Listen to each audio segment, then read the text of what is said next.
try and keep Ultra Prime out of the pit here. There's cease and desist into the quickness combo on to leave. Crashdown comes through for Dway, and the flash is perfect. The skewer comes through as well for Sao on to 4. Allows Angel to set all the Sand Soldiers up to rip through all.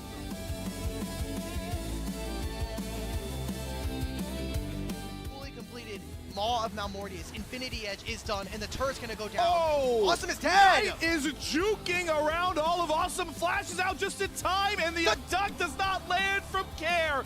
Knight, like a ninja in his own right, just out ninja the ninjas the way.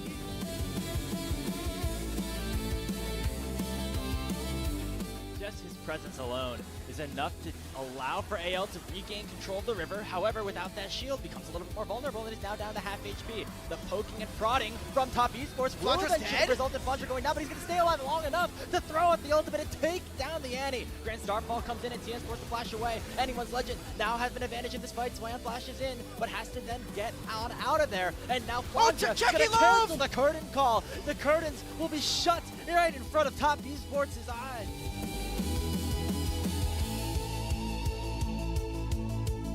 Continue to outplay them for the rest of the game. They have plenty of tools to start these fights. You gotta be careful.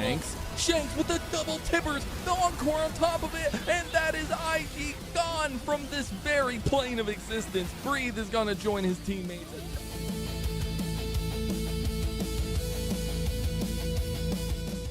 Inside the pit, finding some nice poke damage onto Junhao on fighting backwards, able to dodge out on the charm. This might come through for Krako, throws down the Crescent Guard, gonna be able to win the jungle trade. Junhao still staying alive though, pumping damage into Bulldog. Crescent Guard expires on, gliding through the fight, finding member after member to shoot down. Triple kill the way of Haru, and he's gonna make it a quadra kill on, able to close out the team fight for Thunderclaw.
From the southern coast to the northern mountains of China, we go today on our final day of Week 6 of the LPL Split 2 regular season. Later on today, we'll have Anyone's Legend being hosted in JDG's home arena in Beijing. But first, we are down south in Shenzhen, where Ninjas in Pajamas continue their homestand with a series against Weibo Gaming that has critical implications on the playoffs down the line and that are looming just a few weeks away. Welcome back, everybody, to LPL English. My name is Grapes, joined alongside K-Man for our first series today.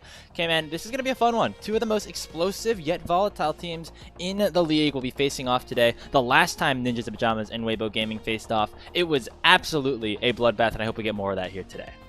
Grapes, I am expecting a banger here today. That's what I think we are getting ourselves into, and we can really see that in the standings as we pop it up on the screen. Ninjas in Pajamas sitting at 5 and 6. They're absolutely in a spot going into this series where if they can continue to win, if they can pull off some of these upsets, they can still try and contend for top 4. A lot on the line for them today. For Weibo, it's basically a complete opposite story. You do not want to be facing any of the top teams from Group Nirvana. Variance is very possible in those singular best of 5s, and they're trying to get as many wins under their belt as possible to maybe climb up to that number 5 or number 6 spot.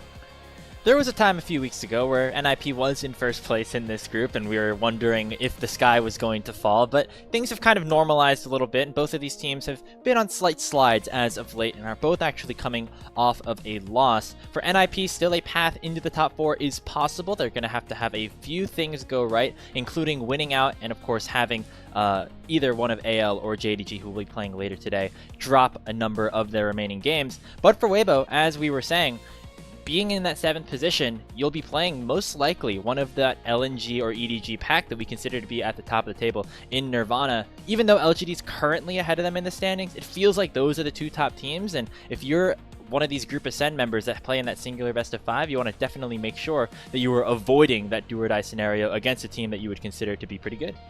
Absolutely. I mean, these are not teams that are, pushovers by any stretch. I mean, both LNG and EDG have players that have consistently been towards the top of the LPL standings. They just have not found that success in 2026. And even if you think Weibo are better, which I do think they on paper would be better, it's one best of 5. I mean, anyone can win one best. You just don't want to put yourself in a spot where there's any variance in a series like that, and you can really help your case here tonight.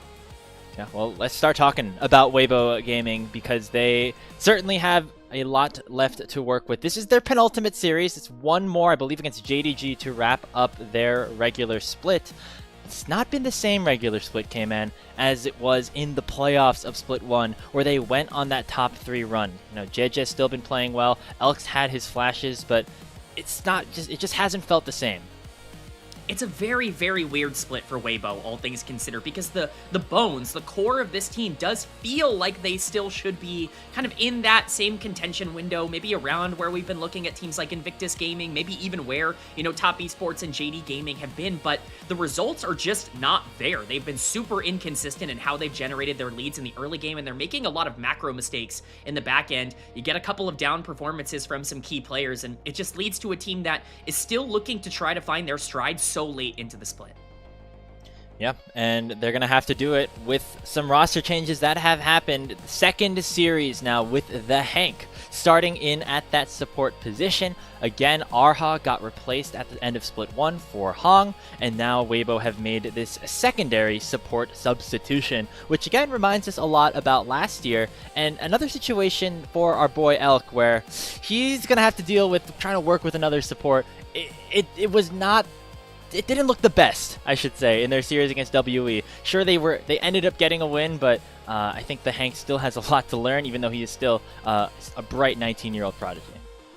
I mean, Elk's probably looking around like, hey, I've been playing with On, I've been playing with Knight, I've been playing with Bin for years, and now here I am playing with the Hank in the support position. Like, there's definitely some worrying trends maybe for Elk, but you're just hoping that they can find some stability down on the bottom side. The worrying trend right now is that Elk himself has really not been all that consistent throughout this split. I think all the support changes have certainly led into that. Support's a really hard position to just move in and out in this current meta because of, how much they need to roam and communicate with the rest of the team. So hopefully they can start getting their feet under them, because Elk is probably going to lose his mind if he continues to have to, rotate these bot lanes out over and over again.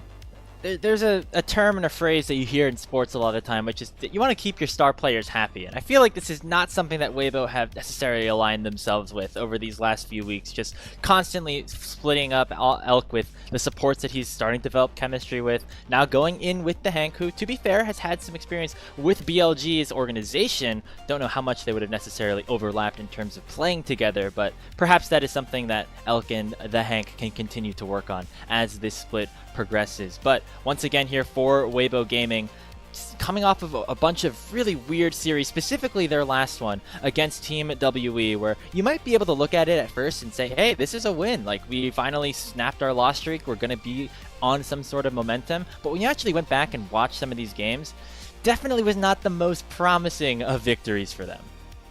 Yeah, I mean, when you're squeaking by WE, who has basically not been able to beat anybody across this year, that's a bit of a problem. Shout out to our graphics team. They continue to hit a home run basically every single time they make something. Yeah, for Weibo Gaming, you absolutely have to start locking in. Again, if you're barely scraping by a team like WE, Ninjas in Pajamas are so far above that in a series here today in terms of their consistency, especially in the mid to late game where WE have just collapsed a lot of leads. I'm really going to be specifically looking at whether or not these players can actually take the gold leads that they're generating and make an impact in the mid game, because sometimes this team gets really passive in how they play the map. That can't really happen here today against NIP. Yeah, I mean, this was very quickly this could have been a WE 3-0 if some of the stars aligned more along their own ways.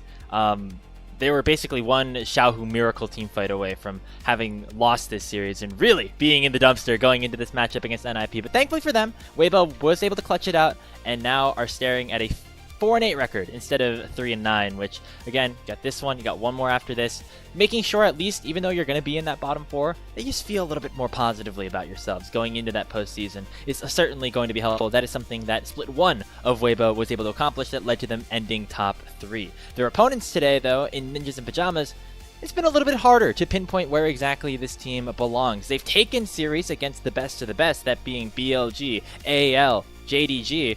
They've also lost a couple of pretty weird series, including just yesterday against Invictus Gaming. NIP really embody the on any given day mentality, because when this team shows up, they dominate. I don't have the stats to back this up, but I would bet to wager that when NIP get a lead before 10 minutes, it's got to be one of the biggest leads of any team in the LPL. This team absolutely dominates when they win, and when they don't get that early lead, they fall apart incredibly quickly. Obviously, their bot lanes received a lot of spotlight, but this team has been really successful basically around the entire map. The solo lanes, the jungle, the bot lane, all of them have been really, really good at this level, especially in comparison to expectations, and they certainly are all going to need to step up once again here today like they did last time these two teams played. Yeah, one of the few misfit toy teams that have come together in 2026. I think this team, NIP, and then LNG down in Group Nirvana kind of fit that narrative a little bit in terms of the roster building strategy going into this season. And Ninjas Pajamas was able to make it out of that Knights Rivals tournament, be here in Group Ascend, and really compete with the best of the best due to that strong early game. And while Awesome and Zhuo have certainly been a big part of that, Guwon also being a major role here in the jungle position, being able to generate leads not only for himself and also for his team.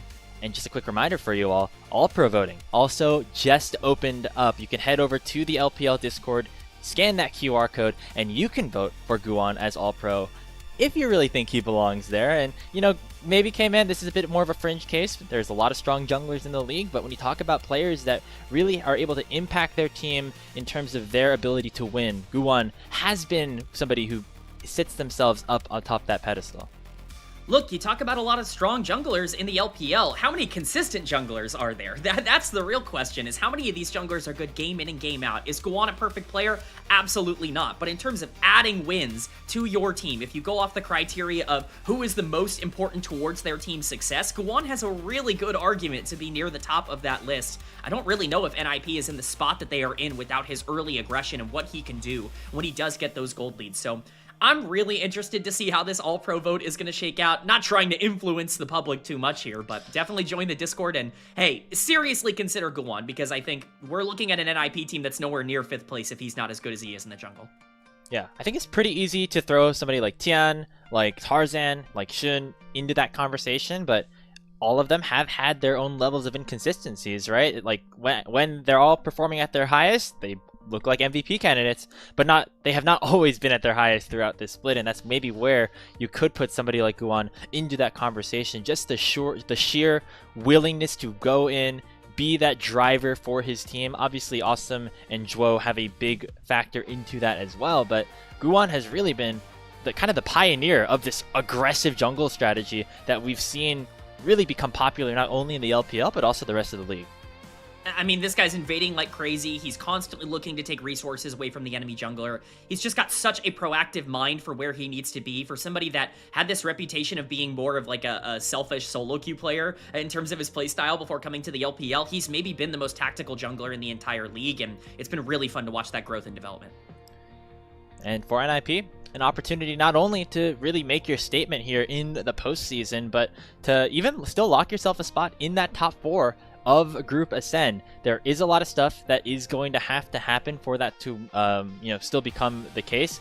Losing to IG definitely didn't help you if you were Ninjas in Pajamas, but the remainder of their schedule, they play Weibo here today, then they play Top Esports, but then after that is WE, which is not necessarily a free win, but you'd hope it is if you're going to be a team contending for that top 4. So if they can win this series, beat Top Esports, and then cruise your way towards the end of the season, that would put them at a record of 8-6. And then you take a look at one of the losers of this upcoming series that we'll have after this one in AL and JDG. They just need to lose one more of their series the rest of the way, which is certainly possible when you look at who they end up having to face. I mean, even if you want to be pessimistic about their outlook on the split, if they only win 2 of their final 3, let's say they lose to Top Esports and just can't really overcome that, if they can beat both Weibo and WE, if one of AL or JDG go winless in their final week, they're also potentially in on game score. So they have a lot of options here, but this is the series. This is the most important one to win. You expect them to beat WE. Top Esports might be a little bit out of their pay grade. This is the one where if they want really any chance of being able to make top 4, they have to win this one, and they probably have to pick up a 2-0 if they really want to try and cement themselves in that upper echelon. And for Weibo, it's a little bit of a different situation because you're already locked into that bottom 2, but not only are you trying to get out of that bottom basement of the Ascend standings, but I think these guys probably want a little bit of revenge against NIP. Remember, the last time that these two teams faced off, back in week 2 of the regular season, so it has been a while, and the expectations going into that series was very different. Weibo just coming off of a 3rd place finish up against this Ninjas Pajamas team that made it somehow miraculously through group perseverance into Ascend for split number 2, and they ended up winning that series very chaotically in a 2-1 fashion. So if you're Weibo, you're looking back at that, maybe this is your opportunity to prove that that was just a fluke and get yourself in a good mindset for the rest of the season as we get ourselves ready for this first series of our final day of Week 6 here in the LPL. Again, we're in the home arena for NIP in Shenzhen. Here is the Ninjas and Pajamas crew walking out. Get ready to see if they can pick up their 6th win of the season. And they need it. I mean, we talked about it. They absolutely have to go out here and win today. For Weibo, you talk about them getting back on track in terms of their confidence and just their status. They really still are trying to rebuild from that week 2, from week 1, week 3, like the early part of the split. They've never really started out a split as slow as they did here, even as a team, an organization that's been known for their inconsistency in previous years. It really was a hole that they dug themselves in. They're still trying to get themselves out of it. You expect this team to be able to do so. It has kind of felt like a top 7 in the LPL throughout a majority of this year, with Weibo, being kind of towards the bottom of that, but in that upper echelon. Right now, you've guaranteed yourselves play-ins. You just want to get yourself as good of a matchup as you can, and even more importantly, confidence. You got to get momentum. You got to get that ability to win. You got to see that Nexus start to explode so you can start building that belief that you can get through the play-in stage and maybe even make an impact in the playoffs again. I mean, remember that Weibo's regular season of Split 1 was not consistent by any stretch of the imagination, right? They definitely were dropping series that didn't feel like they should be doing, but then, just that last boost, they ended up sliding themselves into that 3rd seed. Not going to happen here this split, but just getting a couple back wins on your under your belt, and then we've seen this team beat the top esports of the world, right? If they get into a best of 5, that with players like Elk, Xiaohu, Zika, JJ, even the Hank if he's able to step up, these are certainly players that are of the caliber to be able to take down some of those top teams. you gotta have belief in Weibo Gaming. I mean, certainly the moment that you give up on them, that's when they're going to surprise you and win a massive series and push themselves back into contention once again. You know, this is obviously overall a series that you expect them to be able to at least compete in from an on-paper perspective, but they are going into this as underdogs. I don't think they're looking at, we're looking at them as favorites in a series like this. I think building up that confidence, getting players like JDG, strong early starts, getting players like Xiaohu in positions where they can take over in the mid to late game where they're more comfortable. It's just so important that you finally establish what your playstyle is, because for so long this split, we've kind of just been waiting for the true Weibo Gaming to come back out for this team. Yeah, what exactly is it? Is it Zika being more of a carry than he has been at the start of this year? Is it Xiaohu picking up his laning and really becoming a force that can impact all areas of the map? Or is it focusing back in on the bot lane, into Elk, who really was the driver behind this team finding so much success in split number 1? It feels like every week it's a bit of a different strategy for this team. They haven't really been able to fully lock something down that fully works for them, especially with some of the bot lane roster changes that has come through for them. For NIP, it feels a little bit more of a different story, right? This team's going to play around the bot lane. They're going to play around Awesome and Joe. I would love to see Weibo try to match that, because they have a player as talented as Elk down in the bot lane to match. Absolutely. I think when you're looking at draft here, expect things like Lucian to get banned out and expect 2v2 priority to be near the top of the list for both of these teams. If they can get strong lanes, that's likely going to contribute to some strong early games as well. Bans have already come through, Orianna, Nocturne, Jarvan, so early playmaking and mid-game tools taken away from NIP, whereas the more stable kind of engage picks on the other side, with that Varus being left up and locked in as both a takeaway from NIP and a flex pick for Weibo. Levi, Guwon's most played champion throughout 2026, so no surprise to see that one banned away early, and it'll be the Varus that can still be flexible. Remember, it was Hoya all the way back in January, February that really popularized this trend of sending that Varus into a top lane position. This time Zika might have his hand at it, but there's that Lucian that you were talking about. Awesome has been so good on this champion in particular. 5-2 this season, especially when paired alongside that Milio for Joe. I'm honestly shocked that this is the start of the draft. I mean, Lucian has been permabanned away from Awesome throughout the past couple of weeks, and I think it kind of pigeonholes this Varus. Zika has yet to play this champion at all throughout this split, and obviously, I'm sure he can. I'm sure he's got some practice on it. It's way too popular in the meta to not have practice, but I don't like Varus's matchup at all into Lucian. I think it's one of the few champions that can just completely outpressure him in the early game. You've given the strongest 2v2 over to NIP. You're going to need a poke partner. Karma, I think, is by far the best available, but you're putting a lot of pressure now on the Hank to be able to step up in the early game, and we were kind of calling out whether or not he was going to be an upgrade down in the bot lane here. He's definitely going to get the chance to show it in this one. Certainly has more Enchanter presence throughout his, albeit very short career. Maybe that's just how the meta has been formulating since he's come up, but Hong, obviously much more known for the Leonas, the Nautiluses. Perhaps Weibo think that this shift could result in that kind of changing. And speaking of poke and speaking of flexibility, it looks like it will be that Varus confirmed into the top lane in a blind situation, with Ezreal going to match alongside the Karma for Elk.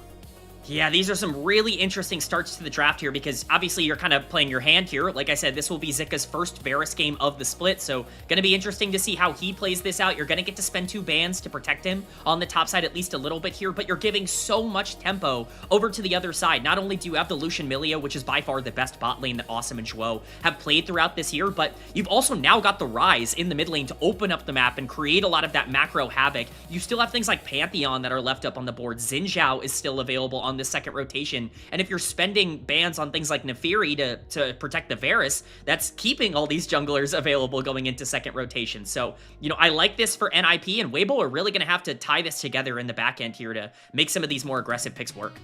Yeah, it seems like a very forced strategy that they decided to open with. Like, to me, Coach Kim was like, okay, no matter what, we're picking these 3 champions in the first rotation and building something out from there. We'll see if NIP are able to respond. Maybe it is just Weibo calling their shot against a player like Hoya, who, while he has been a little bit more willing to play some of these counter matchups this split, always has historically been that weak side player. So maybe they're hoping that NIP decide to go down that route, but they're going to have a first option here on this 4th pick, and a Anivia lock-in would not be surprising at all, as it will be able to match the range of that Varus and really prevent any of that advantage that you would have from being that AD carry up on the top side.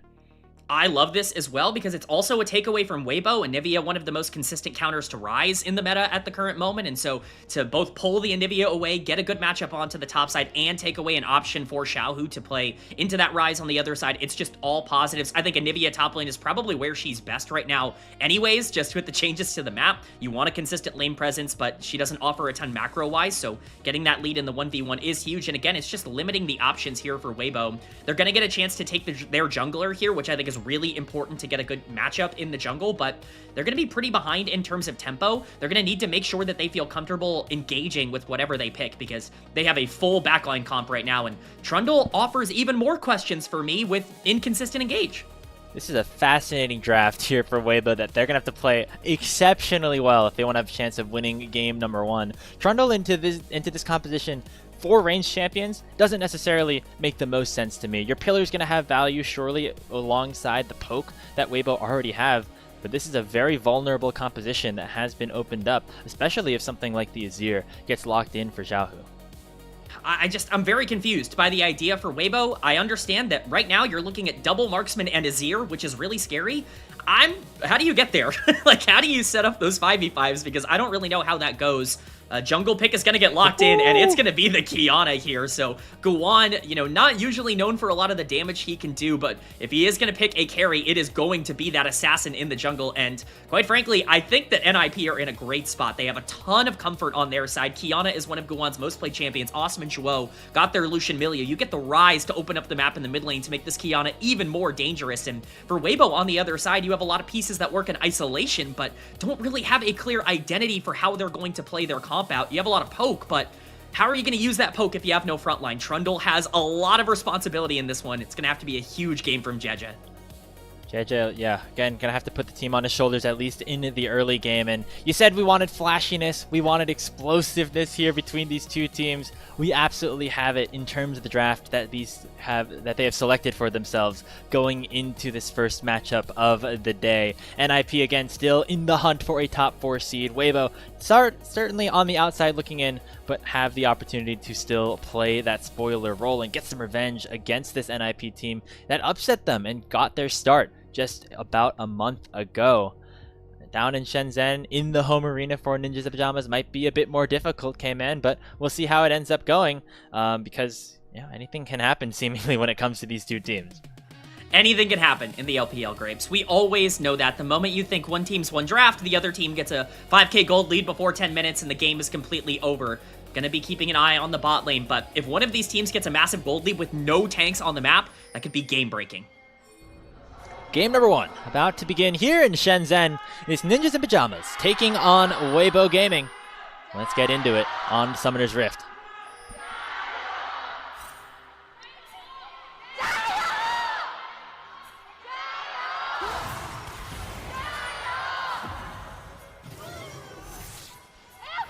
Well, a little bit of danger here. Very excited Weibo fan. There's already some summoner spells getting blown down on the bottom side. Jungle. The Hank flashes forward to land that inner flame onto a flashless awesome. And JJ and Elk are still chasing. The barrier has been popped. The healing will not be enough. And Weibo just gets something out of nothing. Run it straight into the red side jungle and pick up first blood.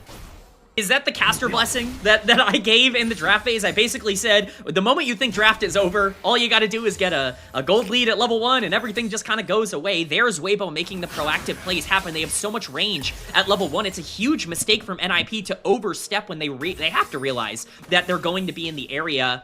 It's definitely a kind of injection that can really help Weibo in this early game. The only negative is that the kill went on to Karma, but even then, that could add some, lane priority that you wouldn't normally have, and Guan's also going to be spotted on this board. And now JJ going straight from the red Raptors up into his own red side jungle, prevent from Guan to do anything about it. And that's the thing about this matchup. Qiyana's going to be able to run some circles around Trundle once we get later on into the game. Very few things beat that Chomp level 1. And JJ, I think he knew that pretty well going into the red side to just start this game off. I mean, it's a great start for JJ. Like, you can't really ask for more from the Trundle. He's going to be so far accelerated as we continue to see this push in the mid lane happening. Azir's going to really struggle in this matchup early on and even really later on as well. Not really a big fan right now of the Azir into Rise matchup. Xiaohu, of course, feeling comfortable, opting into it, but so many of these lanes are going to be dictated by whether or not NIP can regain control over a lot of the river.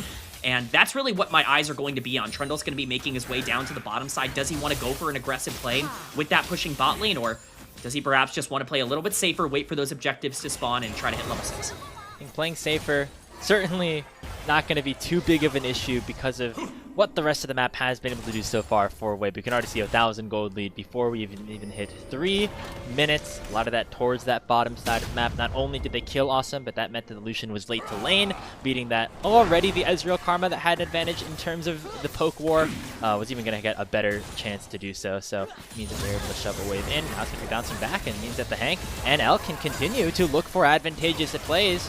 On here onto the bottom side, Cozy Campfire keeping Awesome and Joe Elp healthy. But remember, K-Man, this is one of the most bloody bot lanes that we have in the league here in NIP, and they've been put on the back foot early. Yeah, Gwan's going to spend some time on the bottom side here. Weibo has to make sure that they don't make a mistake right now. This is really the only time back into the game for NIP. Yeah, the Hank did get hit by that Ultra Mega Fire Kick, and that means that Guan could be able to close the gap. They have JJ on the way, but it certainly should be a dead Karma, and with Elk out of mana, it will just be an equalization of kills here for NIP.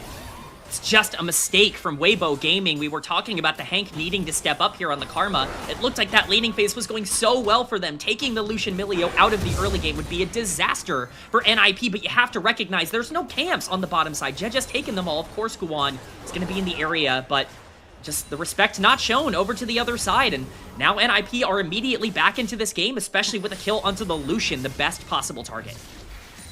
Yeah, Weibo really wanted to crash that wave after it bounced back under themselves, but maybe one of those situations where you take a reset a wave earlier, right? Just don't greed for the extra longsword or anything like that. Ends up costing the Hank his life and getting NIP back into this game just a little bit, and having Awesome on his Lucian get back on the board with a kill. Certainly going to feel very nice for him. I mean, we talked about Awesome feeling comfortable on the Lucian, right? This is his champion, the one that he has made his name on throughout all of this split. Getting an extra kill onto him, and especially getting this lane back into a spot where he can start to be aggressive in terms of these trades again, really important. Lucian Milio really only functions well if you're able to get that early lane lead. And while they are a little bit up in gold here, I mean, technically down in gold with the Hank having a 500 gold lead in the support position, they should still be able to be very aggressive in these 2v2 trades, which will open up the map a little bit more for the junglers to either play topside or potentially even regank bottom with dragon spawning. With that being said, both junglers currently on the top side of the map. Guan gonna head back to base after realizing there's really nothing to do against the Varus, as JJ also going to be posturing towards his second spawn of the Wolves. The bottom lane we go. Not too much happening just yet, as Awesome just able to dash away from that tether, but you can see the aggression still that Elk and the Hank are playing with on this Ezreal Karma. Really, it's all about the poke in this 2v2. If Ezreal and Karma can get their spells off, Awesome is going to have a hard time being able to step up here. The question is, can the all-in really come through on that bot lane duo? Jeje's going to be making his way down here to the dragon. See if it's just a ward, or if it is going to be the objective started. It looks like he wants to try and take this with the bot lane prio that he has. Guan is in the area. This would be a greedy contest, but this is also a very greedy take right now with mid lane priority as well. Guan, I don't know if he knows that this is happening or just is looking to have an answer in the mid lane. Xiaohu is level 6. Care is going to posture a little bit aggressively and make sure that Azir just is going to back away. Xiaohu will be fine, and it'll be first dragon secured for JJ and Weibo Gaming. Very important to get these dragons stacked for Weibo Gaming. When you're talking about their late game, they have a lot of tools to be able to play out the late game here, but they need to make sure they have the stats to stat check. When you have 2 marksmen and an Azir and a Trundle, these are all stat stick champions, and trades like this in the bot lane certainly help. Already have that mantra Q issued by the Hank. You see those summoner spells start to come back off of cooldown. The Hank once again has that flash at the ready. Now JJ with level 6. Hovering around in case Awesome and Zhuo decide to go for a more aggressive trade. Guan's going to be down here as well. He does not have the supreme display of talent, and that is the go button now already popped for the Troll King. Awesome doesn't care about that. He flashes forward, gets into the brush, and takes Elk down. It'll be a 1-for-1 trade. They'll give the kill over to the Troll King, but Awesome able to make something happen after what could have been a really disastrous play down there. That looked really scary for a little while, especially, again, as you called out, Guan was level 5 for that fight, so things could have gotten real bad if they full engaged on that 3-for-3. Obviously, Awesome doing a great job to recognize that they probably don't win the extended trade to just go in and burst down the Ezreal. That is a second kill for the Lucian. I understand you're a little bit worried about giving more gold over to the Trundle, but if there's someone on this team I trust to make those trades and to carry in the later part of the game, it's Awesome on this Lucian. He's getting closer and closer to that first item completion, which will be a massive spike. And with him being down in CS, being able to catch back up here by catching the wave under his tower, you know, that's going to be really, really important. Grub spawning in 15 seconds. That's going to be the next major fight as junglers make their way to the top side. Again, when you look at these rosters going up against each other, you'd be shocked to say that the players on NIP have a higher record than the players on Weibo, just given their expectations going into the 2026 season. I think a big part of that was this bot lane, right? In Awesome and Zhuo, both coming from Group Nirvana teams. And technically, Zhuo was on JDG to end the year, but somebody like Awesome, right, who jumped around a few teams, was on something like FPX. It never felt like he had this same level of aggressiveness and that killer instinct, right, to just know when to go for these plays, and that has been the difference maker for NIP so far this split. Absolutely. Awesome has really emerged as a potential top 5 AD carry in the LPL. We were waiting for someone to really step up. And Awesome has been that guy, but now we get the dance here over Grubs. Guan gonna stick around, gonna try to get all 3 of them here. That would be massive for NIP. JJ has his smite though. He's just gonna run over and take that final grub. So Guan just gonna be happy enough with 2 out of 3. I think that's okay. You'll take the 2 trade there. You don't want to try and take a fight that you're not going to win. Overall, I think getting any grubs in this situation is definitely got to be considered a positive. But when you look at the overall game state, Weibo's still up about 1,000 gold, and that's really important for them. They are a comp that relies on being able to play through their gold lead. I'm going to have to keep an eye right now on NIP. Now that these level 6s have been hit for especially Care in the mid lane, keep an eye out for the Realm Warps. Wherever they end up utilizing that big first Rise ultimate could make or break this entire game. You're on that dragon spawning in 2 minutes time.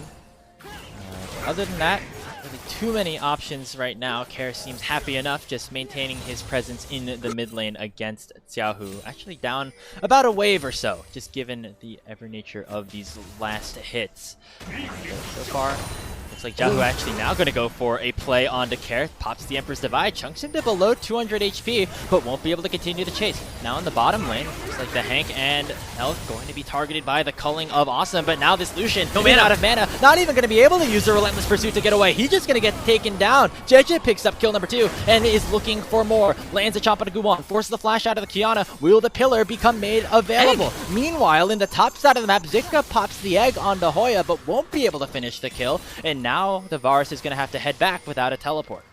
That's a massive mistake from the Ninjas in Pajamas bot lane. It's just an overextension trying to take a trade before that first item completion. It's the one part of the game that they can't really try and fight in. You want to use this Lucian Milio to pressure out, but there's just no priority in the jungle. It's a great job by Jeja, who's having a fantastic early game on the Trundle to capitalize and really put Weibo up. About a 1.5k gold lead now. Almost all of that's going to be on the Trundle. We talked about him needing to be the front line and the engage, and really a lot of Weibo Gaming's comp towards the end of the game. Well, he's got the gold to do it right now.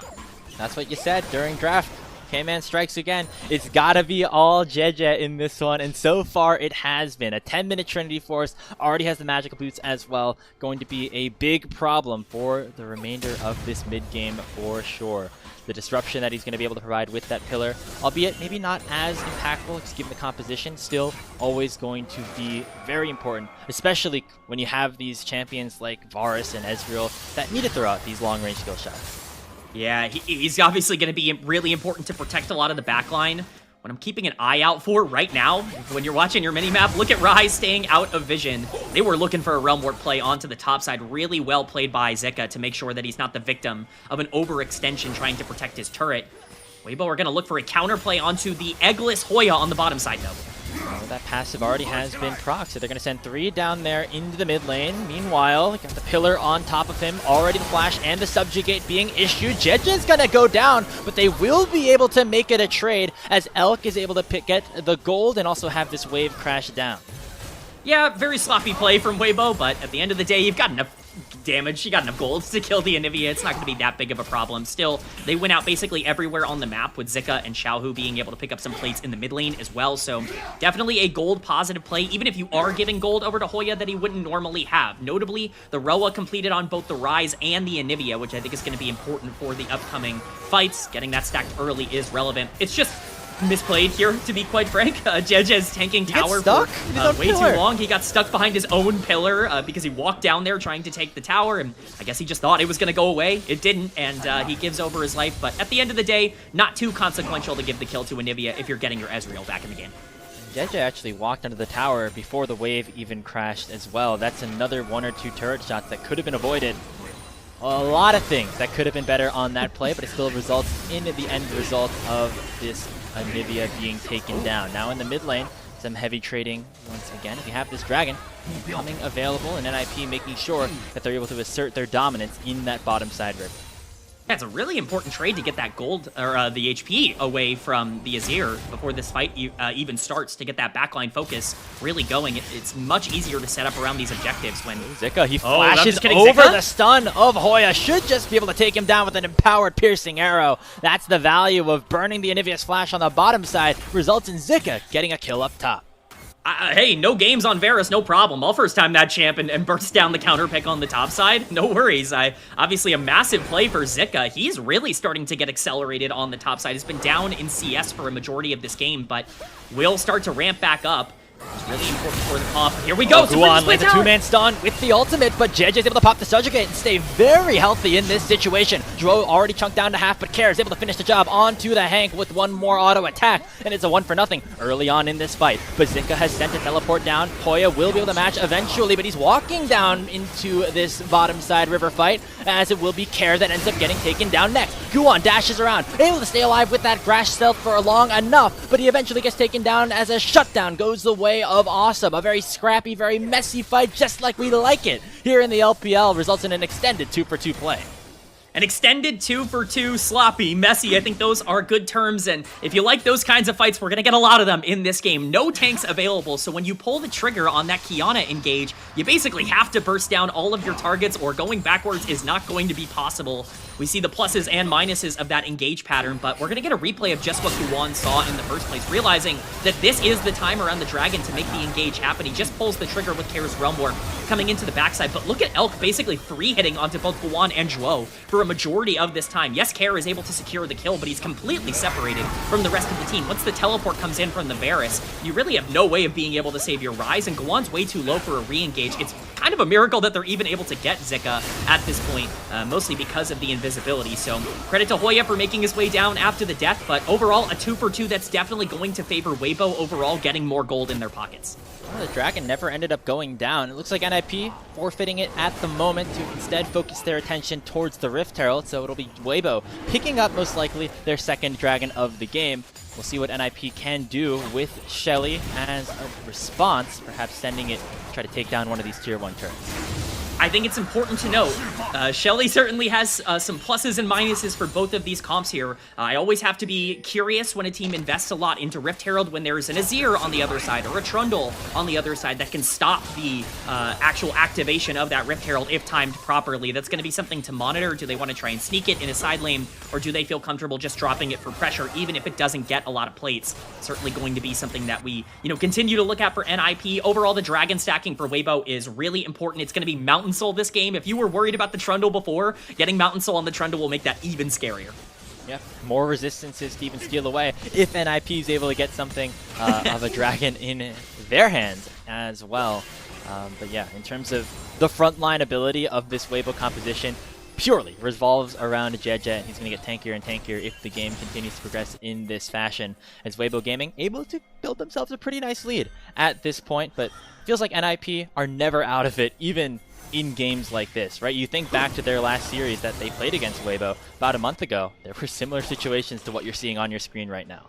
And I think the real key thing there for NIP is that it was Guwan's engages, and it was Awesome that was able to really take over in the fights. Awesome has 3 kills, 2 items completed for this Lucian, and Guwan is going to be on a champion that's going to have a ton of priority into this weak backline for Weibo Gaming. So there are definitely tools to get back into this game. It is far from over for Ninjas in Pajamas. They just can't really afford to make the positioning mistakes that they've made, and at this point it might even be scary to go for a lot of those front-to-back 5v5s. They're going to have to find some creative angles, but that's something NIP is really good at.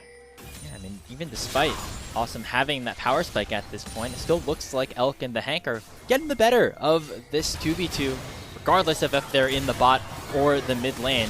The poke of this Karma Ezreal continue to be a problem.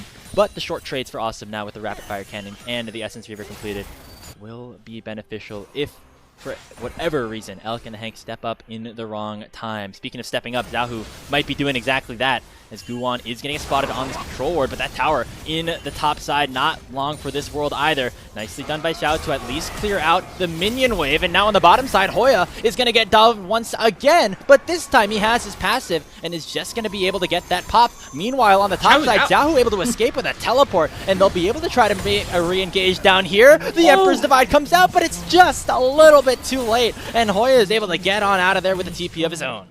So many close calls across the map, Grapes. I can't believe that we walked out of that with no kills, but 2 towers onto the top side for NIP. That is a massive, massive influx of gold for this Ryze, who is a crucial part of this late game for Ninjas in Pajamas. If you want to talk about the, Kiana and the Lucian being big damage dealers, if this machine gun Ryze gets online and starts firing, you don't have that front line on the other side. You can't steal that HP stat, and Elk could just be surrounded. That's 3 members of NIP looking to hunt him down. He's able to escape, though, with the help of the Hank popping his heal, and is able to escape with his own life himself. Both of the bottom laners of Weibo exit with blinking health bars, but NIP still have dominance in the mid lane with that wave crashing down.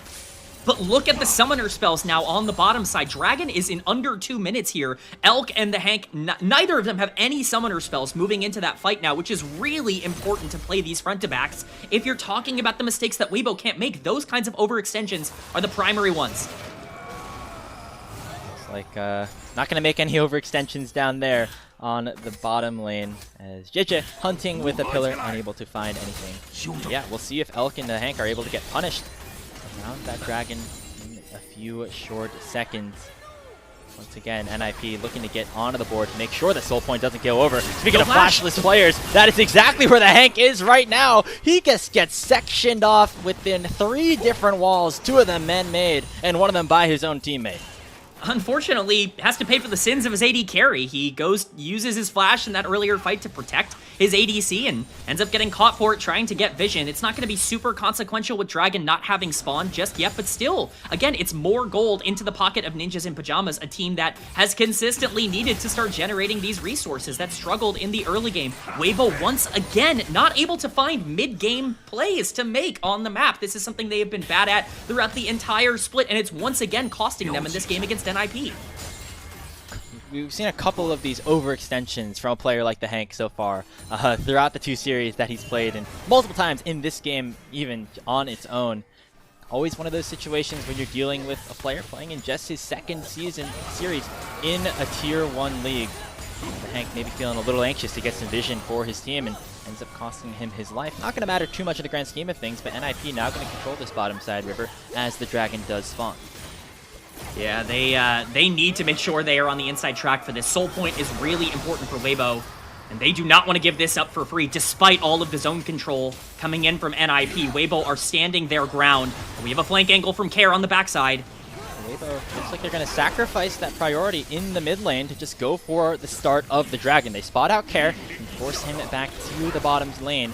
But now battle lines really have been drawn. A Realm Warp has been issued, and they're going to send Care in right onto the flash of the Hank again. Elk goes over the wall to save his support, but now Weibo are a bit separated. The Wall of Ice is going to send JJ right into the middle of the team as the culling goes out from Awesome, and the Dragon's already at 3,000 HP. Chain of Corruption finds Hoya, who once again does not have that egg, but the Dragon is picked up here by NIP. Guwon smites it away. It will be the trade as Hoya goes down, but NIP should be able to escape with the Cozy Campfire, keeping him nice and healthy.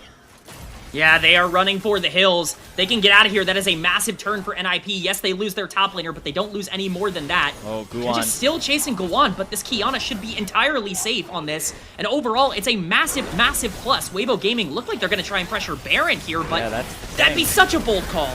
There's 30 seconds, 20 now on to Hoya, and it would be a 4v5. Weibo say we didn't get the dragon, but we're going to try to take the Baron in response to the health bars are already ticking. And you know the amount of damage that Awesome's able to do if you can get just in the range to take 1 member down. The Baron's already melting. Guwon's going to try to get into the pit, but it's too late and secured by JJ. Xiaohu sends Zhuo over with the Emperor's Divide, and Guwon goes along with them.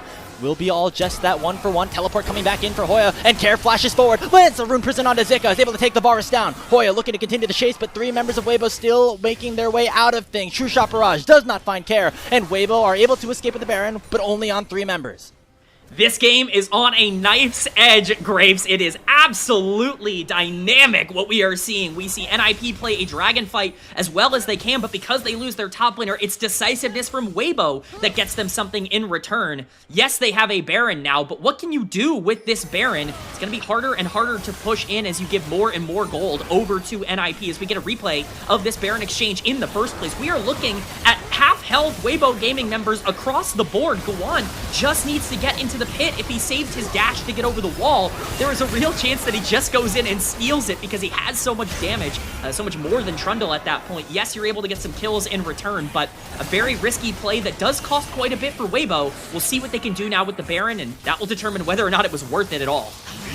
It looks like JJ and Guan just traded their lives in the picture-in-picture somehow while we were in that replay. Don't know exactly how that happened, but that's going to stifle things a little bit for Weibo again. Elk's already out of mana, likely going to head back to base, and this is another situation here, K-Man, where things just don't work out for Weibo. Yeah, I think we kind of saw it going into the replay as we get a little picture-in-picture that both of them basically just stayed on the map. JJ just overextending, never recalled after taking the Baron and just gets caught. It's a massive mistake. Yes, Guan has to give his life for the pick, but that's super worth it for the Qiyana, who gets a lot of that Baron power off the map. The Trundle no longer having that available. It's only the bot lane now that has that Baron buff available. We can see the prediction right now has Weibo still in the lead. I'm not so sure about that. I think this game is really, really close between these two teams, especially with no clear front line on either side. Whoever gets that first big engage can take the entire game. There's another engage this time. It's on to the Hank.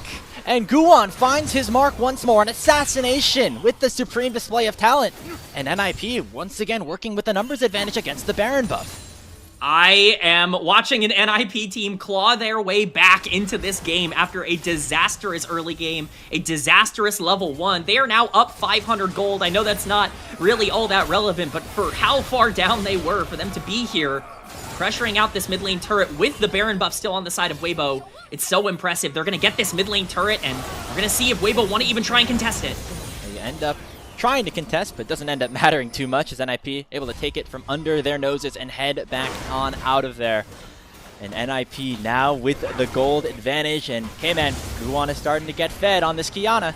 Oh, he is getting more than fed, although could be a little bit caught here. He is stuck under the pillar. We'll eventually get that leap through, and we'll fight over this Gromp, as is customary here in the LPL. I would be shocked if this turns into a fight, but you never really know. Looks like it is just going to be the disengage. Hey, I hate to call back to draft, Grapes, but where is the engage from Weibo Gaming? How do they start these fights? The Trundle, obviously so important in the early game, but the lack of real tools means that JJ has to burn Flash just to get out of the ice pillar coming in from Hoya. It's the entire map being run by NIP right now.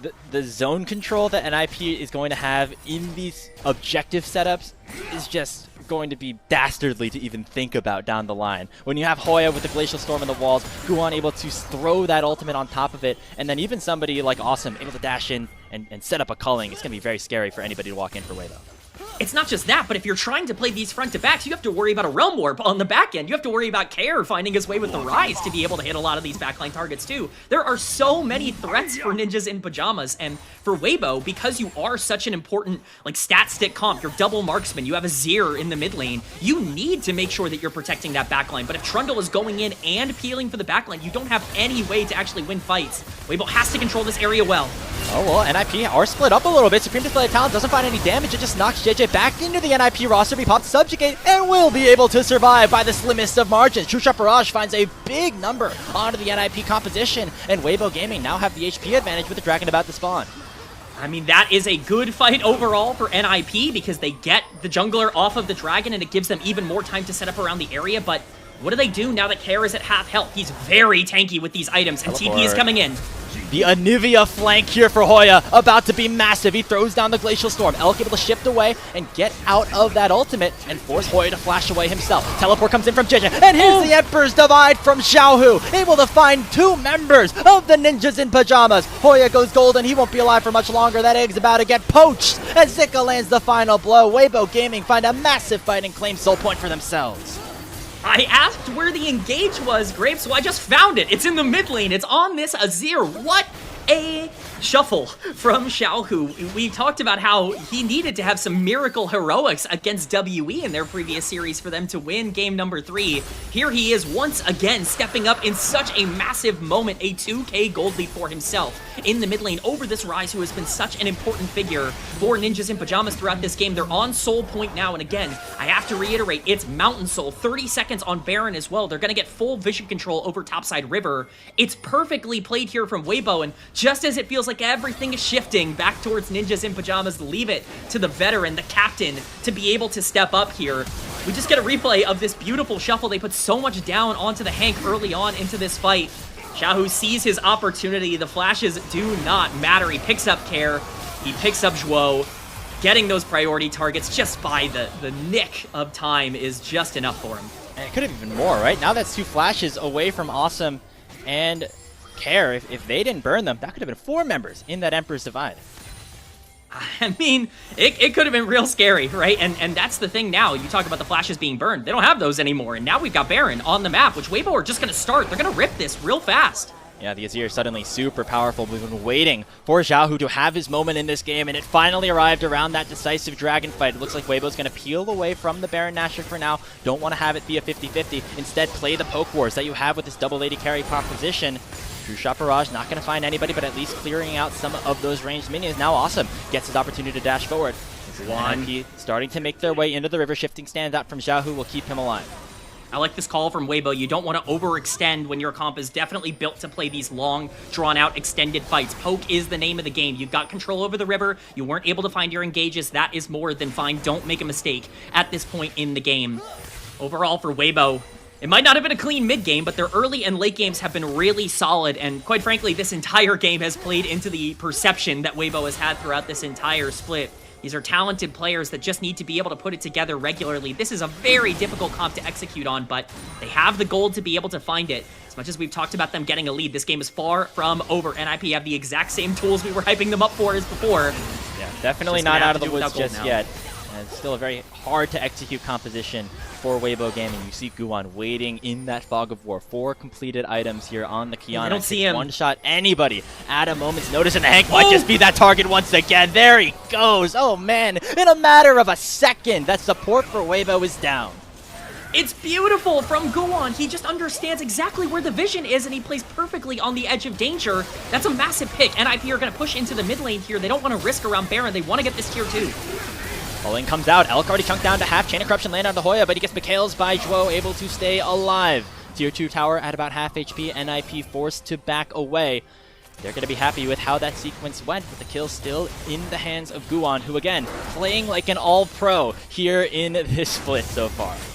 Hey, if we wanted a strong Guan All-Pro game, this is the one. Go ahead and get your votes in. Join the Discord. Vote for this guy because he continues to carry this team. He's 3,000 gold up on a JDG Trundle, who was so strong in the early game. He's been so essential towards their success as a whole, and I want to add even more. The big problem here is that he's doing all the work. There's not really a lot going on after he burns his combo. We need to see the rest of this NIP team start to step up and be able to take the rest of these fights 4v4, because for now, you've got very little engage on the side of Weibo, and you have very little follow-up on the side of NIP. This game could continue to dance on a knife's edge for a while, even with potential soul spawning in just over a minute. And it feels like, you know, normally this is where the bot lane for NIP would be stepping up. Awesome and Zhuo, notably awesome in these team fights, being able to have that killer instinct, go in and be really aggressive. But it feels like right now the composition of Weibo being ahead and having all this range against this Lucian is really starting to pay some dividends. Despite the competition being very risky, NIP feel that risk and are going to start at the Baron themselves. This is such a bold call. Both of the marksmen are in base right now. They're going to rip this. Teleport coming in from Xiaohu, but will it be in time? It looks like they just wanted to burn that sum. And so NIP going to back away, wanting to make sure they are set and ready for that soul fight that'll be happening in 45 seconds. NIP are so decisive that I never really know what actual plays they're going for. I get heart palpitations every time I see this team start a Baron. I get very nervous, but Guan still looking, trying to play on the edge of vision. He's once again behind Weibo Gaming. He knows that Weibo's going to have to eventually go towards the Dragon Pit. Oh, here is he going to comes. face check this bush? It looks like it's going to be JJ, and that is the target that they would want to have. He jumps over, though, and Guwon finds Xiaohu. Forces the Azir to go golden with less than 300 HP. Has to flash away. And remember, he burned that teleport to try to get to the Baron. He's not going to be able to be a part of this fight as the dragon's about to spawn. Yeah, he has no flash, he has no teleport. There's nothing available here for Xiaohu. NIP unfortunately lose a lot of health in that exchange onto Guwon, but if they want to try and burn this, now is the time, as this Azir and the Trundle are going to be making their way from base. Would be soul for Weibo, but they're fighting without numbers at this point. JDG also went back to base, and that means that a smite advantage certainly will go the way of Guwon, unless Zika is able to pull out some sort of miracle. 69 HP as it was, but it's still going to be Guwon to secure the dragon and deny the soul. Weibo end up backing out, but now there might be pings towards the Baron, or at least the top side of the map. I'm getting deja vu, Grapes. I think we've already seen this in this game. Yes, NIP are able to get the dragon, but Baron is on the table for Weibo because Xiaohu and JJ ended up backing. They're just going to be able to rip this. Kair's going to try to get as much push as he can on the bottom side, but this is gone. Once again, it's going to be a dragon for Baron trade, which you would almost always consider in favor of Weibo, but the question is, can they push? They have so much poke, they have so much wave control, but they have yet to really be able to make their presence known in these side waves with Ryze and Anivia consistently being able to catch these waves. It's now or never for Weibo to get that gold lead from 2K to something closer to 4 or 5. 24 kills in 33 minutes, but it feels like a whole lot more, K-Man. It's been a crazy game number one, living up to what this series was about a month ago when these two teams first faced off here in the spring season. NIP was able to take that series eventually 2-1, but Weibo trying to answer back. They have the Baron buff for the next 2.5 minutes, and a large reason as to why that Dragon for Baron trade is able to be successful is you go back to minute 1, that bottom lane kill. It gave JJ the opportunity to take those early dragons and make sure they weren't giving up a soul at this point in the game. Yeah, we might be forgetting because he's down 3,000 gold now, but JJ has been so important. He's going to have to continue to be. He can't get caught here. He face checks Guwon though. He's tanky enough to be able to withstand the pressure of a singular combo from the Kiana. The rest of his team maybe not as much, and so JJ able to get some really valuable vision around NIP's red buff with waves crashing all across the rift. Looks like the two marksmen will be down bottom, while the rest of Weibo will be headed mid. Oh, this game's on a knife's edge. Guwon has to be so careful, but with the Milio there, should be relatively safe. Leia's going to have to catch this top side with no teleport available, so this is a free push with the Baron buff for Weibo Gaming. We'll see how much they want to take this. They're splitting mid as well, so they definitely have the tempo they need with double cannons here. See if they want to overstay and maybe risk trying to break open the base, or if they feel it's good enough to just try and get some pressure down onto NIP here. There's the mid lane inhibitor turret. She can take a big chunk with that crystalline overgrowth, but JJ gets hit up by a rune prison, forces the culling out of Awesome, but now the Trundle is at half HP. Should be able to pick up this red buff. That'll result in a decent amount of regeneration. Baron buff still available for the next minute. You would know if you're Weibo, you would love to at least get one inhibitor for all of the sacrifices they've had to make so far here in this game. This is the problem with their comp. They just can't step up consistently against this team. They take so much damage. Trundle being really the only frontliner means that unless he's full engaging and stealing all those resistances from somebody else on NIP, he doesn't really have the stats. He has to choose when to commit in order to actually be able to tank up so much of this damage. So they're caught between a rock and a hard place here. So the Baron buff, while yes, it is positive, still is only going to be about a 2,000 gold swing for Weibo Gaming, and this game is still wide open.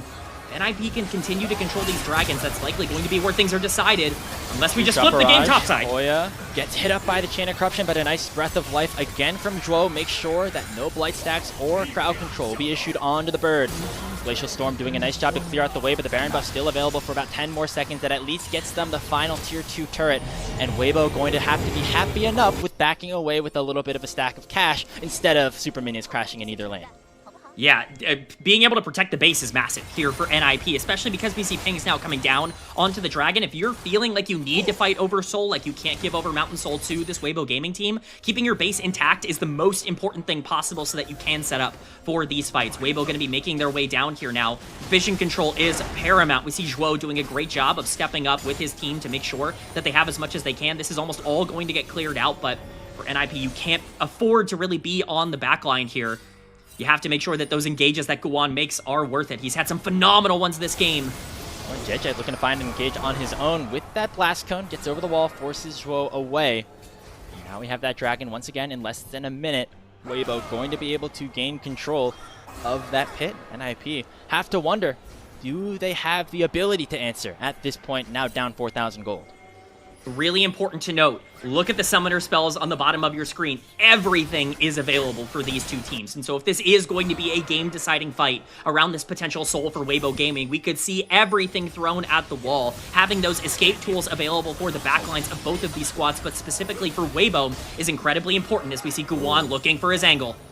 Elk and the Hank have to be very, very careful, knowing that Guwan can always strike and effectively one-shot either of them at this point in the game. Dragon's about to spawn. It would be soul again for Weibo. You talk about surviving the burst. This mountain soul certainly would help that as they start the dragon up. Elk playing very dangerously, but he has both of his summoner spells as well as the ability to chunk Guwan a bunch. That's awesome. Already has to issue the calling, and Guwan maybe not able to get to the pit just yet. Hoya pops the stopwatch to be able to get away from that chain of corruption, but now he relieves himself a very vulnerable target to the dive that will happen here for Weibo. Xiaohu goes forward. They're able to take down one, but Elk will die on the other side. Awesome, able to kite away, but finally JJ will take him down with a chomp, and they'll finish off Hoya on the other side of things. A double kill for Xiaohu, and Weibo should be able to claim the soul, but Guwan is in the wings, waiting to try to make a steal happen. It's not going to be the case. He's going to be out of there. As he jumps into the pit. No, he's out and safe. That will be the soul secure for WBG. Yeah, he cannot afford to die here. What a fight from Weibo Gaming. They utilize their comp's biggest strength, the poke advantage that they have. Guwan takes his entire health bar trying to trade with Elk at the start of this fight, and that is the most consequential thing that can possibly happen. This is a massive mistake from Guwan, who's just stepping way too far forward, and it's Elk who is just hitting every single Q on this Ezreal. Yes, he takes a bit of his health bar, but at this point, so many resources have been burned from NIP, and Hoya is frontlining on the Anivia. You've already lost basically your entire health bar on your primary carries. At this point, the fight is already over. Yes, Xiaohu gets a fantastic engage, and JJ is really strong on the Trundle throughout the back end of this fight, but it's the poke that really, really matters for Weibo Gaming in this particular instance, and it's just them recognizing the strengths of their comp, and that could be good enough with now the soul available for them to just cruise into a victory. It looks like they want Baron on top of it as well.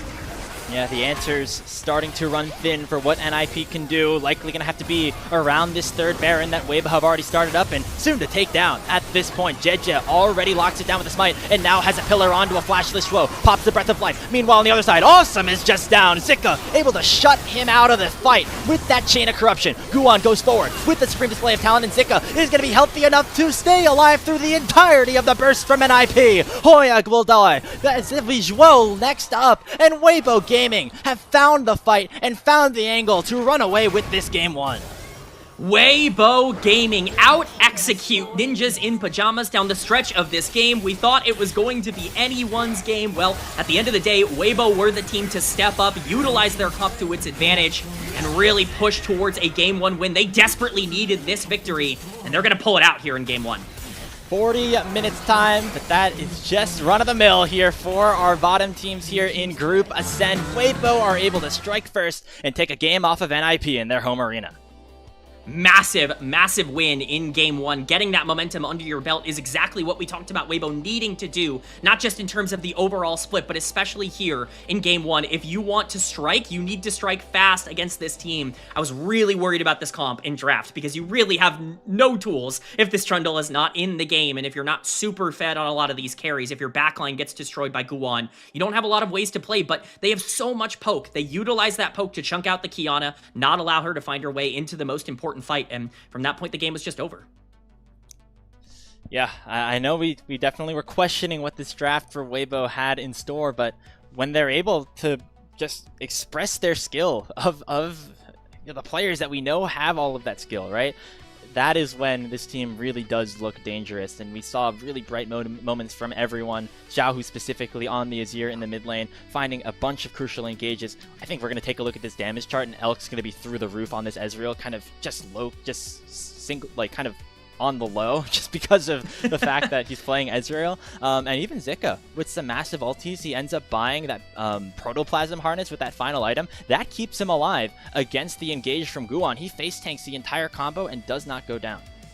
It's an actually perfect game. I think from like a lot of the late game here for Weibo, you obviously wish they didn't make their mistakes in the mid game. I think that was a big problem for them. In a lot of this game, allowing NIP to even get a foothold to get back in this game was a bit of a problem, but the execution down the stretch was massive, and that's what we know Weibo for. This is a team that knows how to get leads. They know how to play team fights. It's all of the other stuff that they really struggle at. I still want to see them start to grow in that area, but we talked about this in the series against WE. Xiaohu can just be so big for this team in these big team fight moments. You can question whether or not his laning or his mid-game macro is on point all the time. He can make some mistakes in side lanes, but when you get this guy in a 5v5 and you put him on a champion like Azir that he's played so many times throughout his career, he can really make the difference. And for me, you know, we're going to have an MVP conversation a little bit later. I think Xiaohu's going to be leading the charts for me. There we go. Yeah. Damage charts. The Elk. 52k damage for Elk. He does have the Ezreal buff of just being able to throw out a Q every once in a while and deal 500 without it really being super impactful. I think that Xiaohu definitely had high impact here as well. But let's be honest about Elk as well. He won the most important fight of the game for Weibo Gaming, chunking out Guan and making sure that he landed all that priority damage. Like, that won them the game, full stop, on the Ezreal. You can talk about the mistakes he made in laning phase, and I do think he was overextended. He blew some summoners for both himself and his support that did not need to be blown throughout a lot of the mid game. His oversteps are what kind of put them on the back foot, but when it came to stepping up, when it really mattered the most, Elk was the key figure to really kind of push them forward. 40% of his team's damage in this game is just absurd. I get it, Ezreal gets free damage. This is a poke comp. But, like, you've got a Varus who also does free damage. You've got an Azir who also does free damage. If you're doing that much as Ezreal, you're certainly doing something right. Yeah, I mean, we've been kind of up and down on Elk's performance throughout the entirety of Split 2 specifically. Again, he was our all-pro #1 player down in the bottom lane. Now going up against Awesome, who I think has a legitimate case for being the all-pro first-team bot laner going into Split 2. But the Weibo bot lane absolutely delivered. Sure, there were some mistakes from the Hank, both in the early game and also just getting caught out, looking for vision and the like. But when it came down to these decisive fights, Elk looked like his old self once again. I actually think the Hank played pretty well throughout a majority of this game. People are going to remember him getting caught by the Anivia wall after he burned Flash in the mid lane, but Elk burned that Flash for the Hank. Like, he had to step up there to save his AD carry. It's not really his fault. He didn't have Flash in the first place. I think outside of that, he was pretty phenomenal throughout a lot of this game, and that's what you want to see. We've been talking about the carousel, you know, Elk's recurring nightmare of just like, who am I playing support with in the next game, right? It's just been so volatile for him throughout this split. The Hank could be the long-term answer here. He certainly looked very good, and those two in general were able to get a pretty good lead. They were up like 20 CS in the laning phase against a bot lane that's been nearly unbeatable on Lucian Milio throughout this split. So, awesome performance from them down on the bottom side. And for NIP, still some questions with consistency, right? Like, they are able to take games against the top teams. They're able to win series 2-0 against teams like, you know, BLG and AL. But sometimes they just kind of drop some moments like this. It felt like the solo lanes this game really weren't able to step up, specifically Care on the rise. You know, he had what we thought was a good matchup in the mid lane and wasn't really able to take too much advantage of it. I mean, it's unfortunate, right? Like, the Rise should be more relevant throughout a lot of this game. My biggest concern with this Weibo draft is that you really have no way to protect your backline from a Realm Warp, right? If this happens at the start of a fight, or if Guan, you know, is able to create this big engage and kind of force a Realm Warp onto the other side, you have no way to keep this Azir or this Varus or this Ezreal as safe as they would like to be. We just never saw that proactivity. Basically, every Realm Warp was used passively, defensively, or way too late into the fight, and that's just not how you need to be playing this champion. You need to be proactive. NIP were basically always playing on the back foot, and I think Care was probably the biggest part of that. Yes, you're tanky on the Rise, and you know, you don't get your resistances stolen because you don't have a lot of resistances. You have a lot of HP on that champion, but it doesn't really matter if you're just on the front line getting bursted down. So some pretty big mistakes from a player that has had his bad moments throughout this split. This fight, that final one, entirely Zika as well. So really everyone on Weibo contributing to this first win of the series. Again, cannot finish higher than that bottom 4 that would lock them into a do-or-die best-of-5 against a Group Nirvana team. But you at least could pick which Group Nirvana team you end up facing off against if you end up with a bit of a higher seed. Between this series and the one against JDG a little bit down the line, Weibo want to make sure they end this regular season on a high note with memories of what happened to them during the playoffs of Split 1. I mean, both of these teams could be fighting for their lives in just a few weeks, so they have to get as much confidence and momentum under their belt as they possibly can. Weibo obviously striking first, but I'm not counting out the Ninjas. I have seen way too many Game 3s out of both of these teams for me to believe that this is just going to be a one-and-done series for either of them. I think we're going to get some spice in Game 2. Player of the game goes to Xiaohu on the Azir. Deserved. I think a very deserved one. You could talk about the damage numbers all you want, but when it came down to making those crucial plays, Xiaohu came in clutch a number of times today. I mean, he was awesome. I like not to use the name of the player he I know, was always assassinating weird, for most that of one. this game, but he was excellent. I mean, those shuffles towards the end of the game, we were worried about the lack of engage. That kind of goes away if the Azir is finding those angles. NIP suddenly on the back foot for the second straight day against a team that they feel like they are better than, a team that they are higher than in the standings. We'll see if they can come back and force that decisive game 3 in just a few short minutes. But before we do that, got to give a quick shout out to all of you guys watching at home, especially to our coffee supporters. And if you would like to continue to support us here on LPL English, you can consider becoming a coffee member, as it is the best way to support the LPL English broadcast, with the vast majority of your contributions going directly to the show. A lot of the initial payments have gone into upgrading the broadcast, building out this package that you see on your screen, but also a huge bulk of it pays us on-air talent and content creators who keep the lights on here every single day that the LPL is live. So you can subscribe to our coffee, the link is in the chat, to unlock perks like early access to our content, like the podcast that gets released weekly, and the ability to ask interview questions for our unique on-site interviews. Shout out to all of our coffee members. We'll be right back after a few short minutes here on LPL English with Game 2 of Ninjas Pajamas and Weibo.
Back here for game number 2 of what has already proven to be a very chaotic series between Ninjas in Pajamas and Weibo Gaming. Both of these teams facing off against each other for the final time this regular season. 2 more games for NIP after this, 1 more for the Weibros. And for Weibo, they end up taking the game number 1 in pretty extended fashion, but it really felt like, K-Man, they were controlling those endgame sequences by the time we got past 20 to 30 minutes. They just played so much more aggressive in the later part of the game. They understood exactly what their comp needed to do so much better than NIP did. NIP had this comp that kind of needed to dive onto the backline and create a lot of that havoc.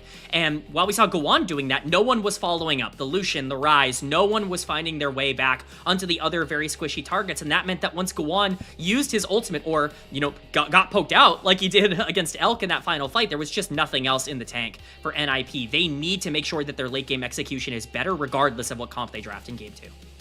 Yeah, and now that NIP are on the back foot, having them, you know, in the need for a win more crucially than ever at this point, already having the Lucian taken off the board for them, that is a big pickup in Fearless that they always love to have into their back pocket. And the fact that they weren't able to get a win off of it and it's still banned away for the remainder of the series, certainly going to be impactful. And this is the question that maybe some people have for NIP is, how long can this bot lane magic of Awesome and Dwo really continue to go? Obviously, it started off pretty disastrously with that level 1 that resulted in Awesome dying before the minions even came down. But, you know, once we get down the line, get towards these higher stakes matches, will Awesome be able to keep up the pace with players like Elk, like Viper, players that have been doing it for years and years? That's the question, because he really only has 2 modes left. We're probably either going to see the Jhin or the Yunara come out in game number 2. Those have been definitely the 2 others outside of Lucian that he has felt comfortable playing. As we get into draft phase here, we'll see if Weibo want to ban out any of those combinations. Right now, it's the Ashe Seraphine, which has really not been like a go-to duo for this bot lane. Certainly something that they've played, but you got to ban out a lot of the power picks still left up on the other side. The Jarvan and the Rumble, 2 of the best champions in the entire meta, still have to be taken away. Really going to be looking at the jungle meta here going into game number 2. We kind of really shockingly saw the Trundle and the Kiana be the 2 picks in game 1, with things like Pantheon and Xin Zhao all available. Right now, Vi is still left up on the table as well. That's been a massive pick for NIP, so plenty of things still left in the container here for NIP to drop on that B1. Would not be surprised to see a first pick Vi here for the Ninjas. Obviously still a lot of powerful junglers up, but this is Guwon's most played champion, and it was left unbanned. NIP with that first selection opting to pick first in the draft, with Weibo going over to the blue side. So this is exactly what you set yourself up with, having lost that first game. But maybe they feel like the tier list is wide enough that they can instead go a different direction. We'll see what the selection ends up being. It's the Annie that was banned away from Karin in game 1. Xiaohu's had a lot of great games on Annie this split. This is a bit of a takeaway, but also it's an enabler for Care. Care not exactly the most dominant carry right now in terms of how he's stepping up and playing these 1v1s. I think getting him on a champion that can facilitate more jungle play is very, very good for NIP, plays into their strengths as a team. And like you said, the jungle pool is still wide enough. Vi is left up on the table, but Pantheon, Xin Zhao, I mean, all of these champions would be decently fine counters into the Vi, as we've seen in pro play through the last couple of years. So I don't think you're too scared of trading that over. I just am curious to see what Weibo wants to pair up with that Vi in the middle of the map. Could be something like a Talia. We're seeing her re-enter the meta quite a bit after the buffs she got on this patch in particular. Could be something more passive like the Victor, and looks like it's going to be more for that late game team fighting again. Just a handshake mid lane matchup. You're able to match wave clear, team fight into the later games. As you say, the damage the Arcane Storm brings once you hit level 16 really does become very powerful. It's going to be a Yunara here for Awesome. It's been something that Weibo have also been playing very heavily. Going to be matched alongside the Hanks Lulu. We'll see what Weibo wants to answer with here. They're not going to be able to match fully in terms of their bot lane. Yeah, that's exactly what I was talking about. When there's no Lucian Milio, they almost always go to the Yunara Lulu. If they take away the Lulu or the Yunara, then they go to the Jhin. And so it's just down the totem pole here for Awesome and Zhuo, getting a lot of their most played champions. The Sion, the answer on the top side. Grapes, we have a tank in this series for the first time in the first 2 games. That's definitely got to be considered a comfort pick for Zika at this point with how much he's played Sion over his career. Definitely some pretty obvious ideas for both of these teams. You've got some front-to-back ideas already going for Weibo Gaming. Victor's going to have that huge range advantage into the Annie in the early game to be able to just clear wave and get to those team fights. But if you can get Yunara enabled, you're probably going to have an aggressive jungler alongside the Annie as well with that engage tool. You could have some really dangerous front-to-backs as well for NIP. Have the Gnar and the Xin Zhao taken away. You wonder, I'm kind of always wondering in the back of my head, is that a flex pick that they're banning here for NIP? Does Hoya have a top lane Xin Zhao in his back pocket? Feels like something that he'd be whipping up in solo queue. That man's a bit of a demon over there, as we have seen throughout this season. Been a real fun emergence of this player, and he's going to get counterpick against a Scion for Zika. Final ban going to be the Caitlyn against Elk, wanting to make sure there's not a ton of crazy lane power here for Elk and the Hank. Yeah, I'd be interested to see what the Hank wants to go towards. He's played so few champions at the tier 1 level that you really don't know what his comfort is at this point. Obviously got only his second game of Karma in game number 1, looked really good on it, but do you want to play an engager? Do you want to play more for the team fights that you've already built for with, Victor and, a lot of the combos? Do you want to play more safe on the bottom side? That's going to be the big question. They're hovering the Jhin right now. Would be a bit of a takeaway from NIP in future games as well, if this does go to a potential game 3, but I am a little bit concerned with having Jhin and Scion as your 2 side laners. Neither really want to be prioritized heavily in the early game. Lots going to be on this Vi to create some action, with the Gwen now locked in as the tank buster on the other side. Yep, certainly something that has a good time against Scion, and I know that from experience. Final pickup here for NIP, going to be that Nefiri for Guan, so sticking to that assassin mindset. Another very squishy yet aggressive comp for the Ninjas. Weibo playing things a little bit more safe. They got a Bard to finish off this bot lane with the Hank. I think these are some interesting compositions. You are seeing Guan continue to be such an integral focal point. He was so good in game number 1 on the Kiana. You just didn't really have the follow-up, and I am concerned that there's not a ton of follow-up here as well. But one of the things I'm even more concerned about when you look on the other side of the map, yes, I think this Bard is perfect for this comp, but where is the Bard roaming? You want the Bard and the Vi to create a lot of action in the early game. Victor's not really a champion that can do a lot, especially pre-level 6. The Scion's weak side, the Jin's probably weak side with the Bard roaming in this game. It feels like you've drafted a lot of these playmaking tools and no one to playmake for. So you're definitely going to be watching out for all of the snap engage tools coming in from Ninjas in Pajamas, because as much as we talk about their pressure in the late game, they also have plenty of tools to create at level 6. Weibo's either winning this game really early or really late, it seems. Yeah. Not a ton of damage in that middle, the meat of the sandwich portion of this second matchup. Weibo Gaming certainly will have that advantage if they can try to stack some dragons early, get to an early soul. That is certainly where they will be able to have an advantage. But the advantage right now in this series goes to Weibo. They were able to take that game 1, albeit it was a close one, and a lot of bloodiness in that matchup as well, hoping that this game's able to deliver a little bit of the same. Been a tough game for Care this time. Going to be on another champion that he has a little bit more comfort on in the Annie. We'll see if he's able to deliver and force a decider here in NIP's own home arena in Shenzhen. He's going to need to. Obviously wasn't very good in game number 1 on the Rise. Has to step up to be that enabler in game 2.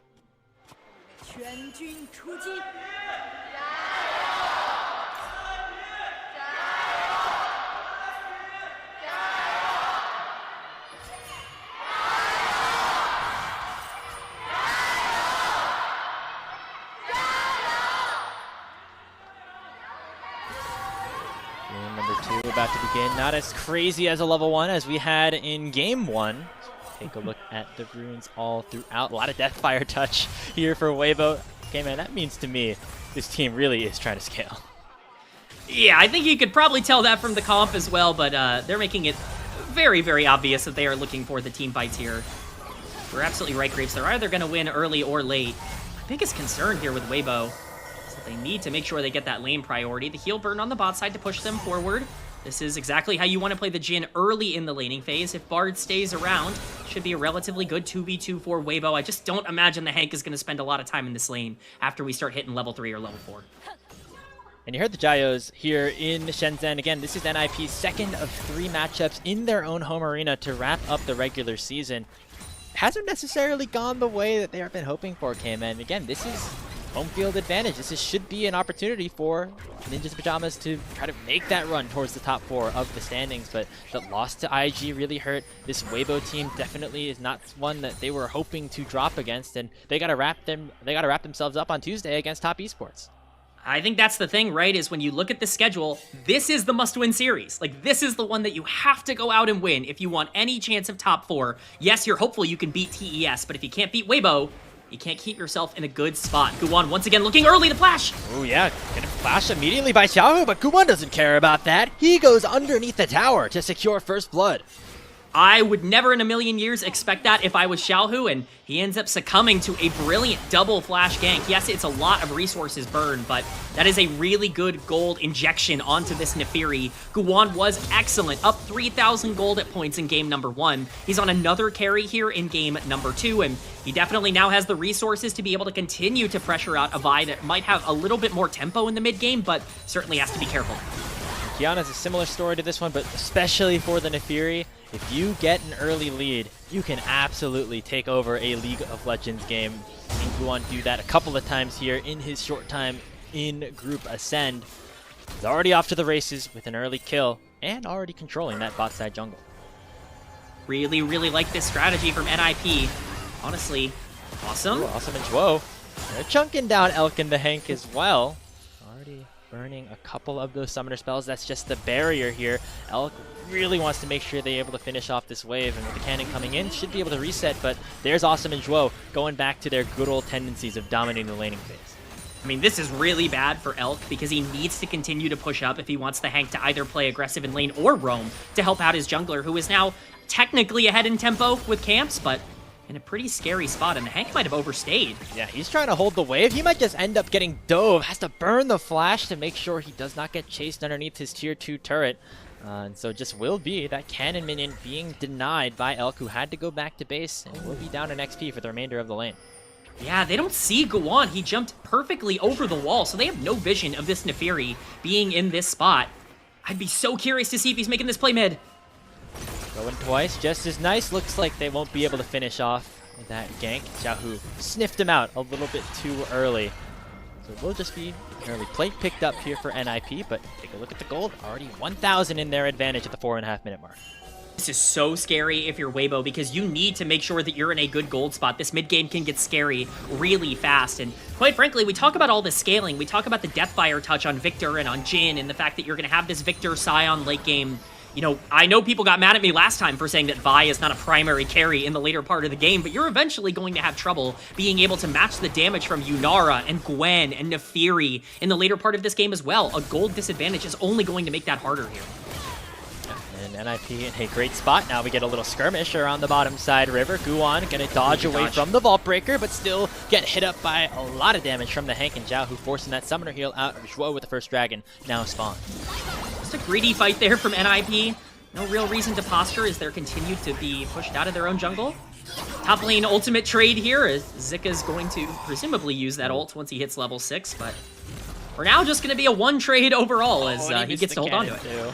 Yeah, I know. It's a tough wave state for Zika to be in. Very patient of him to make sure he doesn't just, you know, if the Balas was in that game, he'd be dying for that wave immediately, right? So a little bit more willpower here for Zika. He's going to have this wave crash in. Again, has the unstoppable onslaught. Taken pretty low by Hoya, but should be all right. Yeah, I mean, this lane sucks for Scion. I'm sure you know well, Grapes, that this is not really a fun lane to play out. And for bad news, it doesn't really get easier at any point in the game for Scion. He's just going to continue to get bursted by this Gwen. Guwan, so much so that he's now focusing the top side. Now a dive could end up happening. Zika does have his flash and the ulti. Vulnerability still available here for Guwan, but he actually doesn't end up landing it. Finally able to pop that. Knocked up here. Zika's able to get one. Hoya doesn't finish off the kill himself. He might go down as well. It's Zika bouncing back. A double kill for the Scion underneath his own tier 1. It's a complete nightmare for ninjas in pajamas. Everything on that play that could go wrong does go wrong. They just use all the abilities to juggle that tower aggro at the wrong time, and it costs them everything. The Scion is super enabled on the top side. I get that this is still going to be a hard laning phase, but you needed to get gold on this Gwen if you're going to make that play. The lead that Guwan got in the early game with that free kill is gone now. He's only down 200 gold and a bunch of CS. And the bot lane gonna try to make up for it though. The Hank in some trouble. The Bola gonna take him down, but Awesome and Zhuo very low, and Elk is level 6. Doesn't have enough mana for that curtain call though just yet. He's 40 away. Can instead try to finish things off with a force shot, and he finds it with a flash on a Zhuo. Oh, we've got another chaotic game on our hands, Graves. The action never stops here in the LPL. As we're going to get a quick replay of the top side before we go back into talking about that bot lane fight. It's just really poorly played from NIP. They land basically none of their damage. The ult is perfect from Zika. Guan has to try and invul himself for the tower aggro, but once Zika just charges up the Q, it's too late. He already took too many tower shots. Hoya ends up getting aggro as well and dies, obviously, to the shot. There's just nothing to like about that play. Pretty much everything going wrong for Weibo on the top side. They are able to pull some gold back on the bot side, but it is a trade of kills onto the AD carries, and while that might benefit the Yunara, you don't really want to be giving more gold back after how good your early game was. You know what's funny though? The lane still sucks for Zika. After all that, he's still gonna get run down. Right now he has a bit of experience advantage, which he'll feel happy about, but it's still going to be an advantage for the Gwen for the time being. Speaking of advantage, looks like a numbers one here for Weibo on the bottom side. Awesome! Just gets deleted as JJ finishes him off with a cease and desist. So much has been going on, I didn't even get a chance to set up for first Vi ultimate, which is one of the most important cooldowns in the entire game. Utilizing that to get another kill onto the bottom side, specifically getting it onto the Vi herself. Really relevant for that engage in the later part of the game. And IP are going to have more tools around this dragon, so they're going to be able to start it up. But again, they have no AD carry in the area. This is going to be relatively risky for them. Awesome's on his way, so should be able to join the fight once it eventually begins, and if it eventually begins. But it looks like Weibo are okay with giving this up for now, knowing that Xiaohu is getting shoved in by his own right in the mid lane. So we'll be the first dragon going over to NIP. We said that them stacking Drakes could be important, and you know, it's not 5 minutes, but an 8-minute Drake isn't too bad. I mean, we've already had a 2,000 gold swing in this game, and it's 8 minutes in, so yeah, getting dragons and forcing those fights is probably going to be important with just how greedy these teams have been. As Zika, you're absolutely right. This Scion's not having a fun time even with 2 free kills donated onto the top side. Just the way that it works in this matchup. It will eventually, I say it eventually gets easier. It doesn't. It never gets easier for this Scion. It's just going to get bursted down. Actually. Just because you get the early kills and Gwen's not at that first item in either the Riftmaker or, you know, something else. Looks like it will be the Riftmaker. But that's going to change very quickly as JJ looking to make something happen with that first advantage in the top side by taking down these grubs. Yeah, I like this play for Jeje. We'll see if Guan goes over, because he could be in some danger if he tries to fight this. The Fury has Smite, but the Hank is here as well. Guan just wants to take one of these away and then hop right on out. Care also in the wings with that stun available, but doesn't want to fully force a fight onto Weibo at this point. So looks like the Weibo is able to get just 2 of the 3 grubs, but they'll be pretty happy with that, with their gold lead still at around 800. I think teams have pretty correctly identified that it's not worth throwing your game away to get 3 grubs. You don't want to be put into that position in a lot of the mid to late game. Yes, they're very relevant and they can feel very good, especially in my opinion for this NIP comp, who is really strong in side lanes at the end of the game, something we really haven't brought up. But look at the side lane pressure that Gwen, Nefiri, Annie are going to be able to put on. You know, that's a true win condition for this team. Being able to, at the very least, deny them a lot of the grubs throughout a lot of the late game is definitely going to be considered a win. But now the main objectives that we're looking at are definitely going to be dragons, as that's where those fights are going to get forced. And NIP still should feel relatively comfortable with going for those fights, but you know, at this point, you know, before we hit that like 1-2 item spike, Weibo's composition not too shabby, right? The bot lane's been able to generate some plays. Elk is kind of ahead right now, and this is really where Weibo should want to fight. I think it really just comes down to the Vi specifically. What do you want to do with the Vi on the map? This is why you draft the Bard, to move around the map and be that playmaking duo. Vi's ultimate is obviously so proactive, but pairing that up with the Tempered Fate, you can catch basically anybody out if they're overextended on the other side. You have to keep an eye on summoners being available for that champion. Flash is going to be up very, very shortly. The Hank obviously has Flash available in that same vein. Don't be surprised. Oh yeah, there's that Tempered Fate right on cue, K-Man. On to carry, flashes away from the Cosmic Binding. A little bit of a mistiming there from the rookie. And that means that Awesome and Joel will be able to get some plates in the bottom lane in response. I mean, that's the play, right? Like, that's your entire comp. You play around this Bard and the Vi. You try to make these plays happen in the mid game. Not having that work is actually really bad. It's free gold for Awesome to catch back up onto the bottom side, and Care is more than fine burning his Flash to just stay alive.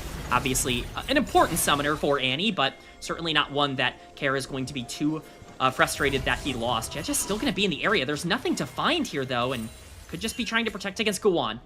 Yeah, Guan I think realizing that maybe Xiaohu was looking for a play alongside JJ as well. The NIP bottom lane looking to try to punish Elk though. Polymorph lands onto the Jhin. The Transcended Laser though does not finish the job. And so Elk and the Hank will be able to get out. And now the curtain call can be used in retaliation with JJ on the way. Cease and desist will find him. The Wild Growth will not finish a little bit here, but Zhuo should be on the menu next. Elk finishes off the kill. It's 6-2 for Weibo Gaming here in this one. It's a great play from Jeje, but Elk has just been on fire today in terms of being able to find those abilities to hit. The skill shots have been perfect coming in from him throughout this entire series on both the Ezreal and the Jhin. That's obviously a huge influx of gold, and specifically getting gold onto the Jhin does solve some of your problems towards the later part of this game in terms of consistent damage. It looks like you just find a pick onto Elk. The Polymorph comes down, even with the flash coming through, but unfortunately for Awesome, he doesn't land any of his damage. He gets stunned up by the Hank, and at this point, he's way too low to try to make this play happen. One jungler's in the area, and the other is not. It's way too late at this point to try and disengage, even with the Lulu ultimate being dropped. Your health bars have just been chunked so much. It's a mistake from the bot lane that's been central and key to Ninjas in Pajama's success over the course of this split, and those are the kinds of mistakes that they can't really afford to make. Yeah, I mean, that's the contrast of when those plays don't work out for Awesome and Zhuo. They end up getting punished, and we haven't seen that too much so far, but you know, as we get closer to playoffs, the stakes become even higher. You wonder if that will continue to plague NIP as we go throughout the end of Split 2. Elk off to a good start. We said that Weibo needed to win in the early game or the late game. The early game has worked pretty well for them with the second dragon about to start. I really thought this was going to be their weakest part, but I'm looking for another play potentially here. Oh, man. The Hank's got to go read the LoL wiki, man. He's got to count how many seconds that Bard ulti lasts. Yeah, it doesn't look super comfortable on the champion just yet, but at least he's making plays. I think that's the most important thing. You can't be passive on Bard. Unfortunately, this Tempered Fate's not really finding anything at this point, using that cooldown right before Dragon spawns as well.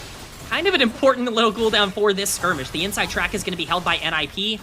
They're fighting for the wave here, but because of all that river pressure, they're just going to fight. Transcendence popped here by Awesome. The Wild Growth on top of him. Elk already forced out of things, but he gets hit up by the Deadly Flourish and now can use the Curtain Call once again. Third and fourth shot won't be able to take him down, as Zhuo and Carry do a nice job body blocking, and that means Guan can head right back to the Mountain Dragon to try to make it a 2-0 lead. Yeah, this is a really good play from the bot lane of NIP. Awesome understanding exactly the timers with which he can fight. And now Weibo Gaming are forced into a spot where they either have to contest 2v4 or they have to give over this dragon.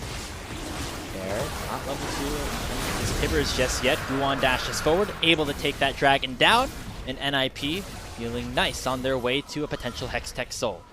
This is without a doubt the best thing that Awesome does. See if I get time to talk about it as Guan. Yeah, JJ just finds Guan out. He's able to go invulnerable with the Tibbers on top of JJ. Forces the flash away from the Vi as well, and so no blood ends up being shed. Xiaohu will be able to control this wave and get a couple of plates in the bottom side. Yeah, a lot of chaos happening as Elk also going to be able to pick up some gold in the mid lane, but as I was saying a little bit before, this is the benefit of Awesome. What he never really does is play passive, play scared, as Hair is now in danger. Speaking of aggressive, that's exactly what Weibo have here. Looks like this time the stun not going to connect onto Guan, who goes forward the call to pack onto the Hank, but it's into a 1v3. And JJ is able to force him out of there. So Guan once again looking for something aggressive and not able to find it. Oh, I thought Guan lost his mind for a second there, diving in. He's playing with a Lulu and an Annie, and I'm like, I don't know if you've got the damage to follow up on this play, brother. So luckily he's able to survive on that engage. Overall, it is a resource, a cooldown used by Guan, but not costing his life, which is the most important thing. He will not have that flash available, but Jeje's flash is also on cooldown, a big playmaking tool for Weibo. Dragon's still about 4 minutes away. Herald is up and is likely going to be the next priority, but again, we'll see how many resources you want to spend trying to get this. We've seen teams start to back off from it. There's Awesome once again. That's the point that you were going for, right, K-Man? Even if it doesn't result in a kill, just getting control of the mid lane and allowing these fights to happen has been what has driven NIP to success. Nobody does it better than Awesome right now. He just plays so aggro with this positioning. Guan as well, just stepping up and half He just eats the entirety of a combo from Zhao, who already forced to pop the call to pack. And there's Awesome going too far forward once again. Gets CC chained and taken down by Weibo. That is another death onto the NIP 80 carry. 1 and 3 on the Yunara, and that will result in WBG taking down the Rift Herald. What a massive mistake. What is even the plan there? I mean, the Neferi is just stepping up with 0 health. The AD carry goes in to try to make that play worthwhile, but there's just no protection, there's no damage, there's no setup, there's no nothing. It's just such a sloppy play from an NIP team that feels like they've had control over this map up until this point. We get the replay here. Look at the damage going down on Zhuo early from the Hank, who actually does a great job here of trading, but look at Gowon's positioning. Kair's making his way down, yes, but Gowon's taking all of this aggro. He's already half health, and the curtain call just gets dropped. Awesome is basically the sacrificial lamb at this point for, you know, the free damage coming in. I just don't really understand what the plan was there. You give over the objective and a kill for free, and Weibo now have a pretty big lead. This is what they're going to have to keep doing. Snowball, snowball, snowball. They're up 2,000. Can they continue to turn that into more? Elk is really going for that lethality build at this point. Already has that Yomis. We'll see what that ends up turning into next. Looks like we had a bit of a play up on the top side. Xiaohu nearly ends up going down and had to flash away. Classic Annie moment. Drop the combo and basically pick up a free kill on the map. Obviously, this is the kind of champion we wanted Kair on, but those are the plays they have to make. They're staying aggressive, now moving as a squad down to the bottom side. He's able to get on out of there with the magical journey. Looks like NIP not going to be able to find anything down here. And hey, for Weibo's sake, we said we were worried about the damage that this draft was able to put out. Looks like they've done a good job of being able to generate their leads regardless. Look, chat's gonna hate me for this one, but you know who does a lot of damage at 4 items? Jhin. That champion really hurts if you can set up for free. He's halfway there, and he can really start to affect the game the more ahead you can get Elk throughout a lot of the end game here. So that is definitely a win condition and does solve quite a few of the damage problems for Weibo if he is accelerated. It's not going to be quite as easy for him as it would be naturally for something like a Yunara, but Temper Fate goes wide.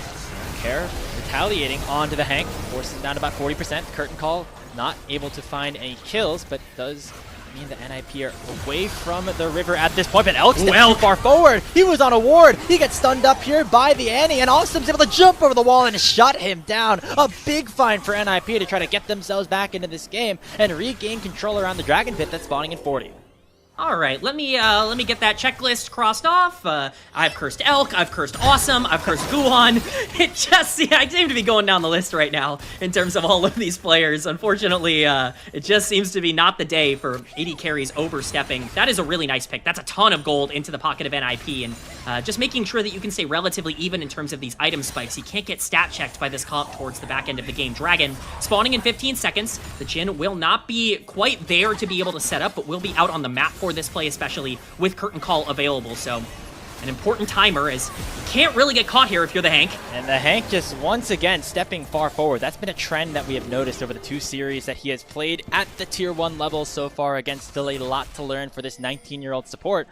That has cost Weibo a couple of moments here, although not a game just yet. You have the Dragon now available. NIP would love to claim Soul Point right here. 8 seconds on Tempered Fate. Flash also not available for the Bard, but JDG can go for an engage. How aggressive do they want to be here as they fight for this Drake? Zika teleports early. We'll see if Hoya actually just wants to respond or take gold up on the top side himself. It looks like that's going to be the answer, so that's NIP deciding to sacrifice the potential for Soul Point. Gowon dashes away from the unstoppable onslaught as Zika feeling very frisky in that one, but it does burn a teleport out from Kair. Yeah, if you're going to give the Drake over, you would rather not have to use teleport to TP out, just to stay safe in that regard, but at least you're getting something for it on the top side. This is clearly identifying what NIP want to play for, which is this side lane priority that they have had throughout the entirety of the game. This comp is actually really good in side lanes. This Gwen, this Neferi, this Annie. I know I'm kind of hammering the point home, but really, that is a true win condition for this squad. I understand not wanting to take that fight right here, right now, as you're still scaling up, but we'll see what they can get in return on the rest of the map. So getting a little bit of damage onto this mid lane tier 1, but I mean, you talk about here Hoya deciding not to join that dragon fight. He's able to pick up that whole tower, and all of a sudden that gold lead that Zika temporarily had out the window once more as the second item has been picked up for Hoya in the Nashor's Tooth. Tempered Fate had to be flashed away from by Zhuo. It looks like not any kills yet, and now you just send the Gwen down bottom. She's going to have teleport advantage if NIP, for whatever reason, decide to rip the Baron after finding a pick. Would be quite bold of them, but it is good to use that Tempered Fate to get a flash. I mean, that is the kind of trade that you need to make if you're the Bard right now. Just try to get as many resources down on NIP as possible so that when you do force the play, you actually have the resources advantage to be able to make that play as easy as possible with your lack of damage. One thing to note, we talked about the scaling coming in from the Deathfire touch on both the Victor and the Jhin. That's starting to come online and become a bit of a problem. We're getting closer and closer to third item completions for both of the carries here. Second item for Xiaohu, third item for Elk. And that's going to be a really big power spike for Weibo. Once this Victor gets online, the low range of NIP could actually become quite a bit of a problem.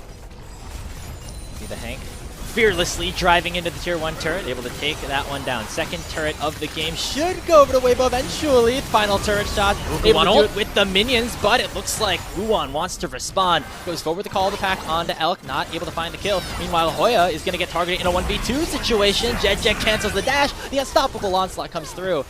And that should be another kill here for Weibo. They get it onto Hoya, who's now 0-2. Brilliant map play here from Weibo. They do a great job to dissuade that engage coming into the mid lane. Guan tries to force because of the side lane pressure. Should be fine here.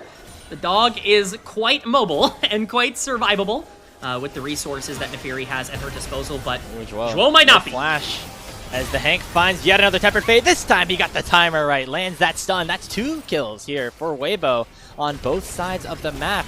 And they are continuing to play this pick game very nicely.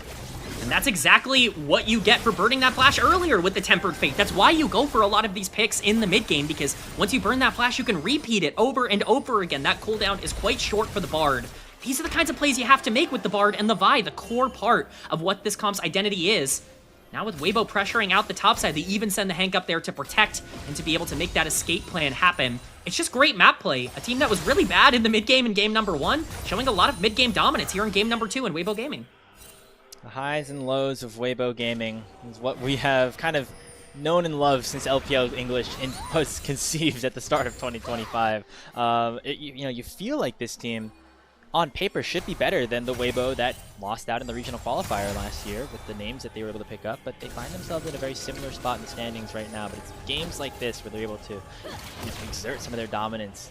They're just hands gap some people, right? With Zika, with JDG, that you start to feel pretty confident about Weibo and their ability to potentially qualify for international for the first time in a little while.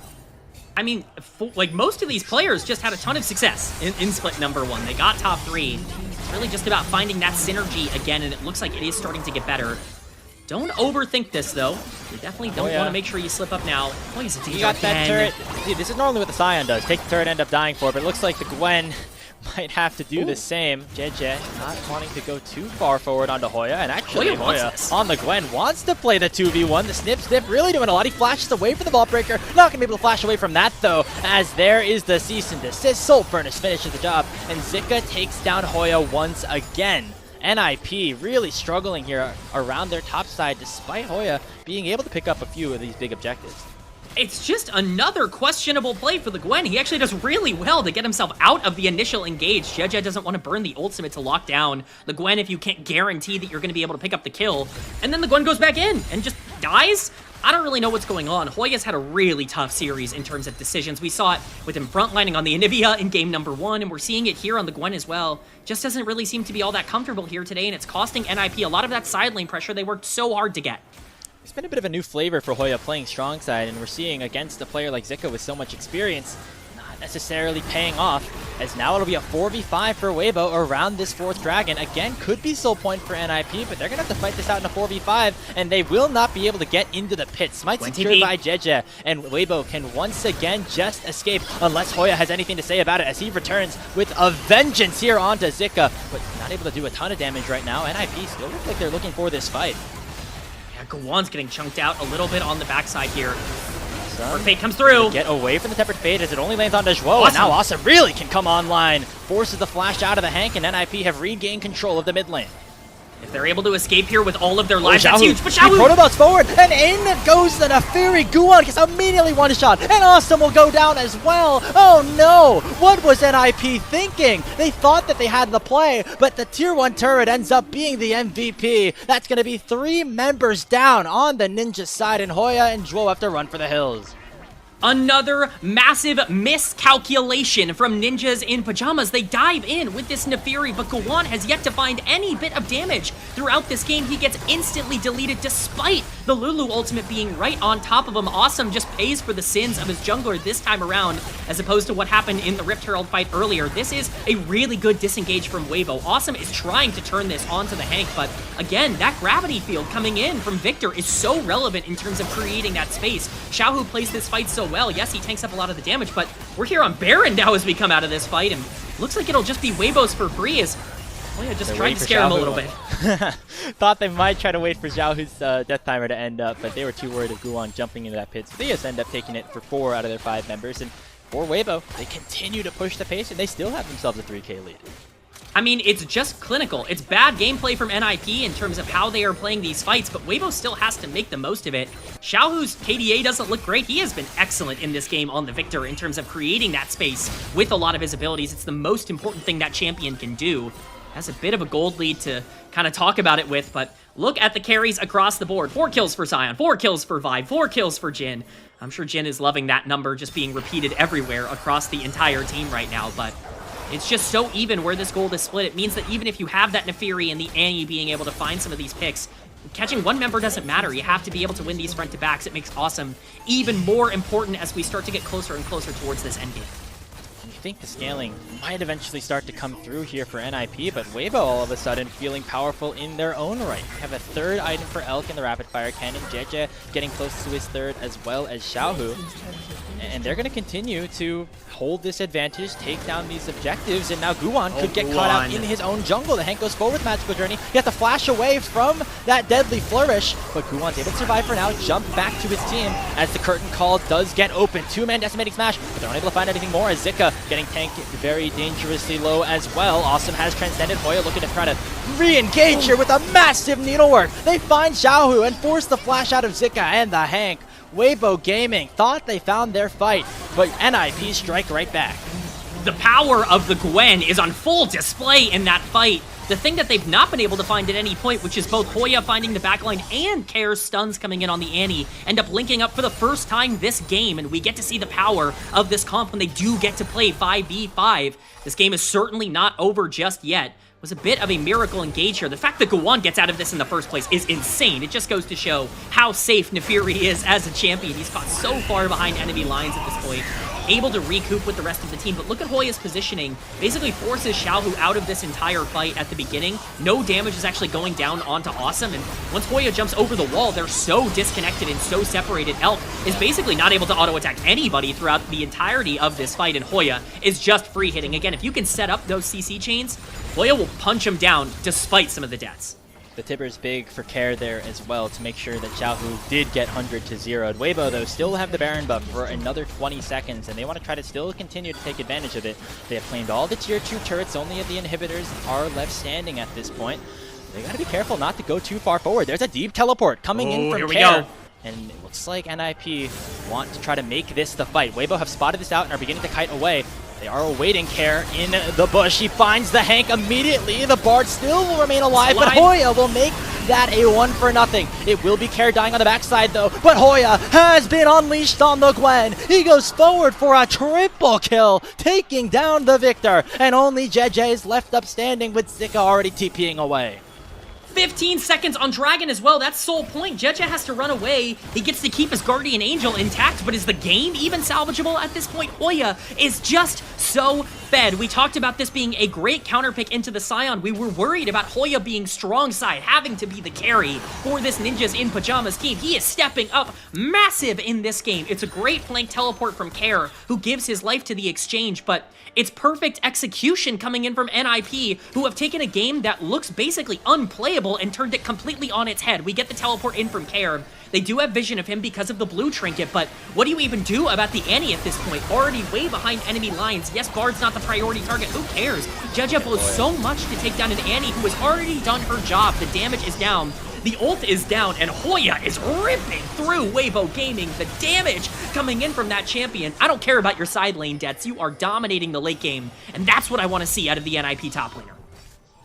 Ironically enough, against the Scion, it has been a Bausian performance from Hoya in this game too. Sure, you die a little bit, sure you get caught out in the side lane, but picking up waves and delivering in the team fights, and that is what Hoya has been able to do during some of NIP's wins throughout Split 2.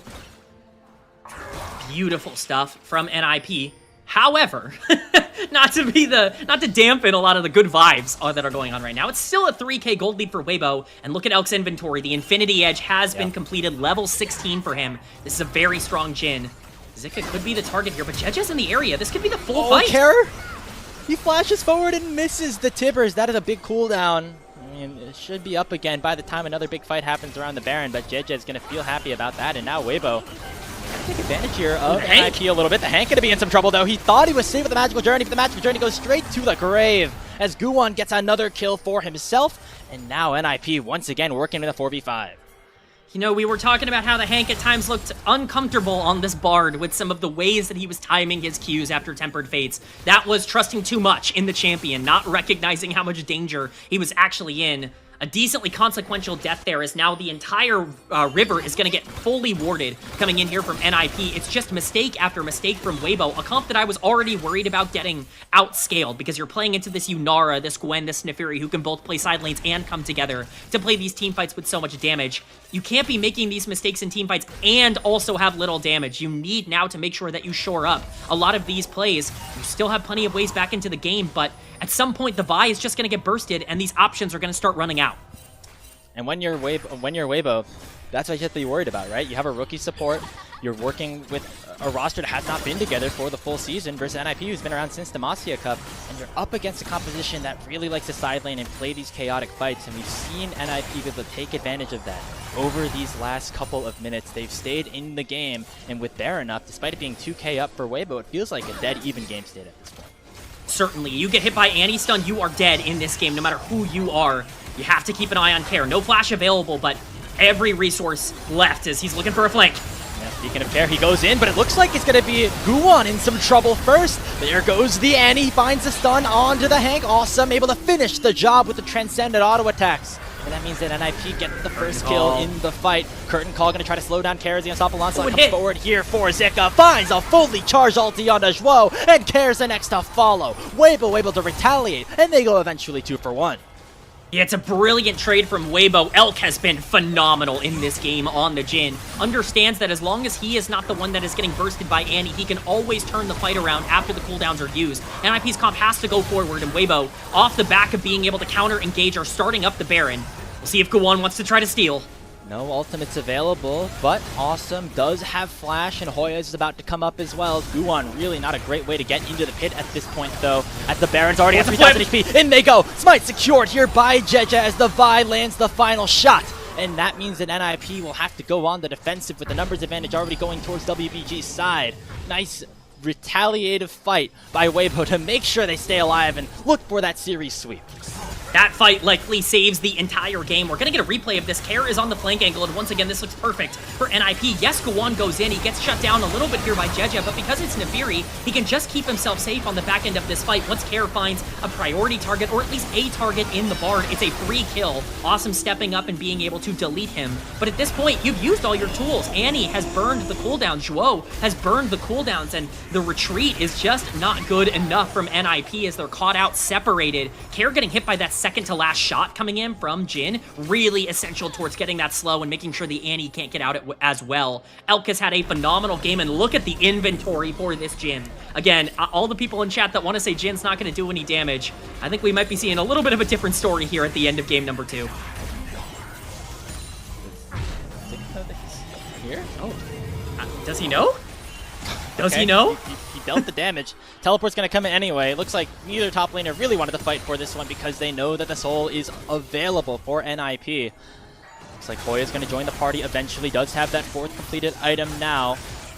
See if NIP are able to win out on a 5v5 this time. Elk gets exposed here as Guwon already goes in, but he gets one shot by Xiaohu. Speaking of one shot, though, it's a trade on the other side as the Hank already is getting taken down, but Awesome's already very low, and Zika is just a beast on this front line. Takes down the Yunara, and the 4th shot finds Hoya. A double kill in for Elk, and only Care remains with Weibo pushing down mid.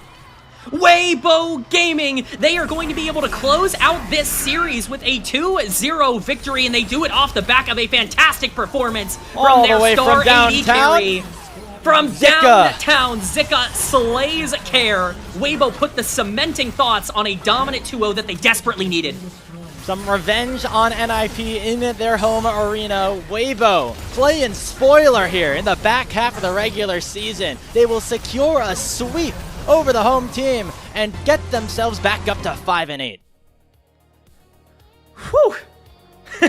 My heart rate's up, Grapes. I'm feeling a little crazy after that one. What a series. I mean, super fun back and forth between these two teams. 2-0 definitely does not tell the story for how well NIP played in both of these games, where they absolutely had the chance to win game 1. They had the chance to win game 2, but when it really came down to it, who stepped up at the end of both games? It was Elk, who was phenomenal in this game 2 on the Jhin, got a massive lead, and just obliterated the front line throughout this entire one, was able to survive on the Guan engage, and I'm just really happy for Weibo. They needed a confidence booster, and this was exactly what they were looking for.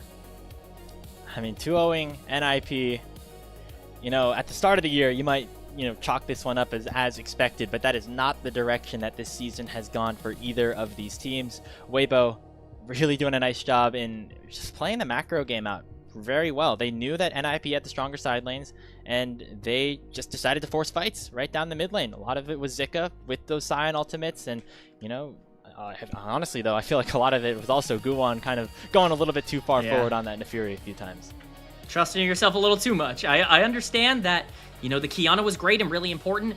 I think they misunderstood the comp in game number 2, if I'm being honest. Hoya was so strong on the Gwen, and I think we just saw an experience where they were thinking, okay, Guwon can dive in, go invulnerable, and then we can follow up on whatever damage Guwon's able to do by bringing the Annie and the Gwen in and really trying to create the fight from there. The problem is that really, the way these fights needed to happen is you needed to catch priority targets like the Jhin with Annie stuns before Guwon dove in, and it just didn't happen. It felt like they were desynced in terms of their engages, and it cost them the entire game. Yeah. Care a couple times on that Annie really had the opportunity to make something happen, and just, you know, he was really good at ulting the Bard. Felt like maybe you want to find somebody else towards the back end of that one. He had a bit of a rough one. Xiaohu playing very well himself, and that's just some of that experience gap that we'll have to continue to talk about, both for Weibo but also for NIP as we get later on into this season. I mean, these are the games that you kind of need to win to build that confidence. I mean, these games were winnable. Both of these games were winnable for NIP, and I think that's what probably makes it sting even more, is they were in a spot where they absolutely could have walked out of this 2-0, you know, feeling good, feeling comfortable, but instead, this was the series they needed to win, and they couldn't win it. We talked about their hopes in terms of being able to get top 4. I'm not going to say they're completely dashed off this result, because you can 2-0 top esports and you can 2-0 WE and still potentially have a chance of being able to make it in if one of JDG or AL end up going winless throughout the rest of the split, but it certainly means that your road's a lot harder. I mean, having to 2-0 top esports is not a really good place to be in, and it's really just unfortunately set up by themselves here today. Let's take a look at our updated standings, because there's been some interesting stuff that has opened up now with this result taking place. You can see Weibo going up to 5-8, and NIP, the max wins that they can now get is 7. That means that the winner of this next series, AL and JDG, will clinch a spot in top 4 by picking up their 8th win. We also have Top Esports officially clinching a postseason berth as well. No real surprises in terms of the qualification as we get a look at the post-game stats. Zika, most damage on winning team. Big ups to the Sion. Massive Sion game, quite frankly, from Zika, who was always up in the side lane. Got 2 free kills, outplaying a dive in the early game, and then, you know, was even able to pick up a couple of kills onto Hoya, overextending in the mid game as well. Played those team fights excellently. I've been hyping up Elk a lot because I really do think he had a phenomenal performance on the Jhin. I think you could easily justify a Zika player of the game here in game number 2, and, you know, it really just goes to show the effect that you can have on those tank champions if you're just positioning correctly. I mean, we really felt like Hoya was going to be able to turn some of these fights around, and he was pretty powerful, but it turns out the scaling for Weibo just was a little bit too strong, and it's plays like this. Okay, man, Hoya not able to finish the job here. Zika getting strong. He never died on this game. We never saw that Sion passive in fruition, and that's normally a good thing when you're talking about you know, a player like this. Report Zika, never use Sion passive, completely wasted ability. What's even the point of drafting the champion? unbelievable game from Zika. Somebody who's needed to step up. I mean, Hoya obviously got a lot of attention because he was destroying team fights and was the highest damage in the game. But again, I think Zika, for the most part, outplayed him in this one. Just didn't have the same kind of resources. He took a bad matchup, outplayed a dive 2v2 on the top side, had full control over the side lanes where he was never entirely pushed out, and then just like was super effective in team fights. What could you possibly want from your tank more than that? That's even with NIP, you know, looking aggressively onto his backline. He still was able to keep a lot of them safe. It was a game that maybe the gold lead didn't necessarily fully display what the top lane situation was looking like, as Hoya, he really needed to be in those side lanes, and Weibo never really let that happen. And so again, this is the Weibo gaming that we want to continue to see going into the later half of this season. Remember, they finished top 3 with most of the same roster, and if they think that the Hank is going to be able to continue to scale up in his level of play, I mean, the sky still continues to be the limit for this team. We just haven't been able to see them fully take control of that yet. You know, the Hank had a series. I think he was great in game 1. I think that's certainly something that people are going to feel pretty good about. I think the Karma game was genuinely very good from him. Paid for the sins of his AD carry a couple of times by overstepping for vision. All well and good. You kind of have to do that as a support every once in a while. But game number 2, obviously, you're looking for more proactivity out of this team. One thing that Hong was kind of brought in to do is be a playmaker, an engager for this team, because that's what he was good at. The Hank is very clearly a different player. He wants to play more for 2v2 dominance, wants to play more on these enchanters. That is what we have found success on already in our short, limited time. If he can start to level up some of these games on Bard, on Nico, on Rakan, that can really unlock another avenue for Weibo that they could even grow something bigger into. You already feel like you're upgrading in the 2v2, getting Elk more comfortable. You might even really have like a genuinely good support on your hands here if he can kind of expand that champion pool. Man, just going through some of these replays again, I think the broadcast team is setting up for a Zika Pog. The way that they're showcasing his team fighting abilities here, lining up the decimating smashes perfectly to deny some of these engages that NIP was looking for. They ended up looking pretty foolish by players like Guon and Care, but a lot of it was because of how Zika was able to play those out on the side. So he weathered the storm up in the top lane and able to put up a really high quality performance to get a little bit of momentum here for Weibo, and also to make sure that they don't have to play against a team like LNG in the first round of Night's Rivals. I don't want to play against LNG or ADG. Not that Weibo would be underdogs in either of those series. I think you could reasonably say that they are better than both of those teams on paper, but like, why risk it? Why? I would much rather play LGD. I would much rather play Thunder Talk if you can get that kind of gig. Like, that's definitely much closer to where I would be and you know, hoping and praying in terms of these standings, and that's where NIP wanted to be as well. And unfortunately, they're now in danger of potentially losing out on a couple of spots and getting themselves into some hot water down the stretch as well. So this result just kind of flipping the entirety of the play-in stage on its head. It's been a very interesting bottom half of Group Ascend to watch over these last few weeks, especially since WE has suddenly entered the conversation and started taking games off of some of these other teams like Weibo, even a series against IG. It really feels like we're starting to get super competitive down the line, and that means that a lot of these playoff matches, not just like, you know, the upper half of things, but these like not lower tier teams, but like these middle of the pack teams fighting out is going to be really, really exciting once we get to that stage in the postseason. Oh man, I mean, the playoffs are already looking so fun, Graves. Like, we're already setting up for so many fun matchups. So many of these teams have questions and major problems, and that means that I can guarantee you there's going to be some playoff heroics. There's going to be a team that randomly shocks people and makes it to top 3 or top 4, and quite frankly, I don't know who's qualifying for MSI, and I think that's the most fun thing I can possibly say right now about how fun the LPL has been.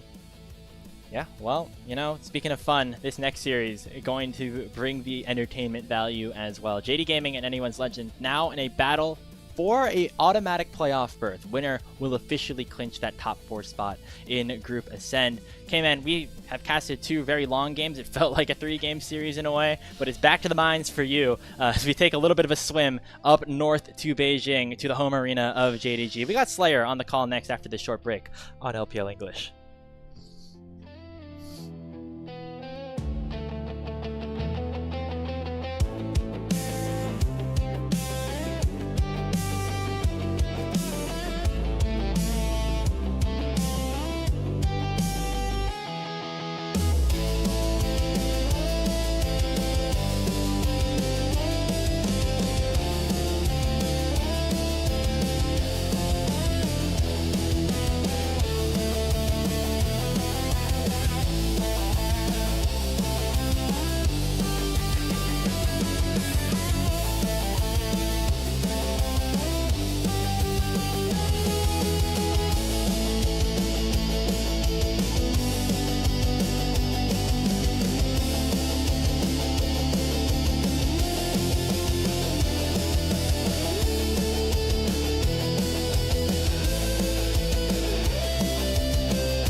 Oh, man. Grapes, your modes of transportation, man, I'm not okay with it. First time he made me drive through bumper-to-bumper traffic came in, and now he's making me practice scuba diving? I don't know. Whatever, guys. Welcome back to LPL English. You've got the same color caster, as you all know, Super K-Man rocks next to me. And I have, of course, Slayer stepping in for the final series, the final Ascend series of tonight. Also to wrap up another week of LPL, it's JD Gaming and Anyone's Legend for one final time tonight, K-Man. And I could not be more happy to get to go through this series with you, buddy. Oh, I cannot wait. This series is really important now because of the one that we just got. With Weibo picking up that victory against NIP, whoever wins this locks themselves in for playoffs. They are guaranteed top 4. So a lot on the line here today is everything is kind of shifting around in the LPL. Some level of stability can actually be achieved for the first time here. Stability indeed. How important it would be to lock yourselves in with that top esports of BLG, who are currently sitting pretty when it comes to playoff time. But let's get right into things, K-Man. We've got a lot to talk about and maybe a bit of a shorter time compared to normal. So we'll start, of course, with JD Gaming, the team you are very familiar with by this point, and a team that really I felt like came in and Split 1, banked themselves on Gala's high-level performance, Vampire really coming into his own. But this split, it really feels like the solo lanes have kicked it into another gear for this team to really help them get out of that early split skid. They've absolutely been on fire as of late. Not every series is going according to plan, but you're definitely comfortable with the performances that you're getting out of these key players. I'm glad you highlighted the solo laners, because Xiaoshu, I think, is really starting to refine that laning groove that he was so dominant on. And Hongqiu has been one of the best players in the LPL throughout the spring split here. It's really been an impressive performance from them. If you can finally get a team effort around them, you're going to be looking at one of the scariest teams in the entire world. Scary, not just yet, though, right? We talk about scary JDG. That's like Split 1 finals JDG going to first stand JDG. And it's a wake-up call because of how, how much time we really have left to make these series count. Okay, man, we're going to start having, obviously, playoff conversations, but for JDG, also, we've got to qualify for MSI. We were a first stand team. Why can't we be an MSI team as well? I mean, that's the thing, right? You don't just go to a finals in Split 1 and go, yeah, we're done. We got nothing left to play for. You want to get back to those international tournaments. They made the semifinals of First Stand as well. They weren't just a team that went and, got eliminated. They had success at that tournament, and they want to be able to get back there. It's basically been free roam for them outside of the BLG series, and BLG has been their kryptonite, but it's also been these weird games in the middle of splits, bouncing back from these defeats that they've had trouble doing. They need to wake up sooner rather than later, because as we get closer and closer to playoffs, typically that's when these top 8 teams activate. Top 8 diff definitely always seems to kick into the playoffs, but you always want to position yourself best for it standings-wise, and you obviously want to get into that correct level of form as early as you can. At this point, if you round into your peak form, most of the time you see teams carry that throughout an entire postseason run with how little time actually we have left in the regular split. You mentioned Tabe though, K-Man, and if we know Tabe for one thing as a coach as of late, it has been his draft diff ability. And I'm gonna keep it simple for Tabe right now when talking about one certain player of JDG in particular, that being Junja, because if you want a win, if you want to get a win for JDG, it's simple. In a single game, get me J4 for Junja. And this is where I will make the very bold statement that this guy, K-Man, is the best J4 player we have, not just in the LPL. No, in the darn world, man. This guy has been on fire with this champion.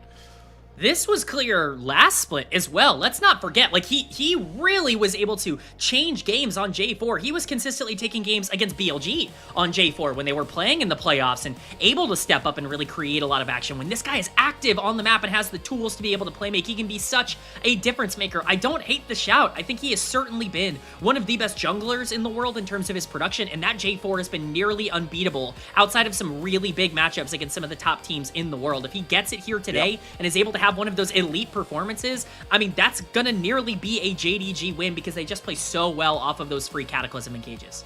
And I know I'm gonna hear some Kanavi shouts. That's like the only person I've heard when scouting this take. I don't want to hear it, man.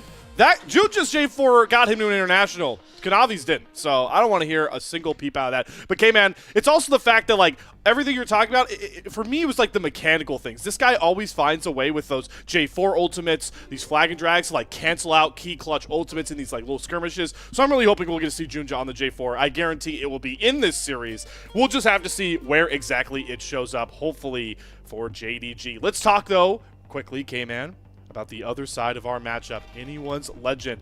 A team in a very similar spot record-wise, but maybe not in the same spot form-wise. We used to, you know, slam on Weibo of past splits for how wishy-washy they could be. They kind of still are after what we just saw them do to NIP, but AL have caught whatever sort of bug Weibo like to subscribe to, and they are just way too all over the place still, K-Man. Their inconsistencies have been debilitating throughout all of this split. They just cannot seem to play together as a unit, and it's really tearing them apart. Of course, the individual lanes are struggling and not finding their own levels of success, but it's the team play that used to be a strength that has become a weakness for them. And we really wanted to, you know, spend some time, K-Man, trying to hone in on exactly, you know, what has gone wrong for this team compared to last split. We've been on some casts together, actually, getting to watch AL and their shortcomings as well. And I know, I just wanted to give you the floor on this one, K-Man, to really, like, let the people know what, you know, one of the, I would argue the biggest problem has been for AL so far this split with their inconsistencies. Yes, so we actually are going to move into a little bit of a clip here for Anyone's Legend. This is from their previous series against NIP, and there are some things to point out here. Flandra, of course, TPing onto the mid wave is important, but let's try and set up here why he's in that spot in the first place. There are 4 members bot side, and somebody has to catch this mid wave before the dragon spawns. Flandra just takes a really bad teleport. He needs to be here, but taking that TP is already mistake number 1. Now, you have a couple of decisions for AL. NIP are going to be making their way to this dragon very, very shortly. You can either full engage and try to feel comfortable taking them on in a skirmish, because they do have to send their jungler back with the amount of damage that he took, or they can actually just focus the dragon, force NIP in, and just try and burst down the objective and get out as quickly as possible. Unfortunately for AL, they make neither of these decisions. Look at this comp for them. They have Skarner and they have Azir. These are 2 champions that want to be playing these front-to-back fights. Look who is frontlining right now. It's Kael and Shanks. Instead of inviting them into the dragon pit and utilizing the resources that they have with these big team-wide ultimates, the Azir Shuffle, the Skarner Impale, they separate, and that is the big difference in this fight as NIP get a free engage onto the Bard, as Shanks is completely isolated from the rest of the team. Tarzan, yes, is able to get this dragon, but this is a 4v4 without a Nocturne, no Paranoia, no way to join, and they just get absolutely destroyed in the fight. NIP grab the Baron, it's a 3,000 gold swing, and it completely destroys the game. These are the mistakes that AL was not making last year that has really begun to catch up and bother them throughout most of 2026. So keep your eye out for this sort of dysfunctional team fighting and decision making. We're hoping tonight that that's not the case here, because not only do me and K-Man desperately want to cast AL when they're in form, we have been deprived of that, at least I have so far this year, but it's also just the stakes of this series, as we get to see Anyone's Legend come out onto the stage here to play for what would lock them into a playoff spot. Reminder again, we're going to keep harping on it all night long, folks. The winner of this series, thanks to Weibo, has a playoff spot clinched. They do not have to see a Group Nirvana team in any sort of play-in tournament. And it's not just a playoff spot, right? Like, obviously, these teams are expecting to make the playoffs, and you don't even have to worry about the play-in stage, but a top 2 seed is, like, very achievable right now. In terms of the way that the standings are breaking down, it is very easy for one of these teams to win out and be able to put themselves in a spot where they get to choose their opponent, for the most part, going into the playoffs. Remember, the system here in the playoffs in the LPL, if you are the 1 seed, you get to choose which of the bottom 4 seeds you'd like to play, then the 2 seed picks, then the 3 seed picks, and so even just rising up in the standings 1 or 2 spots could be a difference maker between getting into round 2, potentially getting into winners finals, versus having to make your way through the lower bracket. And, you know, as much as we can talk about, we will later, how the lower bracket can be such a buff for playing more games, it just takes such a weight off your back being able to go through the upper bracket to make a grand final. So we'll have to see. That's still a long road away, but we are taking one monumental step here tonight, K-Man, as our teams head to their setups and get set up for this Game 1 draft. And K-Man, before I give you the proverbial reins once more, important to remind everybody at home, JDG are going with blue side, and AL gets first pick. Is this just the status quo at this point for the LPL? I keep seeing it. Blue side to give up first pick. It is very strange to see how this goes down, but yeah, it does seem like every single team has kind of opted into the gentleman's agreement of blue side for first pick. I kind of understand it.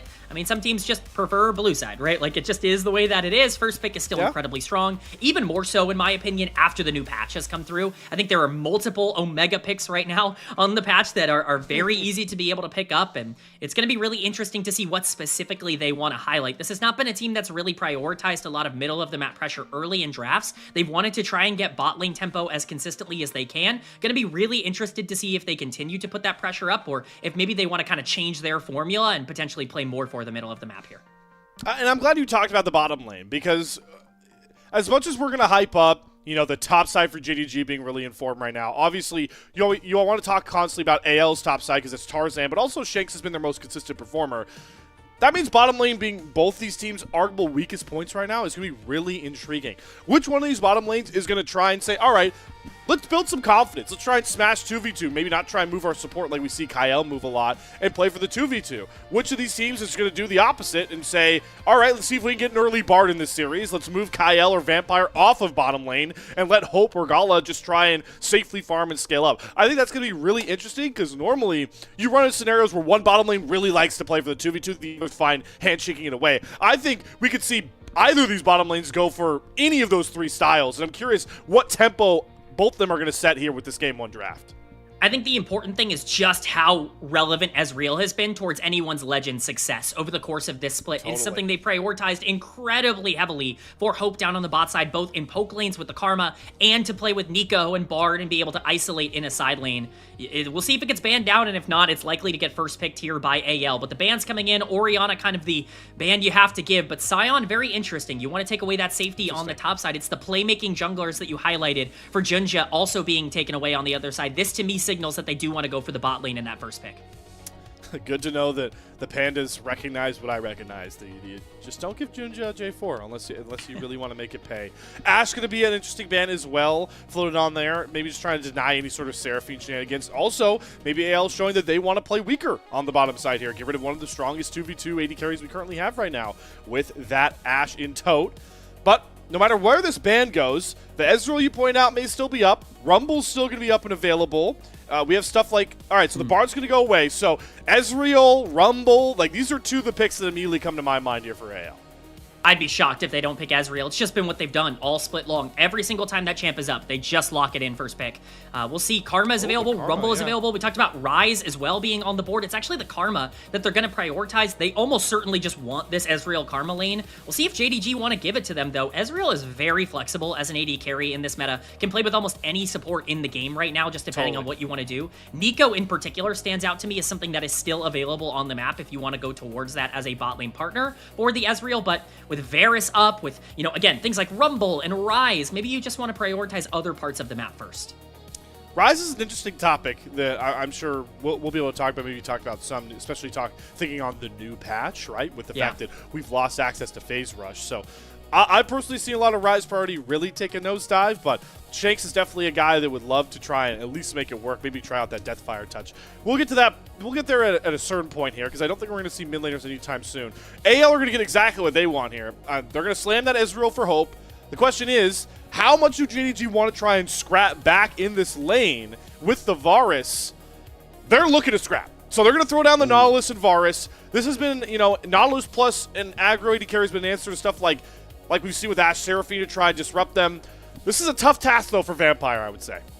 I think this is a really hard Nautilus game already. Like, I know it's Karma, but they're likely going to lock in something really safe on the bot side, whether it's Ezreal or even something like a Jhin. I expect it to be Ezreal. I would just be stunned if it's not that pick, but like they're definitely going to lock something safe in on the bottom side. So Nautilus kind of needs to be a big playmaker for this team. The reason that gets a little bit scary is because Not really only has one mode, and you're playing into Karma, who's just going to body you in the 2v2. So you've set yourself up to be in a tough position in the laning phase, and Vi is going to have a ton of priority. This Nautilus basically needs to find mid-game plays, or he's essentially just going to go in and die in the late game.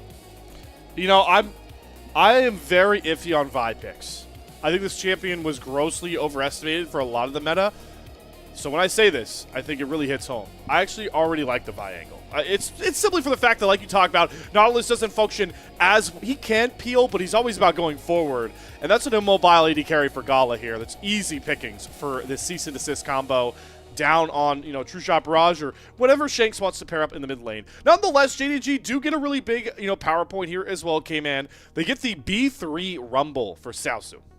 I think Rumble was simply too good to not take. One of the things I was actually really interested in seeing is if they were going to flex that Varus to the top side. Xiaoxu was yet to have a Varus game this split, but I don't really love the way Varus fits in the bot lane right now going into Ezreal. You can't really punish the super poke lane of Karma and Ezreal, and this Nautilus is basically going to be abandoning this low mobility ADC, so I was curious to see if they wanted to flex it, but Rumble, again, just too strong in the meta right now to give over for free, and they clearly didn't want to spend a ban on it. Now the question is, how do you match this Vi's pressure in the mid game? Are you saying you got it, like you can have all of this tempo at level 6, you can find those engages and we'll play for late games? Because I think that's totally possible with Rumble and Varus. Or do you feel like you need to pick something that can contest it, like the Xin Zhao, like the Pantheon that are still left up on the board?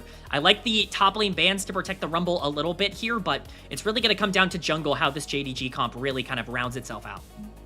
I'm a little bit curious that AL weren't just trying to think about targeting some of these junglers. I guess there's some respect over to Hongq, who I do think right now, form-wise, is the best player we're going to have on the Rift, bar none. So taking away some of his comfort picks, that's fine, but I guess that's the angle. They're more scared of Hongq than Junja. Not a bad idea, to be honest.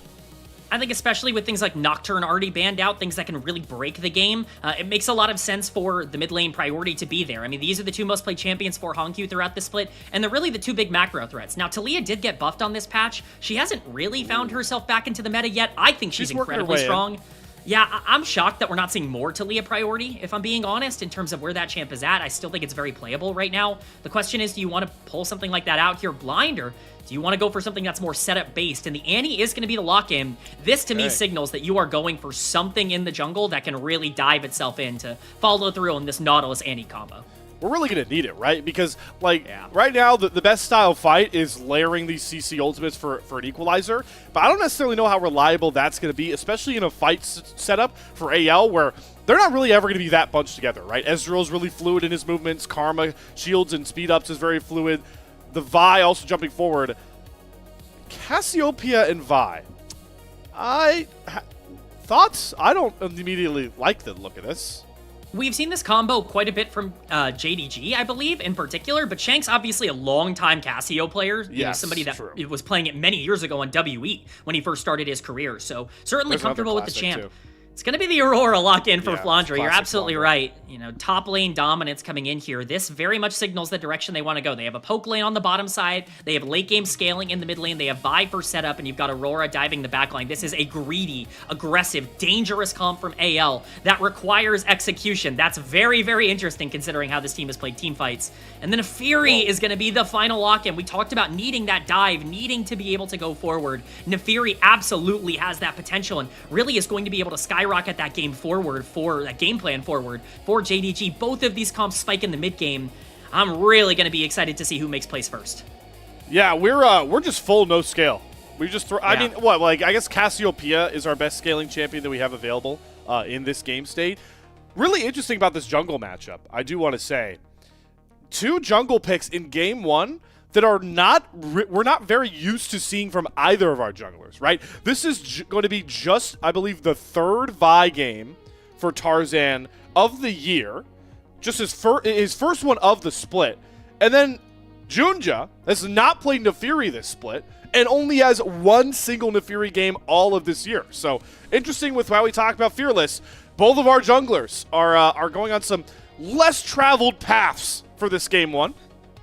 Very different roads for these two in terms of how they normally like to play, these two teams in particular. Like I said, mid-game dominance is going to matter a lot. I think both of these teams, quite frankly, spike in very particular ways. This Annie-Nefiri combo is going to be so dangerous to play. If they can find those picks early, that's going to delay a lot of the power spikes coming in from the other side, even from the Cassio, but specifically the poke from Ezreal, from Karma, and then Vi full engaging after you're able to put that down could be basically unstoppable for a team that has no real way to peel outside of Nautilus. This is a game that's going to live on the knife's edge for its entire runtime, and that's going to be really exciting.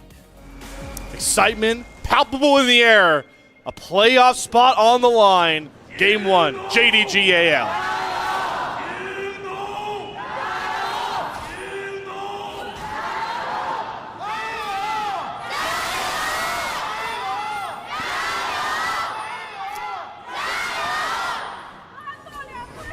Okay, so that was the most guttural crew leading I've ever heard for the Jindal. Like, that was so guttural. Yes. I love that. But then AL were so loud with the fans that they were like peeking the microphone. So either they're close enough to the microphones or they're louder.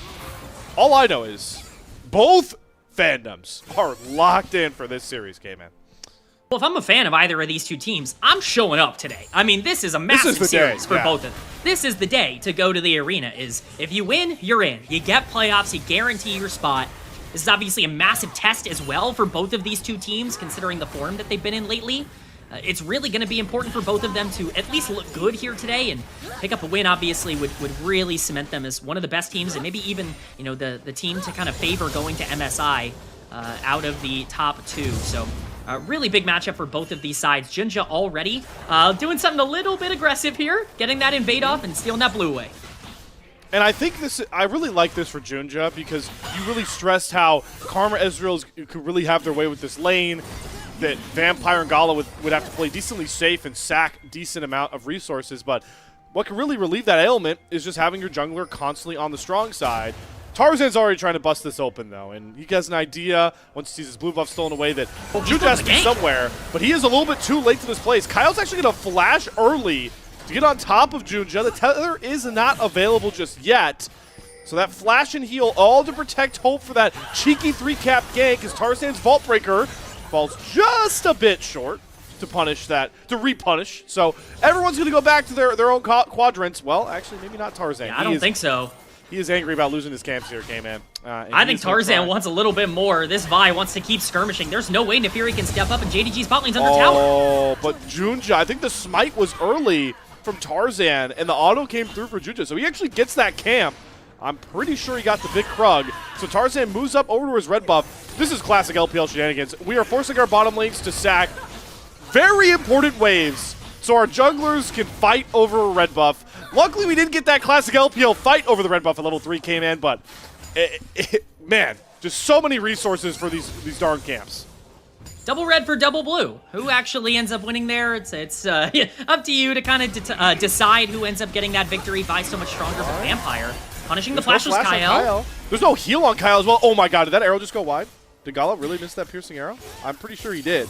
It could have been a kill. Goodness. What do you know about the no sidestep to sidestep? That's the classic strategy we just saw there from Kyle. You predict that they're going to dodge, and you predict that they predict that you're going to dodge, so you don't dodge. All right, you got it. Nolan, Yeah. I'm not here to watch Inception, dude. Okay, I'm not here to watch. Sure. You have the idea that you're going to dodge this way, but I made the idea to you that I actually have the idea that I'm. Yeah, see, like this is a rabbit hole. It's too early in the series for us to go down this rabbit hole, K-Man.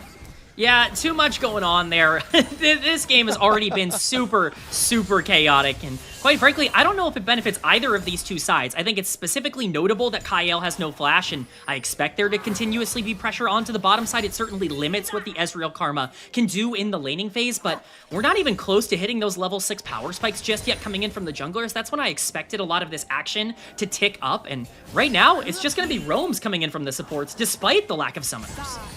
Maybe the biggest winner here is Gala, and the fact that he gets through those first couple of waves, gets through those early levels, and he takes the TP Summoner spell, so he's not punished for taking non-combat, and he gets first access to this next wave. He's going to force Hope to lose out on a couple of these minions. I don't believe it's going to be a cannon wave, but he's got the wave state really well positioned here in some critical levels that we talked about for this 2v2. So I guess Gala comes away as the best winner.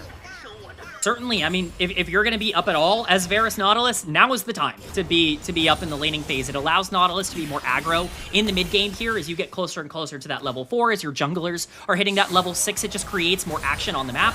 Shank's also level 6 here, and is going to use the ult for basically nothing in the mid lane. I don't hate it. He saw the cannon minion, and Honkyu was either going to have to throw the stun for the cannon minion or stun him and give up the cannon minion, so he thought, oh, he's going to face me. And, well, the timing didn't just work out, but luckily that ultimate punishment shouldn't be too bad, except for the fact that Honkyu gets a lot more value out of his, trading back into Shanks. Now these mid-laners do have teleports, so a slight HP lead here for Honkyu in this current wave state. Do have that first dragon up as well, but with how weird these jungle starts were, I think we're just looking towards grubs in 2 minutes for both these junglers. I don't know. We're seeing a lot of pings come down from AL. Shanks might even be looking aggressive here in the mid lane. AL are first on this. It looked like JDG actually had the push on the bottom side for Nautilus to be able to move up, but they decide against it, even with the mid lane priority as well. Looks like they just wanted to make sure they got vision over this dragon, recognizing that this would be a very, very difficult fight for them to take at this point. I think it's wise to back off of this for anyone's legend, to continue to farm up, and as you pointed out, Slayer, to play for those grubs, to play for that big fight, where I think it's really important to make sure that you're not giving those over for free. JDG with that bot lane priority that they have earned on the 2v2, are at least going to invade into the river here at first. Gala is level 6. That would be the spike to try and take a fight around here, but we'll see how aggressive they want to play. And we just saw, our observers showed, that second Scuttle Crab respawn. That's really important, because Junja gets that uncontested. He gets his level 6 off of that we usually see very heavily contested for ultimates coming online, whereas Tarzan has to go to his Krugs to try and get closer to level 6. He's actually going to need to use his second respawn of Raptors to get over to level 6. So right now, Junja, after all the shenanigans of that, weird jungle path, he's going to get a cleaner reset. He's up in XP and is much better positioned for these grubs in about a minute. Love that. I mean, Vibe getting put behind in tempo is bad. It's really catastrophic for anyone's Legends comp, because they require the Vi to be the initiator and the facilitator for these plays to happen. And this is really the spike that you want to play around. Once you hit level 6 coming in from Vi, that's when your map opens up. That's when your world expands for anyone's Legend. To not have those tools that maybe even a Neferi would have on the other side certainly makes you feel a bit more passive and kind of encourages you to go into this mid game being a little bit more scared, especially with Gala having that small lead on the bottom side. Junjian now on this side of the map. We will see if he wants to actually start up this dragon or if he just continues to kind of cover for his very low mobility ADC. Well, Xiaosu is definitely getting a lot of control topside near these grubs, as they will hit the rifts shortly. Does have teleport, but doesn't have access to that equalizer, while Flandre has been able to hold on to his Between Worlds. We'll see if he decides to just TP back towards top. I think it's just too expensive for him to even try to work his way bottom lane for this dragon. So both top laners, maybe Xiaosu will be available if anything kicks off down here with that TP advantage, but definitely showing right now, both these junglers are aptly positioned around the bottom side of the map, leading their AD carries to their own devices, so we're going to see both supports kind of just leave their AD carries on their own, and that's kind of what we should expect with the Forest Ezreal matchup. Yeah, it's a very clinical League of Legends here, as they're just going to trade these objectives. Neferi going to make their way up to the grubs and basically trade those mid lane ultimates down as the Vi takes the dragon. I think this is an okay trade overall, but I favor the dragon pretty heavily in this exchange. I think starting to stack those objectives and making sure that you have an area to fight over as you continue to go later on into the game, especially as a comp with so much poke, it really lets you control so much of the bottom river and gives you priority over what is likely going to be some of the most game-deciding fights. And on top of that, Kanan, in a rare game where we don't feel like scaling's a huge factor, you can just make up for that with the scaling aspect of a lot of these powerful dragons, right? Mountain Soul is definitely, Mountain and Hextech being the two that do come off the board without his soul does kind of stink for these conversations, but stuff like Chemtech Soul in these closer fights is really valuable. Infernal Soul to give you some extra burst when you feel like the damage isn't necessarily scaling as well for an Ezreal or a Varus. These are going to be very important souls in this game state. So I'm with you. I think this first dragon is a lot more valuable. When you also factor in, there isn't like a huge split pushing threat on either of these teams. So Grub's value is a little bit lower in that aspect. Yeah, I mean, it really is kind of a poke versus engage comp if you want to simplify things down with Nautilus and even the the Annie wanting to find those free engages, and of course the other side wanting to try and get as much damage as possible down. And both of those comps want to control River. They want to control Vision. So having those dragons stacked is really important. For now, no objectives to play for. That makes it even more interesting to ask, what are you going to do with this Vi ultimate? Where are you going to put this Vi in the mid game? Because if you can get some extra gold onto these priority targets, Shanks is already up 500 gold just individually in the laning phase. You start to accelerate this Cassiopeia, things can actually get pretty scary in the mid game. And while we always talk about with Vi, how those early levels, pre-6, it's like nice to kind of just get some power farm, be protected.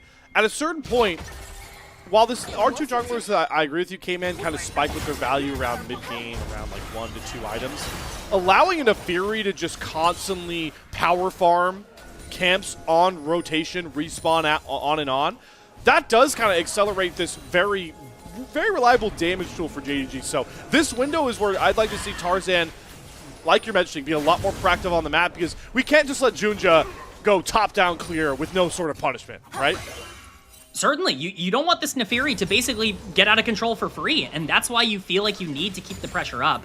I understand maybe feeling comfortable because of Cassio and even the Aurora on the top side, who is going to be a bit of a problem in the late game, but let's talk about these teams in particular. AL, while they're clinical, they are more comfortable in these slower-paced games. That was what they did a lot of last year, is play more for these mid-game power spikes. JDG, we talked about Junja being so good on the Jarvan. One of the reasons for that is because this team is so much more comfortable when they actually get to control the map, and when they start playing more aggro. When they get passive, they start to really let off the gas way too much. I want to see this team continue to play forward, even if they have a comp with a Neferi that generally can scale into the late game.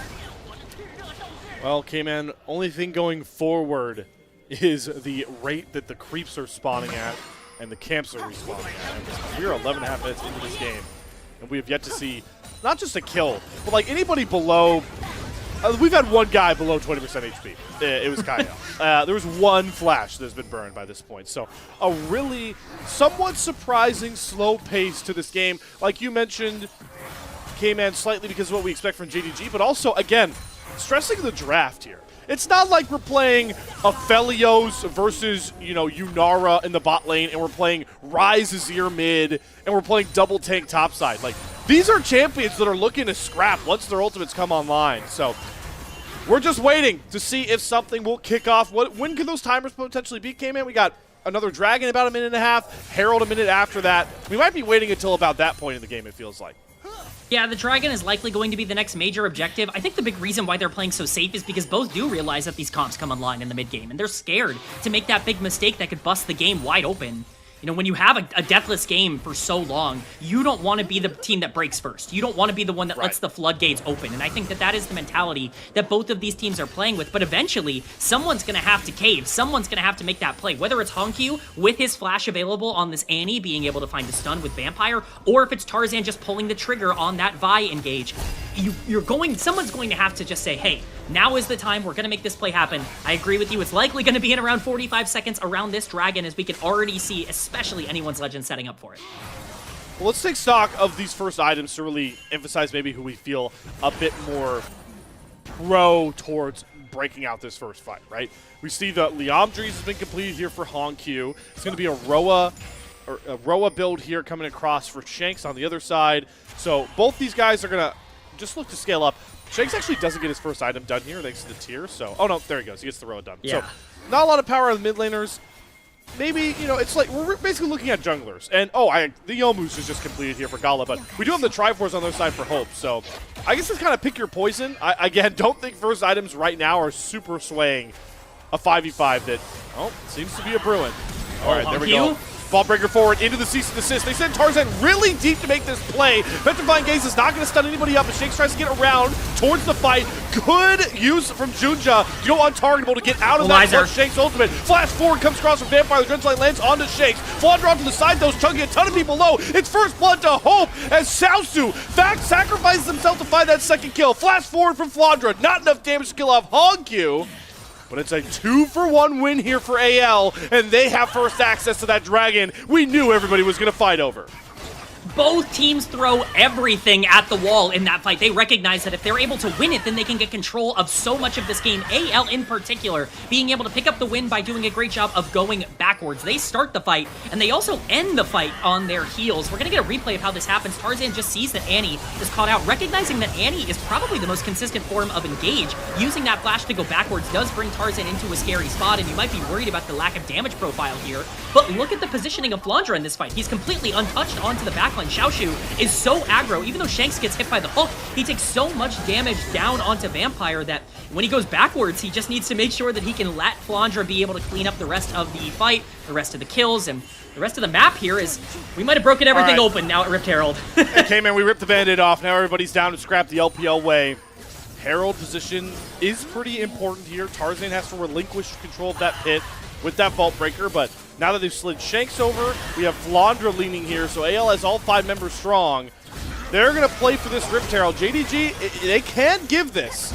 but they're looking to still try and fight around it. Junja's going to go on target, looking away from a Vault Breaker. There's the Equalizer, try and sneak a steal, but Tarzan will secure the Herald and get the eye as Honkyu has TP'd in here to a late fight. But Shanks is getting caught trying to work his way back out here. Shanks he's just dead. He has to be the casualty to pay for that Rift Herald, and that's all AL will have to give up. I mean, it's egregious positioning from Shanks, but I think he recognizes that he kind of has to do it in order to secure that Herald. Fine, if you want to feel like that trade is worth it, that is your prerogative. I'm not so certain that that is a trade you want to be making, especially because look at where the gold is going. It's going onto the Rumble. The Herald is immediately going to get dropped. This will be an injection for AL. Are they going to get this tower? I kind of like this. They see the overload towards top side here from Xiaosu. Tarzan looking to fight on Junja. Cease and desist comes down. Big shield and flash has to come out from Junja. As the Between Worlds is dropped from Flandra. Another Vault Breaker for Junja, able to dodge on out of that one. But AL, I do like the proactivity. They're able to get that very valuable mid-tier 1 turret down, but it will ultimately be traded. As Junja is still poking and prodding around the edges of these fights, trying to control his own jungle, but finally, we will calm things down. This is the problem to me with JDG letting this game be as passive as it was in the early game. It has not really nothing to do with their comp. I understand wanting to be in a position where you feel comfortable playing the map, you feel like you scale well, the Rumble's getting gold, all of that's well and good. JDG as a team do not play as well on the back foot as they do on the front foot, and we are seeing that when they are reactive to these plays. They are slower and they are less clinical than they ever are when they get to decide where these plays happen. It's certainly not the end of the world. Gold is entirely tied. That gold lead being on Rumble is important, but AL have really dictated where these fights happen throughout the entirety of the game up until this point, and at some point, JDG is going to have to put their foot down and find the angle they want for these engages. Yeah, it really feels like Tarzan is dictating this game to his tempo, which, again, is a nice sign here for AL, as through all their struggles this split, the constant success story of AL is playing through Tarzan's big old brain. That's what they did a lot of last year in the highest levels competition. So while we do have, again, 2 junglers relying on champions they've rarely gotten to this split, it's definitely, you can definitely tell how comfortable Tarzan feels right now, at least in the game, dictating tempo with this vibe. Definitely comfortable opening up the map and generally utilizing that Vi ultimate well. The question still remains. Now with summoners kind of being blown on both sides, Junja has no flash, Xiaoshu has no flash. These are very important cooldowns for JDG. Do you feel aggressive enough to pull the trigger when you actually have that flash available on the Vi around one of these fights? Over a minute on this Ocean Dragon, it means a lot of those major summoner spells are going to be back and available for JDG once this fight comes around. Do you feel the need to kind of make a play happen before then, or are you willing to wait? That is going to be the big question. Again, JDG feel like they've been on the back foot in terms of decision-making, but they also have plenty of tools. Honkyu in a side lane could potentially try and make something happen here. For now, feels like the game's gone back down to a stalemate with nothing on the map to fight for. We do have both junglers paying their visit back towards the bottom lane, but yeah, just fighting for vision. So, K-Man, that does give us maybe a bit of time to talk about, we kind of stress the fact that in a not very scale-heavy game, Dragon Soul is very important. Do you think we've gotten some of the wind taken out of our sails with an Ocean Soul up here for AL, or what's the vibe in this game with an Ocean Soul on tap? If there's a comp that likes Ocean Soul, it might be Aurora, Cassio, Karma, right? Like this is a soul that actually really is good for AL. I know Ocean Soul has fallen off in terms of the priority with some of the nerfs coming its way, but this is still a very good thing for AL to have these long drawn-out extended fights that lets them poke even easier because they're not losing the mana, and they can heal up basically any poke that comes down from the other side in holding the river. The question is, can JDG find that full engage? Set right back up in the same spot where our only action has really come down onto the Rift. Soul point up here for AL, and they are first onto the Dragon. Vampire, good dredge line, but I love that interaction from Hope. Cancels out the hook with that arcane shift. Keep your eyes on Junja, trying to find a flank of his own. It's a pincer maneuver here. Xiaosu on the top side, Junja coming from the bottom. He hops into the pit and forces Tarzan out. There's the Between Worlds used from Flandra, trying to get some extra poke damage down. Vampire's going to commit the heal to try and get some extra healing. There's the Equalizer down, trying to trap AL in the pit. Junja's going to secure the Dragon, and it's a huge engage from Vampire. The Petrifying Gaze is too little, too late from Shanks, and JDG walk down all of the Pandas, and now it's time to hunt the Stragglers. Great Vault Breaker, cease and desist interrupt from Tarzan. The untargetable will not save Junja. Hope finds that kill, but it's immediately traded right back out. JDG finally stamped their mark on this game one. And that is the fight they were looking for. Tarzan's gonna go down here as well to Gala. It's even more in favor of JDG. What an unbelievable turn of events. It's a perfect fight from them. We're gonna get a replay of this. This has been the kryptonite for anyone's legend throughout all of this split. I highlighted this in the pre-show. They just are not connected in terms of fighting around these neutral objectives. Tarzan goes in to look for a steal, but you are the team that's on the front foot, and you leave your entire backline available for the Nautilus to be able to snipe down. This has been their biggest issue. They consistently separate. They are never playing as a unit around these objectives. Whatever the plan is, it's not coming together as a group, and AL might have just paid an entire game for it, as a 2K gold lead is now on the side of JDG with the gold in the perfect places. So what I'm hearing from you, K-Man, is that last play is going to be very visible on the endgame gold graph, safe to say? I think so. You know what? I think it's a fair call. Fair call? Yeah, because that was a huge gold swing. And you can see also in the prediction aspect of what we call the AI supercomputer, trying to dictate how it feels this game's going out. There's also a pretty major swing going on in there. Our observers have an inkling that some sort of fight was going to come out, but thank you. I wanted to see, how did JDG cash in that big fight win? Well, you got Gala that's, close to the more mana power spike. You've got a 2-item rumble by this point for Xiaozu. So the items are starting to really show up for JDG. And AL, maybe, a stench of desperation the way they're just hard invading into Junja's camp. But there's the flash with the Vault Breaker. The dash on the wall gets Junja some safety from the cease and assist. And here comes the turn for Xiaozu. Drops the equalizer. Tarzan gets right back out over the wall, but a really aggressive look there from Tarzan. Yeah, he really wants to try and find this Nefiri. I understand you feel like you desperately need to pull some gold back somewhere, and trying to catch out a champion is important. Yeah, I mean, absolutely. Look at the bot wave pushing in. It's not getting caught. It's dying for free. You've lost all tempo on the map. You're losing your mid lane tower. You're going on a champion that can go completely untargetable.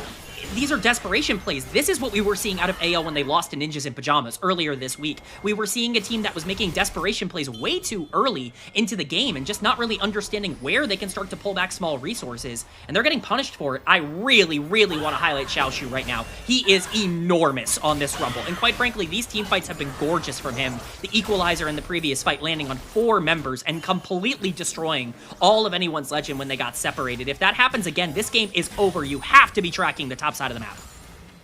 Xiaozu, he had his bright moments when he got the big call up for JDG to take over top side. Felt like split 1, he really was able to shine, but we're going to really have to start having conversations about Xiaozu as a bona fide star top laner. He is scaling as the year goes on. One of the things that I've been most impressed by is that Xiaoshu was known as a laning-focused player throughout a majority of his career. Even at the beginning of this year, it was always, oh, he gets big leads in lane. Oh, he's so good in the early game, but he needs to come around in team fights. He has been essential towards the team fights, not just in this game, but in this split for JDG. That development has come along. He's become one of the best top laners in the LPL in terms of the complete package, and he's really putting it on display in this game. And you can see that we also seen the comfortability come through as well, and the trust that Tabe has in this player with how we already highlighted his unique champion pool. But it's time to focus in towards the Baron Pit as both our teams are setting up around here. We have a TP coming in here as Tibbers gets dropped. The stun doesn't land on a Flandra. Chains of Corruption also going to stun him up. He just gets poked down. That does get rid of Jindon Gaming's 2 engage tools. There's the Equalizer also used there for very little value except kind of backing AL off of this Baron Pit. I do like the aggression from AL. They're trying to control the area because they do have that poke comp, and they want to try and make sure that JDG are walking into them. The problem is you just don't have the gold right now. You don't have the stats to be able to make that happen, especially if you're not landing the engage from Tarzan when you do find the angle onto a potential rumble. At this point, it really is just a standoff. Do you want to rush Baron, or in 30 seconds do you want to wait for this dragon to spawn? AL is opting into that dragon. They're even TPing to get this river priority and the vision down. Shanks' damage is still far from being online, especially compared to Honkyu's itemization, so there is still a pretty clear lack of damage, especially in that mid lane department, just the nature of going the Seraphs and the Roa. But like you talked about, positioning is key for AL. Now let's see how much value Hope can get done here, the Karma can get done here to try and chunk away these very brash engage tools. And he has flash available. Watch for that Honkyu engage. They did last time, started off that big fight with Vampire that got them the win onto the Dragon. Junja loving that Ocean Soul brush in the pit. He could just sit here and be a menace daring Tarzan to try and answer him. Vampire looks for the hook, but that's another great arcane shift cancel. Between Worlds comes down from Flandra to very little value. It really only hits onto Vampire. Shanks flash forward for a petrified gaze on the Xiaozu, but where's the follow-up from AL? Here comes the equalizer. So well positioned from Xiaozu, the Twin Fangs from this Cassiopeia can't find that kill. Hongyu does have to flash away from Tarzan, but JDG, it was all a gimmick. They just wanted to get the dragon, and they will secure it with nobody dropping. Whew, my heart is racing. Vampire does go down in that fight, so it is at least a 1 for Dragon, which is an important turn here for AL to get gold somewhere. What an engage, though, from the 0-3 Cassiopeia.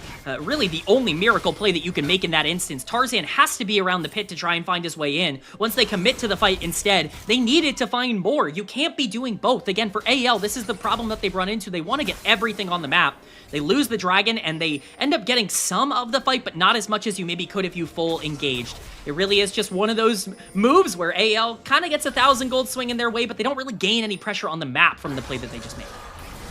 At least, you know, with the gold they're going to get off this fight and the damage starting to scale, I think their damage dealers are hitting a pretty critical mass point, but we're going to replay, look back at Shanks going all out for this play, but even with how good it is, K-Man, it was somewhat desync, it felt like.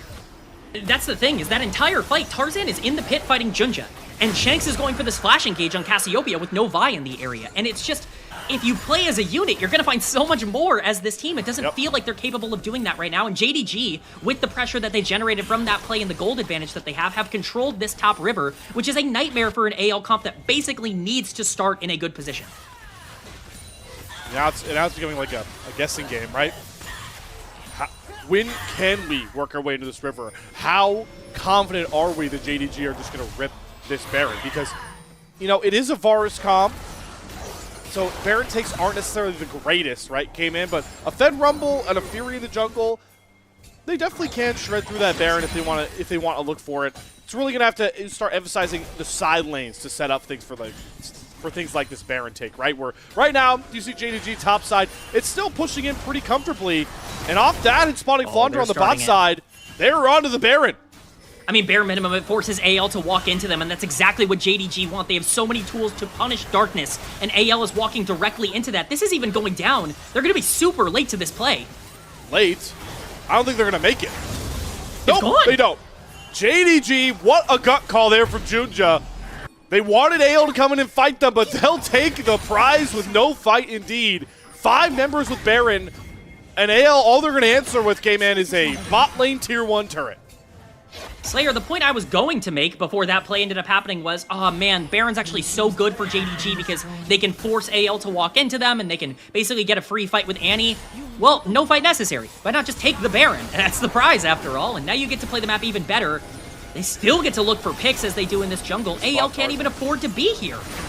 The sweeper spots Tarzan trying to get a bit shifty over that wall to look for a flank, but yep, you called it. They bulk up his 5 once more, and AL are just completely uncomfortable. It seems like they are not willing at this point in the game to ever take a 5-on-5. I mean, it's hard, right? Like, it is, this comp but is they're entirely... going to have to, right? At right, some point. I mean, but the problem is that you drafted a comp for yourself that relies on you holding space. You can't really effectively play Ezreal, Karma, Aurora without having control over the river, without having the team walk into you. Diving into a JDG comp is nearly impossible for the way that they've set up this draft. It's just playing towards a disadvantage. This 2.5 gold lead is much larger in actual effective combat stats than it is, you know, in terms of the gold that we're seeing on the screen. What we need to see from AL is them looking for these picks and trying to find those consistent engage patterns. If you can land it onto these immobile carries like the Varus or especially the Rumble early in these fights, you can still win. You just can't be passive. All right. Oh, okay. Our observers, a little bit of a gimmick there. Usually when they picture a single ward, we see a teleport channel. That would have been a crazy flank, by the way. That was on enemy red buff. Yeah. But we're not going to see that flank manifest. There are a couple good wards here for Shanks to TP to if it really wants to, but right now it's full castle up defense mode. Just trying to protect whatever turret they can. But a nice little mid-bot push here from JDG does net them that mid-tier 2 turret, and now they're going to move everybody over here towards the bot side. They really want to get this bot lane tier 2 down. Yeah, if I'm AL, I am not losing the game over this bot lane tier 2. We'll see if JDG want to continue to be the aggressors in terms of this push. They still have Baron for 45 seconds. They have plenty of resources to commit to this if they want to try and go for it. 20 seconds on the Dragon, though. They're just going to use this bot lane tempo to get themselves into a position to potentially get to Soul Point. Vampire, pretty worse for wear. You can see if you can find some sort of juicy fruit to try and replenish himself. Oh, right on tap there. He's got one waiting for him, so he'll be fine. And it looks like AL are going to make, for once, for how passive they've been, K-Man, this is a correct passive play. You don't lose this game on a bot lane tier 2 turret, and at 30 minutes, you do not lose the game for Soul Point. We lose the game for Soul. We don't lose it for Soul Point. So JDG, they get onto Soul Point here with 3 mountain drakes, 3 ocean drakes. They're all oceaned up. Let me tell you, if you're worried about, oh man, they have so much poke on the other side. If I'm AL and I'm playing this poke comp, well, now I'm playing into 3 Ocean Dragons. Like, the poke is non-existent. It's gone. It's off the table. Like, that's also the worst-case scenario for anyone's Legend, having to play into a comp that can basically heal through all of your damage now. There's really not a lot of avenues back in here. Tarzan's going to have to find a Miracle Engage, and most notably, you're going to have to watch Flandra on the back ends of these fights. If you're able to get some priority targets, make it a 5v4, you're going to have a chance. But, again, we're looking at a 3.5k gold lead. I don't even think the game is that close. I think it's farther apart than the gold would indicate. It's not like, again, there's a scaling factor that's really tipping us one way. And even if you wanted to make that argument right now for AL, their main scale threat in Shanks, he has no damage in this kit at this point. He's gotten all the protections. He's got the Seraph Shield. He's got the Roa fully stacked. He's got a Haunted Guy's Mask, which, may signal something like Liandry's or Riftmaker. Those are the 2 that come off of my mind off this build path. But the main point I want to stress here, K-Man, that's not like a huge damage injection. Shanks' Cassiopeia is not going to be a huge damage threat anytime soon with where his items are currently at. And he is the carry. Like, let's be very obvious about how these fights are going to be won. You need this Cassio to step up and deal that damage. The dance is now going to happen around this top river. Baron's not spawning for another 2 minutes here, so Vampire just looking to establish that vision priority. I just want to give JDG so much credit. This is a team that has really consistently found weaknesses in the mid-game, and in this one, no weaknesses to be found in terms of their aggression. They are punishing all of the mistakes AL are making. And now they're right where they like to be. Late game, playing comps that stick together as 5. Friends strongest together sort of style here. As you mentioned, though, right now, it's all about controlling the vision around this Baron. Because if they can get this thing online, they can really start knocking down structures, or they just make a flash play right on top of Shanks. They send him in the bouncy house alongside Tarzan, but there's cease and desist recommit onto Honkyu. Kill does not come through, though. Junja is able to find that one and let the pack loose here. Junja looking to hunt down his prey off to the side here. They don't necessarily need to over-push for anything else. They'll take the space and just reset back to that exact same scenario. It's a 1-for-1, which is probably the best possible outcome here for AL. But Xiaoshu continuing to look aggressive. He didn't even use Equalizer in that fight, so still a big tool that is available. Some notable things that are now on cooldown, though. Annie Flash was burned in that exchange, which is really relevant for a lot of those scary, face checks that we're going to be seeing moving forward. We're going to get a replay of exactly how this started. AL trying to control some of the vision in their area. Tarzan just saying, yeah, I'll queue over the wall, and that's the biggest mistake you can make it Vi. As Vi at this point in the game, just way too over-aggressive. Flandra tries to be able to capitalize, and Vampire does give his life to make sure that his mid laner can walk out alive, but they just don't have the damage right now. You noted it. Cassio's not online enough to be able to make plays like that happen. The Riftmaker's completed, but again, we need that huge raw AP injection for this champion to really be able to churn through this front line, churn through a team that is threatening a 4 Ocean Soul in about a minute 30 time. Baron is up here, and I'm starting to wonder how much JDG want to kind of wait to play for that really scary scenario of, all right, we've got Baron on one side of the map, there's Ocean Soul on the other. It's really fun to always watch how that push-pull happens. We'll see how much JDG are going to stall out for that window, because it's not too far away. Minute 15, JDG can either go for a second Baron of the game, or a 4 Ocean Drake Ocean Soul. That is going to be problematic for AL once we reach that point. And it seems like we're cruising right towards it. Oh, woe is me. I have to choose between Baron and Ocean Soul when I'm playing into a poke comp. Oh, it's the hardest thing to decide in the world. There's no wrong choice here. Wherever JDG put down their vision, they can hold control of that area incredibly efficiently. The problem is walking into a rumble is certain death. Tarzan's going to have to be a hero here. GA is completed. That is a massive spike, and it's probably the only chance AL have. Supo coming back here from Gala. We have a fight starting to split off, fracture into different pieces. Xiaosu putting some chunk damage into Tarzan. Flandra trying to hold the space closer up towards the Baron side, but JDG are making it pretty clear with their positioning that if we want to flip Baron for Ocean Soul, JDG take that trade. They take that trade all day. All day long, they continue to control the entire river here. Junja's untargetable, so he can play as aggressive as he wants. Goes forward with the Between Worlds. Where's the rest of AL, though? They're going to jump onto Vampire with a really audacious dredge line. That's a freebie. That's some of JDG's really reliable engage tools now, but they're going to rely on the fact that even down a man, they're just going to control this space. They really want this Ocean Drake. They really want to try and hold this. It's become very difficult for them. TP coming in. This is a 5v4. 5v4. Hongku holding onto that stun, trying to look even without flash. Tarzan is going to engage on a Xiaosu. Has to go into the stasis. Miesma does come down. Re-engage on a Flandra on the backside. Oh my god! Junja just erases him. Now he's releasing all the hounds, and he's picking off the stragglers. Tarzan looks for the re-engage, but Junja's already found a double kill. Hongku off the board. Home flashing right on top of Junja, and it's Shanks that finds the clutch kill. A blinking health bar be damned. AL win the fight, but Gala's the only one healthy enough to take a crack at the dragon. An unbelievable fight for AL. I don't even know if it matters because they still are going to lose Ocean Soul, presumably here. Tarzan's in the area. He's going to make his way down. This is very playable. Nautilus also here, though. Oh, TP coming from behind. This is going to be a 2-on-2. Gala, he's got to get off this dragon. There's no chance he can look for this. And Tarzan will back them off the Ocean Drake. Shanks TP's right back in. And now we're going to try that same song and dance. But JDG, they also aren't going to let this go quietly. They have to give. There's no way you can contest this. Oh, come on, man. Kubayushi fires an arrow at least. Yeah, you know, you gotta at least try, but we're gonna get a replay on this insane play. It's a great initial engage from Flandra, but I don't know what this is from Vampire. He's trying to hook Shanks. It's a great sidestep, but why are we even dredge landing in the first place? No one can follow up. The Nautilus goes down for nothing at the start of this exchange. Even 4v5, I still think that this is a fight that theoretically JDG can win. Xiaoshu does a great job of popping the stopwatch at the perfect time. Tarzan goes super low, but it doesn't matter. Kyle's dead! All right, Gala. Maybe you saved the arrow for a good thing. One-shots Kyle. Flandra tries to trap the Between Worlds just to back all of Jindong Gaming off.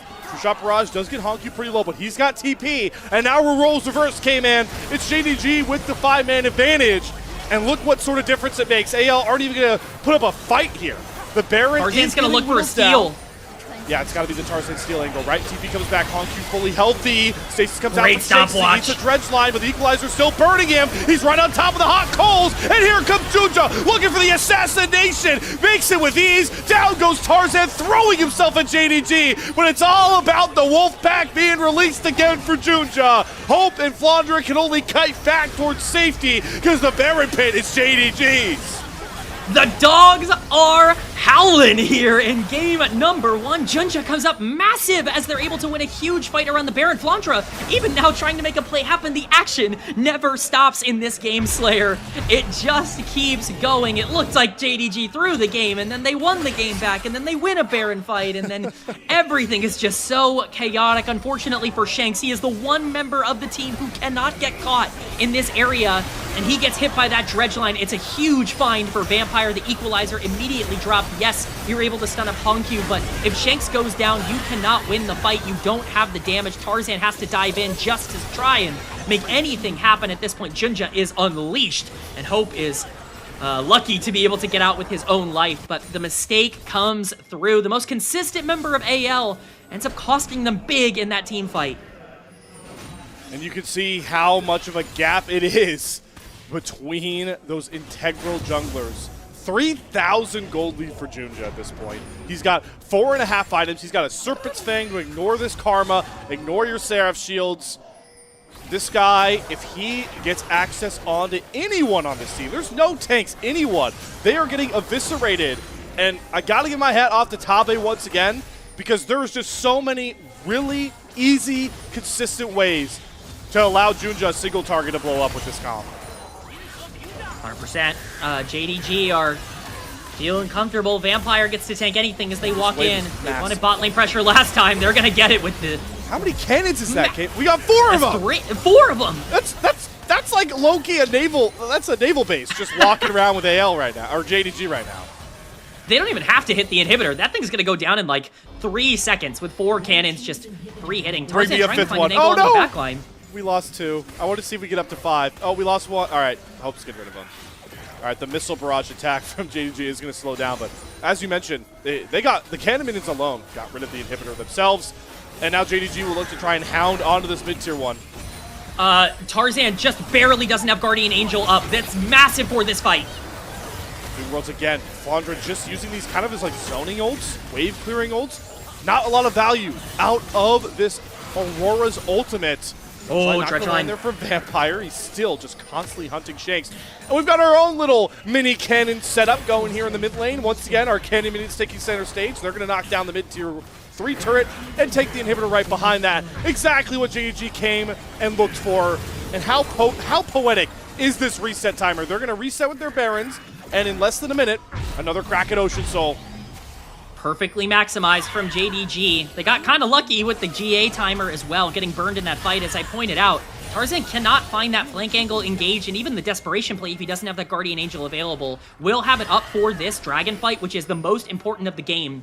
AL have a way back into this, and it's winning this fight, getting Soul, and being able to really stabilize despite the fact that their base is broken open. You get those free combat stats, and it becomes harder for Rumble to break through. Shanks has to be the hero here. TP's coming on both sides. They're trying to circumvent around this 5-stack. Richard does need a Vault Breaker. Goes untargetable. Flandra off to the side again. Between worlds.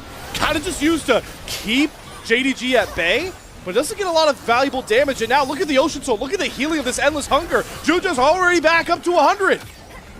Tarzan's on the flank angle, though. Oh, Tarzan, he's got Gala, immediately flashes, but Flash 4 comes across from Flandra. Down goes Gala. Juju goes immediately right after Kyle. Finds that first Equalizer. kill. Hound's pursuit right on top of Hope, and Hongq's flashing after him. Hope goes down. It's Juju again, stealing the show, and AL are going to fall like dominoes. GA popped here for Tarzan. Shanks is way too low to even try and re-engage. JDG, fight is 5, and there's no damn way for them to lose. JD Gaming are able to take the pivotal fight of this game, as Shanks will not be a survivor, as Juncha ends up chasing him down, or maybe not. Maybe he is able to get his way out. We're getting a little wacky here, K-Man. We're getting a little wacky. Hongq's ending the game. Xiaoshu's killing the mid laner here. It's just chaos everywhere. JDG played the fight perfectly. Tarzan thinks he's found the engage angle, but it's JDG who turned everything around and end up taking everything. Hongq. Oh, Hongq, that proto bell no. got him out of the weirding, and he's able to kill off Flandra with the stun. Hongq, quiet in the stats, didn't talk too much about him, so you knew he had to put an outplay in to put a nice little ribbon, a red Cardinal JDG ribbon at the top of this present to their fans. A dominating mid-game into a powerful late-game win. 1-0 JDG. Goodness gracious. Junja was diving the fountain and picking up double kills at the end of the game. Why not, I mean, man? Why not? Absurdly dominant team fight performance from JDG. What a fun game number 1.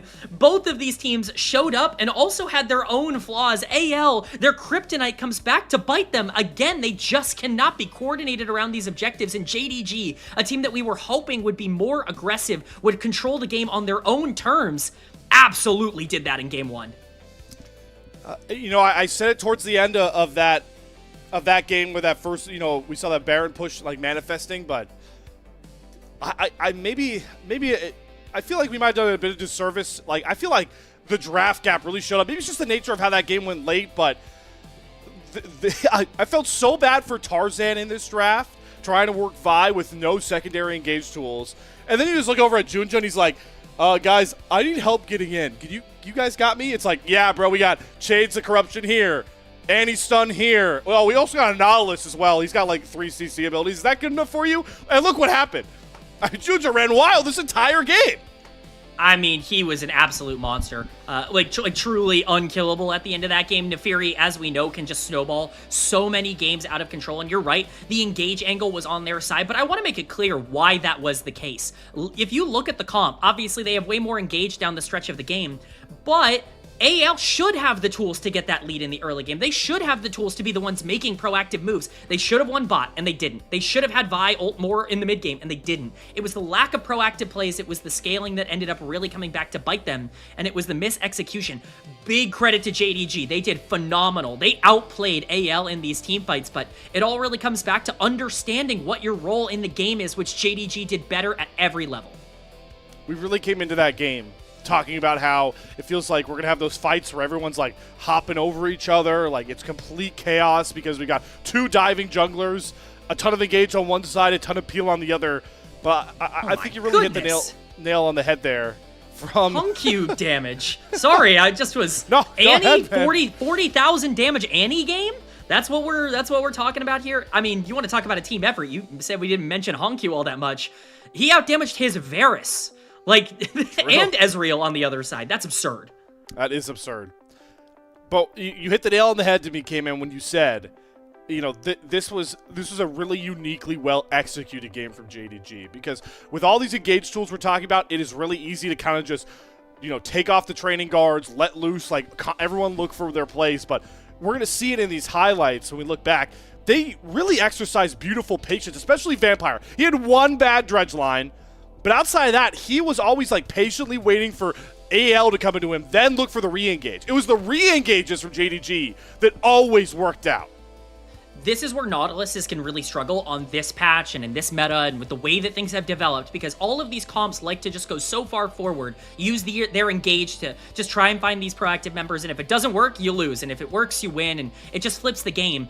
You can make things so much more consistent by saying, hey, I trust my team, and I understand that once we're going backwards, they're going to make a mistake. This Vi's eventually going to go too far forwards. You're going to have someone like the Cassiopeia step too far up, and Vampire was always there to land a dredge line or 2 sometimes in team fights with that cooldown to be able to punish those mistakes. It's not about the plays that you are initiating. It's about the plays that you are punishing on the other side. Vampire understood that incredibly well in a very hard Nautilus game to play. Incredibly difficult. Yeah, I think hats off goes to, I'm glad that it needs to be recognized that Vampire pilots this in a much unorthodox manner compared to Nautilus in a unfriendly meta. Great way to put it there, K-Man.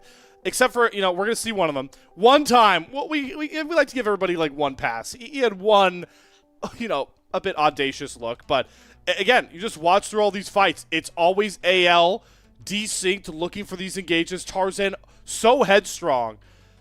But this is kind of back to what I felt like JDG were so well poised to do when they made their run to our grand finals of Split 1. I used to constantly call them, like, my opinion, one of our best team fighting team in the LPL. That's what they really hung their hat on, especially during that playoff run.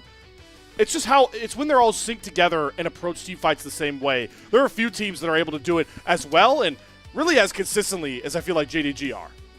I mean, they had a masterclass in this game at being able to find priority targets and not make mistakes. Shanks getting caught in that fight is really important. That was a Vampire play that, you know, really ended up changing the game for them. And the player that we really haven't touched on that I think is a real case for player of the game alongside Jinja is Xiaoshu on the top side. Yeah, who was unbelievably strong on this Rumble. Those equalizers were perfect, including in that final fight, which ended up really sealing the deal for them. Really just a fantastic game all around. There was no weak link of JDG in this game. As a 5-man unit, they stepped up, outperformed AL, and really kind of proved that, hey, we were second in split number 1 for a reason. We were semi-finalists at first stand for a reason. Yeah, we've not been able to take down BLG, but we sure have been able to take down everyone else. Everyone else pretty darn well. And they are looking around back into that very same form here. For AL, though, on the other side here, K-Man, a lot of the same issues. I do think that, I don't know, we saw clear strengths in this draft, but, you know, harping on again, like, this is a pick that Tarzan really hasn't leaned on a lot this year at all, not even this split yet up until this point. I felt like, while we did like the poke, we did like the mid-game power, this didn't feel like a draft I normally expect AL to go for it, and I feel like it kind of showed.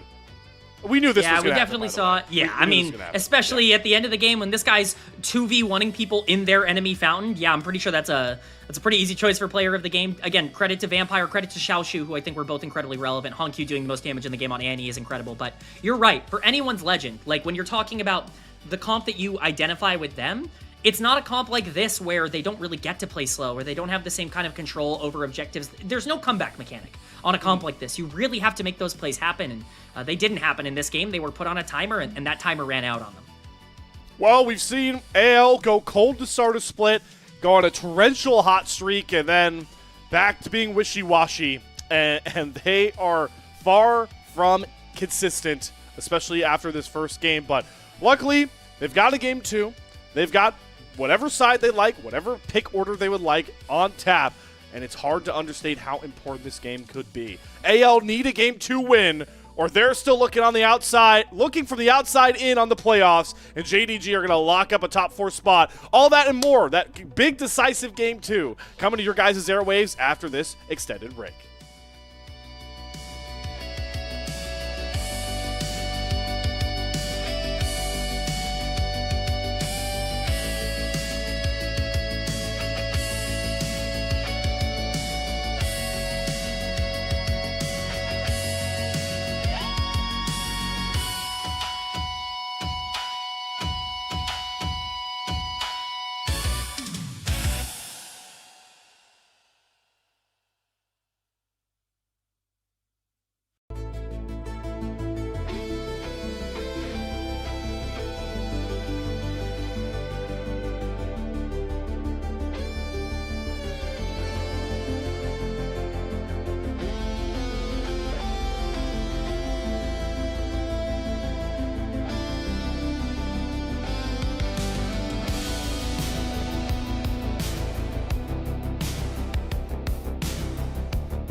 Glad to have you all back with us here on LPL English, whether you're watching from Twitch or YouTube. Thank you for tuning back in here, and thank you from JDG fans to AL after a very convincing Game 1 from Jindong Gaming, especially once they got into that mid-game. They played their style, they imposed their will, and the Pandas really had no answer. So, K-Man, I'm looking to you for some answers on how anyone's legend can get to a Game 3 here, whether it's draft, game approach. What's on your mind, my friend? Roaming support. I think that solves so many of their problems. Yeah, Bard. I think that is such a key piece for how AL plays their early games, and we saw it. Tarzan was kind of on his own to make a lot of plays in that game because they had a poke bot lane. Ezreal has been so successful for this team because they link it up with playmakers. In that game, they went more for the poke-oriented lane. They draft the Karma first. Kyle isn't able to get out on the map as much, and Tarzan doesn't have that same killer instinct. It's crazy how much this team changes in the mid-game when you can get that bot lane isolated and start getting Kyle roaming. Talk about supports a lot. We saw a jungle player of the game from Junja. Shout out Xiaosu is a great top lane player.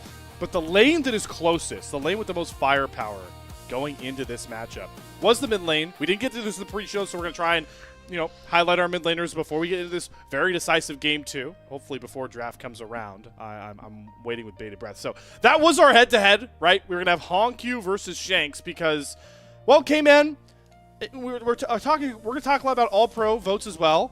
These are two guys that you should be considering for your ballots for the 3 All-Pro teams of Ascent, I would have to say.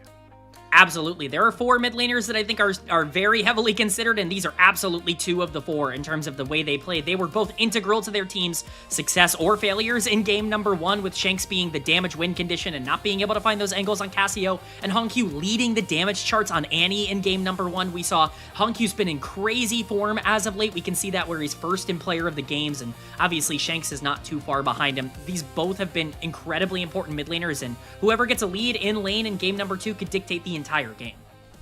All right. Let's see if our mid laners will take that center stage as we get into the Game 2 draft. Set the scene here.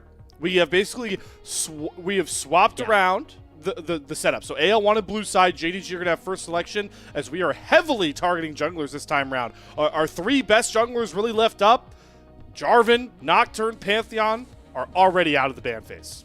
Xin Zhao also left up. And there's been a lot of talk about Xin Zhao and some potential alternative builds for that champion on the new patch. I don't think we'll be seeing it out of these players in particular, who are much more meta-dependent, but the thing to note is that if you're going to ban out a ton of junglers, that definitely favors AL. Tarzan's pool is very different than a lot of the other junglers in meta right now. You have to take away the Pantheon, but things like the Skarner have been super essential towards AL's success over the course of this year, and they're going to be pretty happy to pick that up early on. For JDG, Orianna's left available. Hongq's been on fire, and it's the best champ in the patch that got even better on the new patch. This is a mistake. 2-0? No, I'm kidding. Let's not get too ahead of ourselves, but it's a great start here. Listen, AL are going to get a pretty decent turn on their own. I would assume this is just the Ashe Seraphine lock-in, right? So, K-Man, I know this is a little bittersweet for you. You really want to see Kyle, maybe play this Bard that got left up, but he's locked into the 2v2 now. Look, I get tagged on Twitter every single time, and Orianna gets picked in Tier 1 from how aggressively I have talked about not letting this through. And you're getting, I get that Ashe Seraphine's a good trade, and you're getting Kyle on a more stationary 2v2 bot lane. There are some concerns with the start of this draft for me. We'll have to see what the answer is from Gala and Vampire. And they're throwing down the gauntlet. This is the best counter in the game to Ashe Seraphine. Lucian Milio should dominate this 2v2 and basically take away all the pressure that those two can offer in the laning phase. And you have an Orianna on top of it. Oh, man. All right, so Shanks is going to slam another comfort pick. He's going to lock in the Rise as that response. I find that really interesting. You say that Lucian Milio is the best answer to Ashe Seraphine. I subscribe to that for the LPL. They have always had that be the best answer. But I will still shout out, because we saw it hovered. Other regions, I know, much lower level of play, but NACL, they're starting to like Misfortune Nautilus as an answer into Ashe Seraphine. So we saw that hovered. Maybe we'll see that come into fruition later on in the split, but not going to be the case here, as we're going to have to start targeting junglers and top laners. Wouldn't be surprised if JDG just go after Tarzan, to be honest.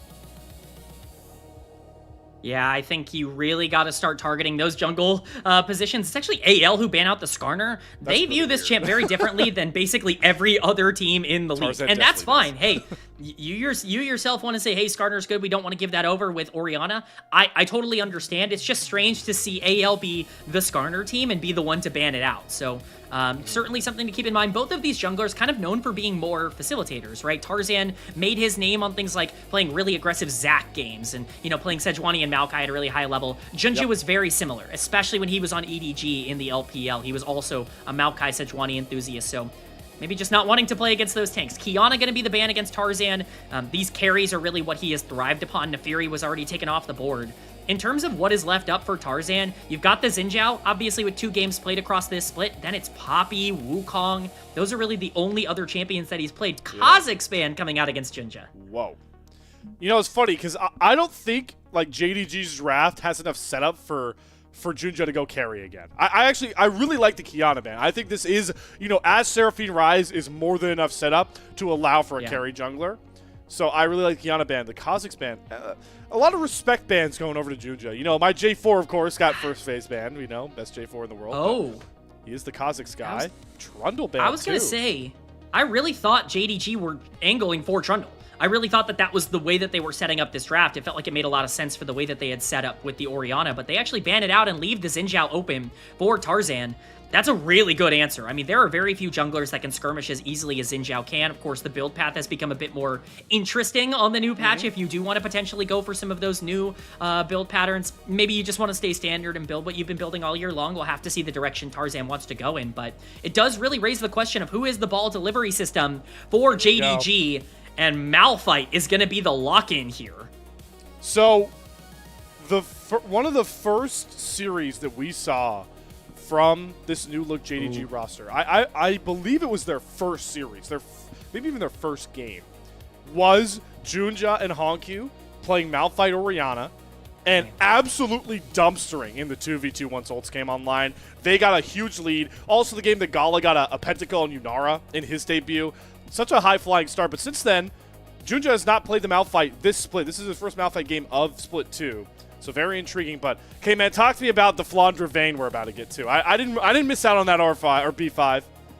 Flandre has been one of the more successful Vayne players across this split. 2 games on at a 50% win rate, but both of those games he was relevant in. And even if the laning phase doesn't go your way, Flandre is going to be able to burst down a lot of the members that are kind of short range of this enemy comp. Obviously, the Mbessa is a very good 1v1 matchup, but Lucian has to be very scared of playing into something like Vayne. If you get condemned in the later part of the game, you're kind of toast. There's no way to be able to play that out. So that's definitely a bit of a threat, but overall, I value JDG's comp much more. It's certainly much more straightforward in terms of how you find those executions.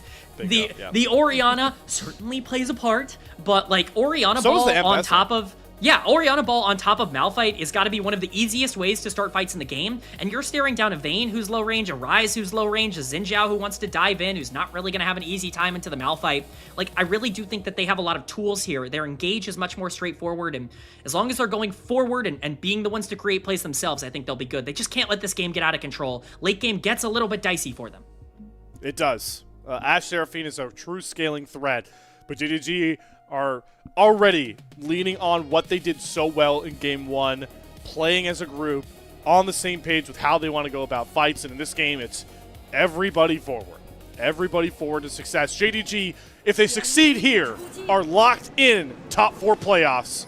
Here we go. Game 2, AL JDG.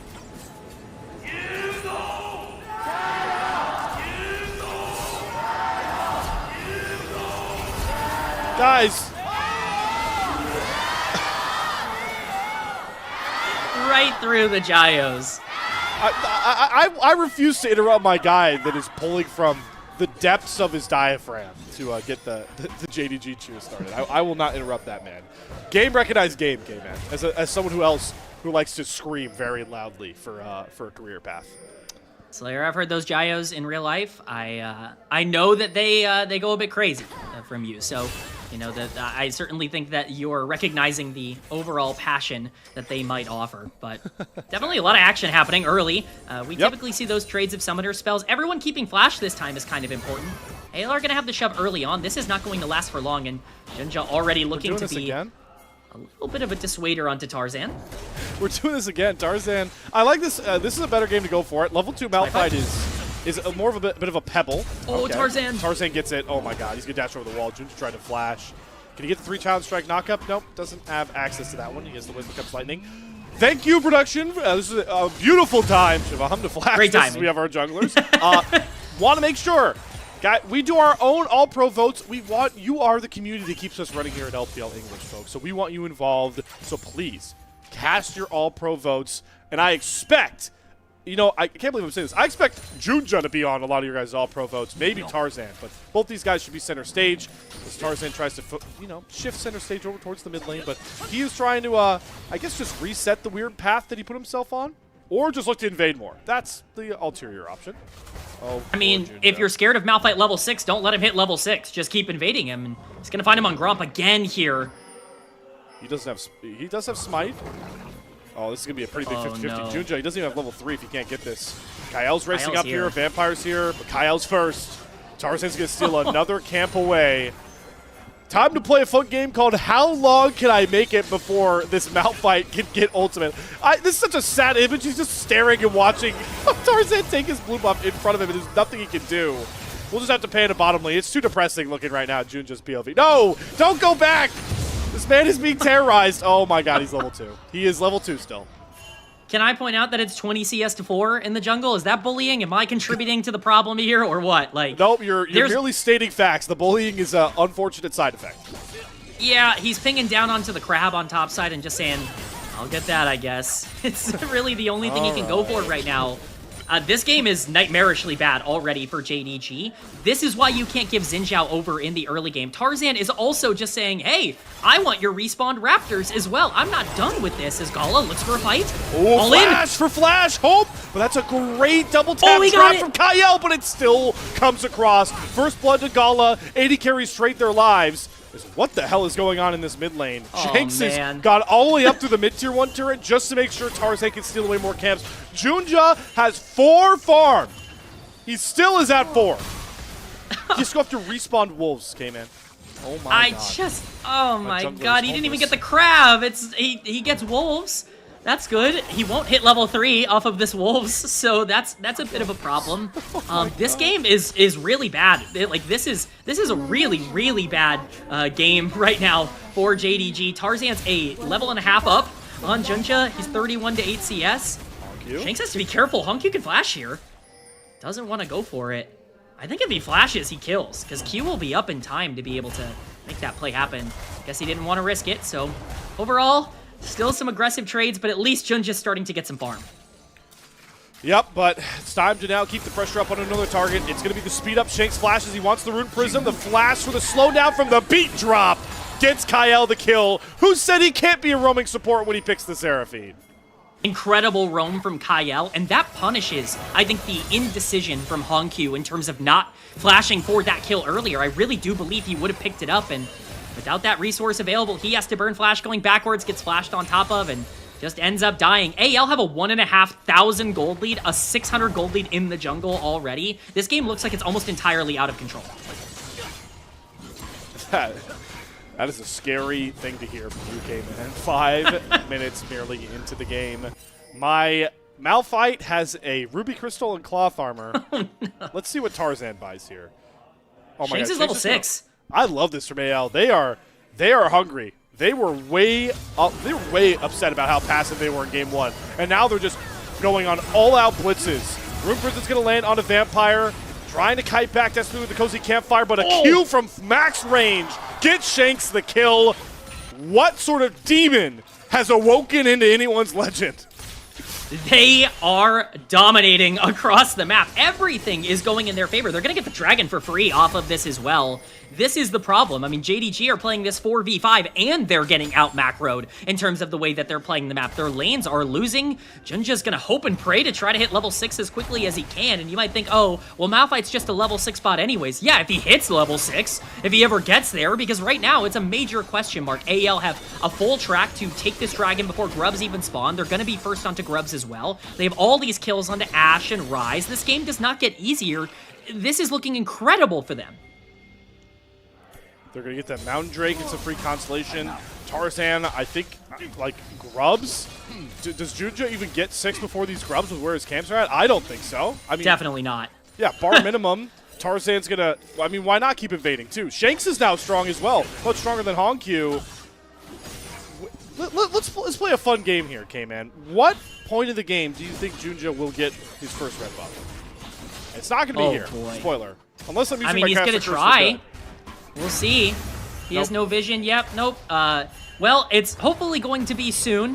Hopefully the next one for him, as I think that likely eventually Tarzan will have to start respecting the fact that, you know, Honkyu can start to make plays with Shockwave a little bit more efficiently. Once Malphite does hit level 6, you do at least have to be worried about the knock-up and CC potential coming in from that champion, so likely getting to the last parts of the game where he can just completely dominate that matchup, but still, at least for now, it's going to be everything on the map going in his favor. He's going to make sure to continue to clear down to the bottom side just to make sure that there's nothing on the map for JDG, because Malphite can't even try and step up to contest these grubs. Tarzan already over to level 6 here before that second Scuttle Crab spawn, if that didn't indicate further how ahead he has been, how many camps he's stolen. Junja walking in with his bottom lane. He really wants his Gromp, but Tarzan has the timer.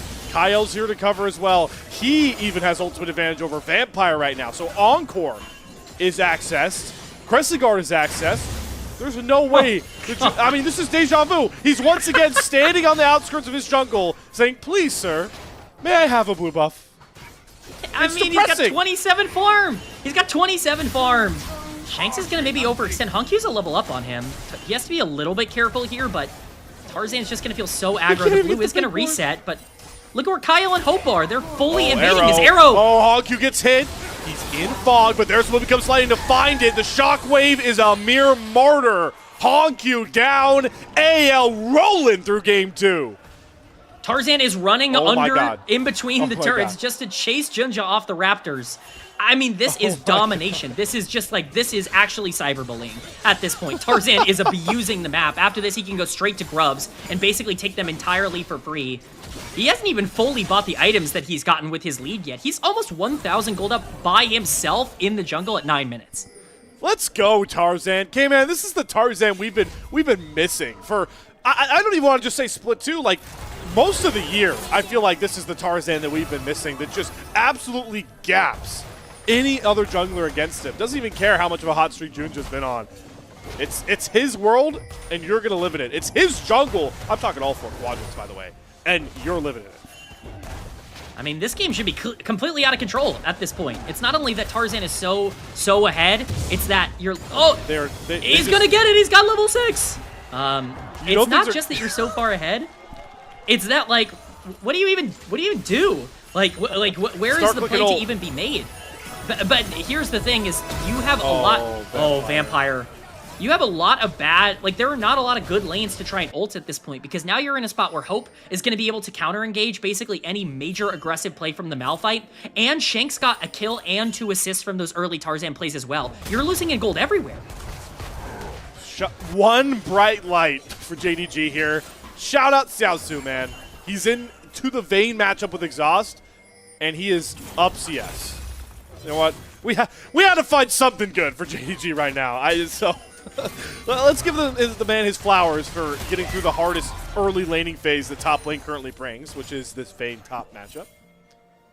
Yeah, I think this is obviously something that is, Vayne favored, but I think it's a little more even than people would like to give it credit for. I mean, new Mbessa, obviously, there's been a lot of talk about the ult change and just generally how that's going to affect the champion as well. Vayne, I think, generally speaking, has an easier time of being able to deal with Mbessa ult now, which is always good for the lane matchup, but I don't know. You don't want to get fully engaged on. Xiaoshu still is going to be able to farm relatively for free. It's hard to really punish if you're Vayne in this matchup, and I think as we're seeing, we could see some up and down Vayne performances generally in the laning phase. I'm just not so sure how much it's even going to matter, even with the clips now finished on for Xiaoshu on the top side. Yeah, man, I'm just here trying to provide some sort of spark here for JDG fans, because this is my boy. I know my boy Aragon's going through it at this point, especially after how game 1 went. Like this is a very dull outlook on the rest of this game. And the funniest part is, like, we haven't seen, like, it's not the usual way where it's like a bunch of bombastic skirmishes or fights where everybody's getting bodied. Like, most of this lead for AL, again, has just been the macro. It's some good pickoffs, but it's mostly been the macro. Junja is trying for this dragon, by the way. Yeah, I think an important thing to point out here is that he has hit that level 6, and so he is an ult bot now, which has made him significantly more relevant. This is why I think it's going to be harder to invade the Malphite at this point, because at least he can punish the Xin Zhao overextending, so he should be able to catch up. This dragon going in his favor is obviously massive. I'm not really sure why you give that over. If you're AL, you should be full on that. I get that you lost bot lane priority, but Tarzan can get that back relatively easily. He's going to look for another invade onto Raptors here with these resetting. But again, you get caught by Malphite ultimate. It can start to get a little bit scary here, even if you have a full item up on him. Well, he still wants these Raptors, and he still has these Raptors. Okay, was this the third red buff we've had? And Tarzan's going to fight over it. But look at JDG. They are sacking their bottom lane's timing to get Junja his red buff. Tarzan, let this one go, bro. He doesn't know the bottom lane's there, Cayman. He has no idea. When becomes lighting's not going to hit. Junja gets his red buff. God. Now just sees the bottom lane as the double tap comes across. Tarzan throws down the crescent guard. Gala is going to face check an arrow. But thanks to Melio and Breath of Life, there won't be any further commit. Junja has gotten his red buff. I really thought that it was not going to happen. I really thought that Tarzan was going to go in there and get it, but Junja has secured the red buff, his first of the game. Tarzan feels enabled because of the item difference, but that's a very scary spot for Tarzan to be in. It's not just, oh, I don't know if the bot lane's there. If you get hit by Shockwave, you're probably dead, even if it's just Orianna Malphite. So you do have to be quite scared in that instance. Tarzan just not feeling any sort of fear on the map right now, and you know what? I can't even really blame him. He's completely dominated and controlled this entire game. Why not just play with your life as if it's free? JDG are off the back of that kind of play to cover Junja's red buff are now into some lesser obvious lane states. I do like it with how the quests have come across here for JDG. Obviously, Junja's not going to get his done for a little bit, guys. Don't need to continue stating that fact. Just continue gluing your eyes to the CS gap, and you'll know why. There's only one guy that's holding up the quest, the quest asset that LPL uses always. I think I'm realizing now. I don't think Junja got his red. I think he actually didn't get the red. I was watching him walk around. I saw the little Sunfire thing below him. I didn't see any red buff notifications, so I think it might still be on the table for the first one. Oh no, we thought we turned a corner. we thought we'd made some positive progress. We'll have to wait for the next. Yeah, Tarzan's got red buff. Yep. Oh man. All right, it's on Tarzan. All right. Well, Hawkshot's going to spot Junja as well on his bot side, as we do have Herald spawning in about 40 seconds. And luckily for JDG, there's one clear way to get back into this game. They just have to make their wombo work. They have to fight, and they've drafted for it. When are they going to try and group up this top side? All fight is one. Xiaosu finally getting to see Junja the first time in this game as the blue buff fight will commence, but AL are committed to this game plan. No buffs for Junja. Shanks can chase really far. There's the unstoppable force. Xiaosu not going to use the public execution. Both the arrow and the encore do go wide. Rescigar comes down for Tarzan. Breath of Life's used. There's the public execution through. Xiaosu just trying to go the right side of this fight, but Hope is like a Gatling gun. Gets through Junja's one-item Malphite, and Hongq's TP was too little, too late. AL win the skirmish. If there's one champion who can actually pull that fight back, it's Orianna. And so to not have Orianna there for the key exchange, again, it's a nightmare rotation for JDG. They're just not in the right spot. Junja looks like he finds a good engage onto Shanks, who is so far forward. I mean, it's like the most egregious rise positioning you could ever get, but he's allowed to do it in this game because of just how far ahead his jungler is. Tarzan is massive and is able to keep that fight active. If there is an avenue back into this game, it's this Blackfire Torch Orianna, but if you fight completely around everyone else and not around her, there's just no easy ways for JDG to play this. They have to find a way. We'll get a replay look back here. You called it out. This Shakes walk is crazy in most games. Look at where he is. I mean, that's absurd. Like, it's absurd for him to be where he's at. Completely disconnected from the rest of the team, but he's so strong, and Tarzan is also so big at this point that despite the fact that the Xin Zhao is basically CC chained for the entirety of this fight, it doesn't even really matter. By the time they actually get any sort of damage down, the fight is already over. You can't even kill the Xin Zhao, and Malphite's melting like paper at this moment. It's just a bad situation. A 1.2k gold lead for Tarzan as he's going to start up the Rift Herald here. They might even use that on the top side to get Flandra back into this game. Don't mean to rub salt into the wound, JDG fans, but that fight also saw Hope and Kyle each land a field goal with their ultimates. So no one got hit by the Encore.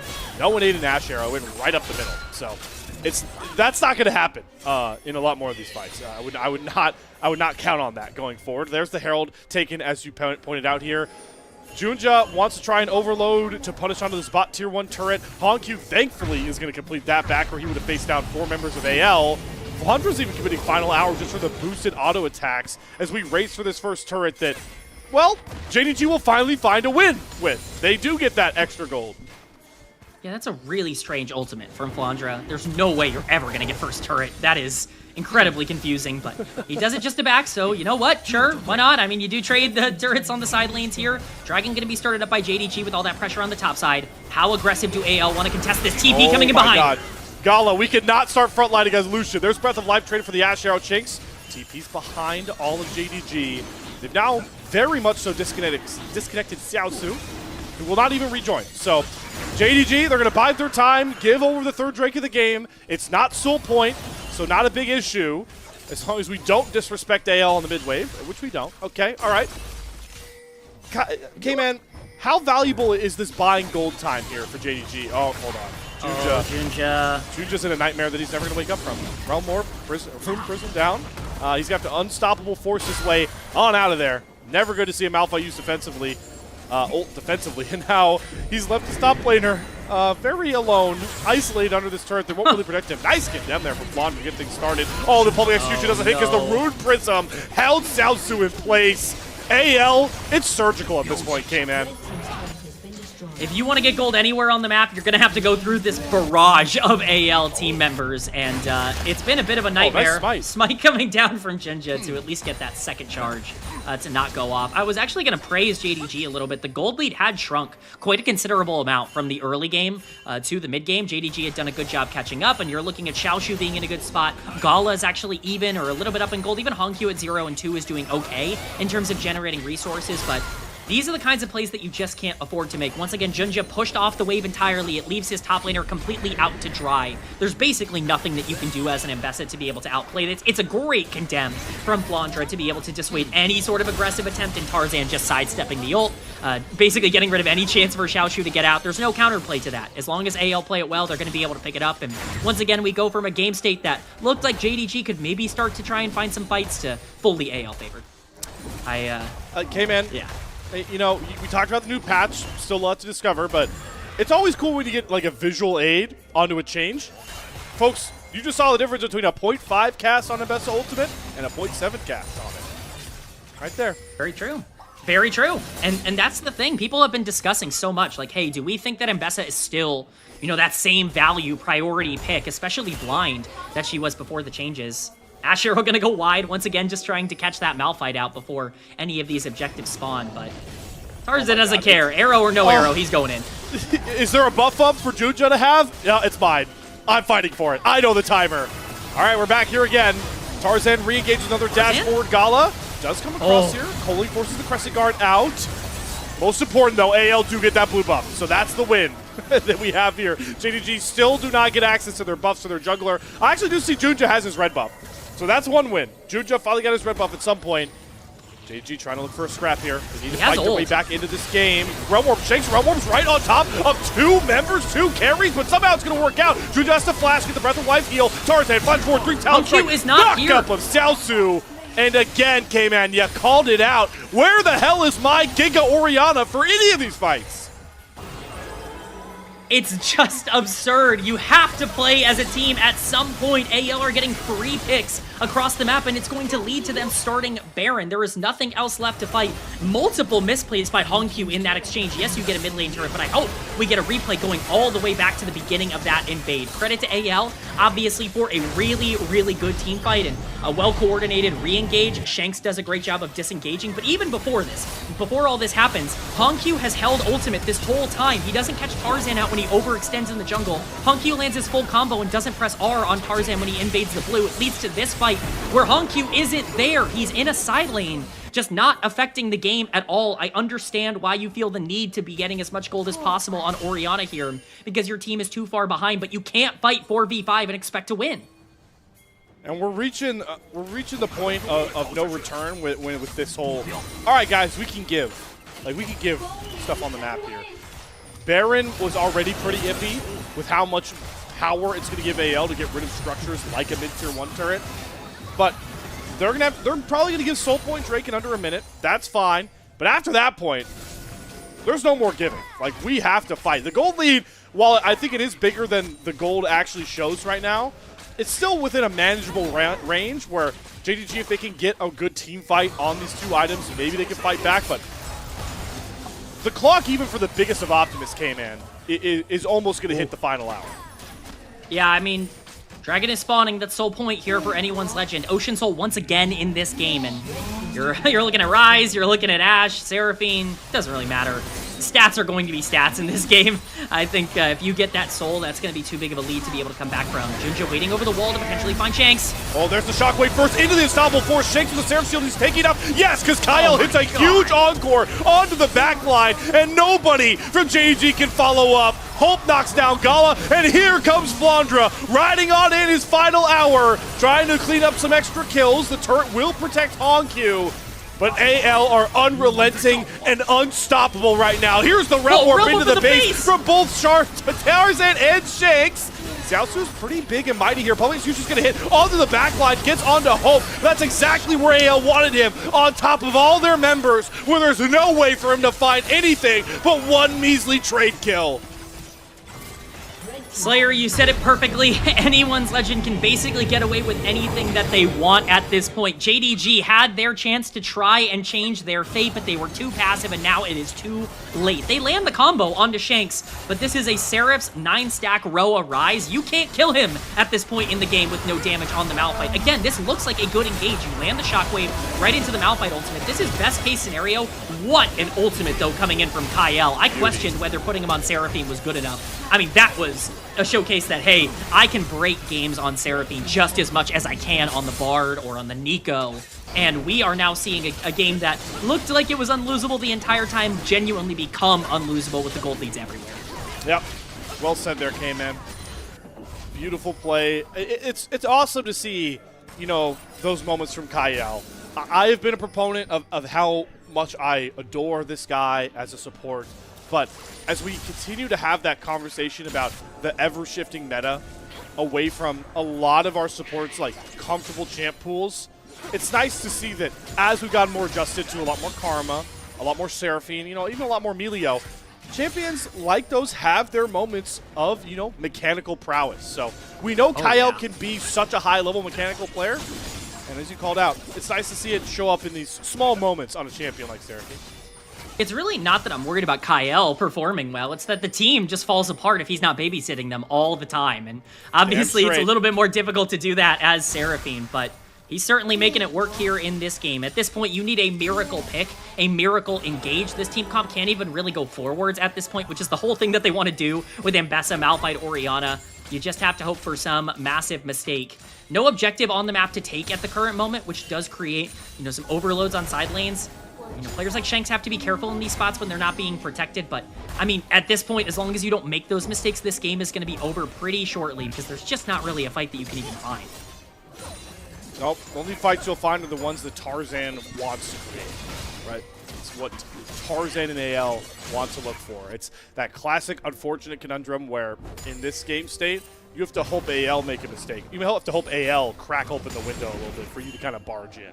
And you can see it really start to reflect in the items as well, especially up in the top side, right, for Tarzan. This guy, you know, off of a couple of full clears, I wouldn't be surprised if he even has this GA in the bag once he looks for this reset. We'll have to see. I mean, GA would seal the game as if it's already not been sealed, but, man, how good has Tarzan been in this team's wins? Like, there we go. I get it. Right? Like, I get why the inconsistency is being talked about. I was a pretty big proponent that there was more inconsistency last year than maybe some other people were giving him credit for. Tarzan's naturally a player with this playstyle that will have his ups and downs. At his best, is it fair to say that he is the best jungler in the world, or at least in contention for that argument? He's just breaking games when he is playing well. JDG have to look for miracle plays at this point. He has massacred a player that looked so good in playoffs last split. This is the version we've been waiting to show up, and JDG kind of need to take these miracle engage angles to at least try and find avenues back into the game. Yeah, shout out once again to our observers showing the fog how JDG were trying to abuse that aspect of the game, just sitting over this wall, hoping somebody walks up, but that pink ward is going to spot all of them. They are going to back off. Arrow going to land on the Juju, but oh my god, Shanks is just walking down Honkyu off to the side. That's one cycle of the spells thanks to that actualizer, and Honkyu is as good as done, heading back to the base for a much-needed heal. Shanks got hit by Orianna Shockwave and took like 100 damage. I mean, like, it's just disgusting at this point. The Rise is a frontliner. You can play as aggressive as you want, and now they're going to have a dance around Baron, and there's no Shockwave for Honkyu. Not even level 16. We don't have access to that tier 3 Shockwave, right? To maybe wish for this thing to come back up. It's about at halfway, but JDG have no area to even negotiate a fight with the gods to make this work without that Shockwave. They are waiting on that timer. Luckily for them, AL are not brash enough to try and force down the Baron, look for a fight. Quadra, final hour. Good flash away from that unstoppable force. Well timed. Juju's got to flash his way right back out. And now we've lost another engage tool. Oh my god, Kyle looking to playmake with the Seraphine. The Breath of Life does make sure JDG don't eat that charm. Tarzan re-engages onto Xiaosu, feeling pretty confident with that GA. Shanks at about half HP. The Shockwave comes back up, hits Shanks into the pulping execution. Xiaosu takes down Shanks. Tarzan has the flash with the Crescent Guard. Needs the Kyle heals to keep him topped up. But JDG, they find that miracle pickoff, and now they're looking to try and run wild with it. Yeah, I mean, they want to try and take Baron here. I don't think that they can. This would be a very, very scary take. It looks like they have to try? feel like they need the miracle play. They have to try. Tarzan still has his GA available. Oh no, Honkyu hits an Ash Arrow into the double tap stun. Beat drop, down goes Honkyu, and Gala tries to fling himself for a desperate trade for his mid laner. He doesn't even get that one. Now Junja is going to get Kid Dam slammed against the wall, and another kill going over to Hope. The desperation for JDG ends up biting them in the rear. They don't get the Baron, and now Baron might not even be a problem. All of AL besides Tarzan, they're looking to sprint right down the mid lane, K-Man. I think, unfortunately, the Baron call out of desperation was not the right one. That instantly ends the game as they just get completely collapsed upon by the flanking teleports. AL bounced back in dominating fashion. Their early game was perfect. Their late game was perfect. A monstrous game 2 effort from AL. LPL teams, take notes. If you're staring down a Wombo combo teamfight team, just make sure they never get close to even playing the Wombo out. One of the cleanest early games of the entire split. AL force a game 3. Well, that felt rude, Slayer. That felt like a rude game. That felt like a wake-up call a little bit for JDG. Yeah. Hey, if I learned something, maybe don't give Tarzan Xin Zhao when there's no other priority junglers available. I don't think the Malphite counter pick, not working out. Not really something that I want to see from this team moving forward. I mean, it's almost a game where it's hard to really get anything from it. It's just one of those absolutely decimating performances. The lanes were going generally fine in isolation for JDG. They just lost the jungle position so hard that their macro fell apart and they couldn't play the game. I'm torn, right? Because it's really fun to watch JDG team fight well, like draft for that style. And I harp back to it when we saw it drafted, like when Junja and Honkyu broke out onto JDG, their start on the year, they played this Orianna Malphite really well. So it's like, I really want to see that do well. But screw all that, K-Man. This is the Tarzan that we need AL to be. Unfortunately, at this point, I think Shanks has played well enough to be like, okay, man, I can help you out, but we're still looking for more from like Flandra and Hope. So we're going to need this type of Tarzan if we're going to talk about AL, beating the 4th place allegations of last split. It's fun to see him just dominate, like you mentioned, in a style that really, when he's on his game, I agree with you. I don't think any other jungler does it quite like this. Maybe Kanavi. I saw Kanavi do that a little bit last year in the LPL. I mean, in terms of tempo, like, it's ridiculous what Tarzan does when he feels like he has a small advantage. There's no one who suffocates games more than Tarzan does. It's just absurd what he can do when he has a lead and when he is enabled by the rest of the team. He's always relied so much on his laners being in good spots, and if he can finally start to create these draft scenarios where he can just be so aggro 1v1 in the jungle that he creates his own advantages, I mean, that's the difference between Tarzan being the MVP that he's been in the past and being somebody that's more of a passenger on a team that doesn't really have good side lanes like he's been for parts of this year. It really was just an unbelievable effort, and again, it's almost hard to take anything from it because it was so utterly dominant that how many times are you even going to see him get that opportunity? And you know what does kind of go into the rearview mirror of that early game, because Tarzan was so just precise. We have to give some credit to the drafting, right? Because for as good as some of these invades look, oh my god, can we cover? Oh no! Don't, Junja, bro. Hey, he did more damage than Milio. I was actually concerned. Like there was a 100? real threat. It's more Hey, it's not less. And I think that's the win, right? I think that there was a world where that was looking a lot worse. Hongq did 22.4 thousand damage and still wasn't there for any of the pivotal fights. And I want to make it clear. I want to talk a bit about Hongq because I think I was pretty flamey towards him in some of his decisions. It's not entirely Hongq's fault that he's not available at these fights. What is the problem is that Orianna is in a side lane catching a wave, and the rest of the team is posturing for a fight. You can't have both of those things happening. You have to choose which one of those plays you want to go for, and it felt like the disconnect was just too much of a problem for them.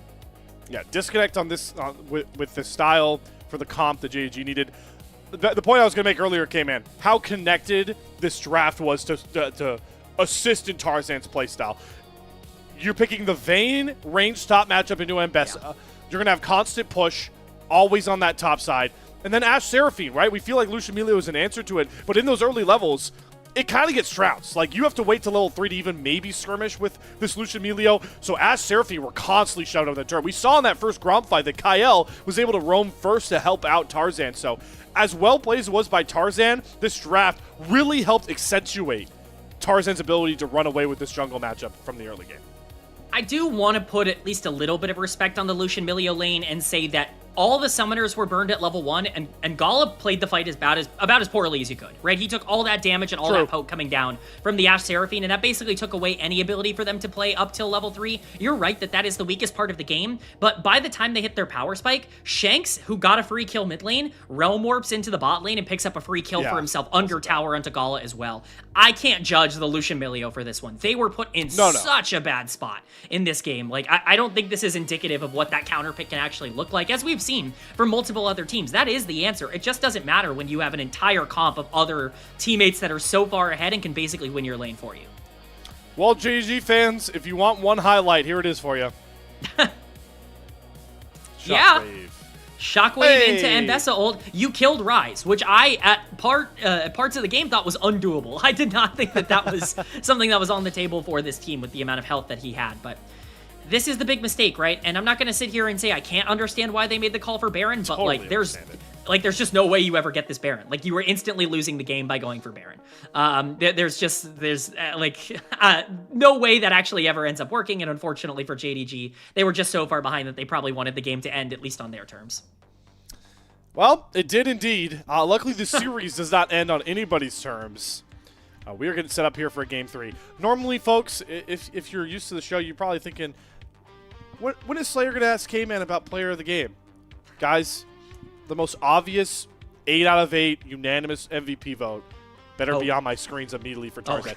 This is not what I need to see. I knew this was coming. Production, we will stick around. I will be very angry if I don't see an 8 out of 8 coming from the voters pool here in about, I guess, a minute. This is probably the most dominant game of the split.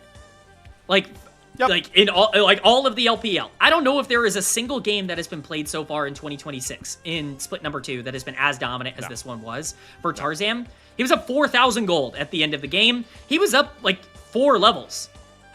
Just utter domination. Yeah, so the reason I said that, like, the only player I've seen do this besides Tarzan in the LPL as of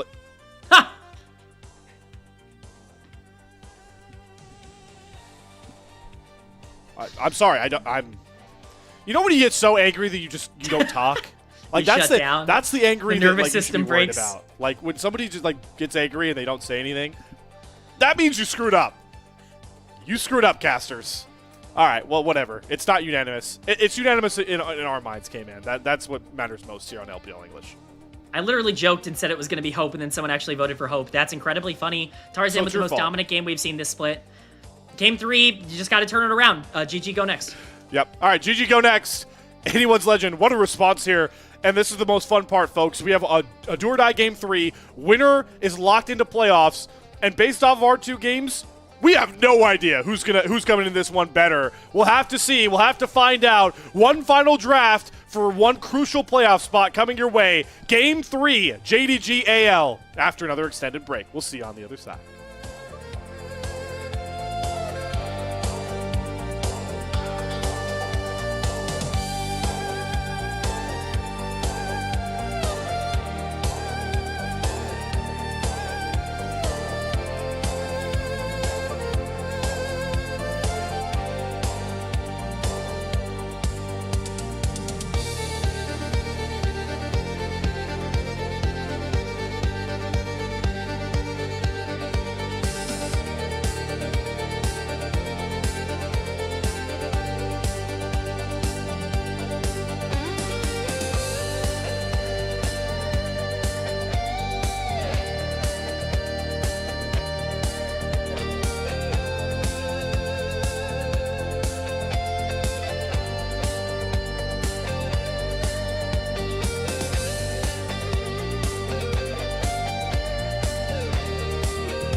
The finish line is right in front of us for our final day of this week of the LPL and this very integral series for both Jindan Gaming and Anyone's Legend. The winner of this final Game 3 we are going into, everyone, if you haven't heard us say it about 13 times by this point, will lock top 4, will go straight into the playoffs and not have to mess with any of this Group Nirvana nonsense, K-Man.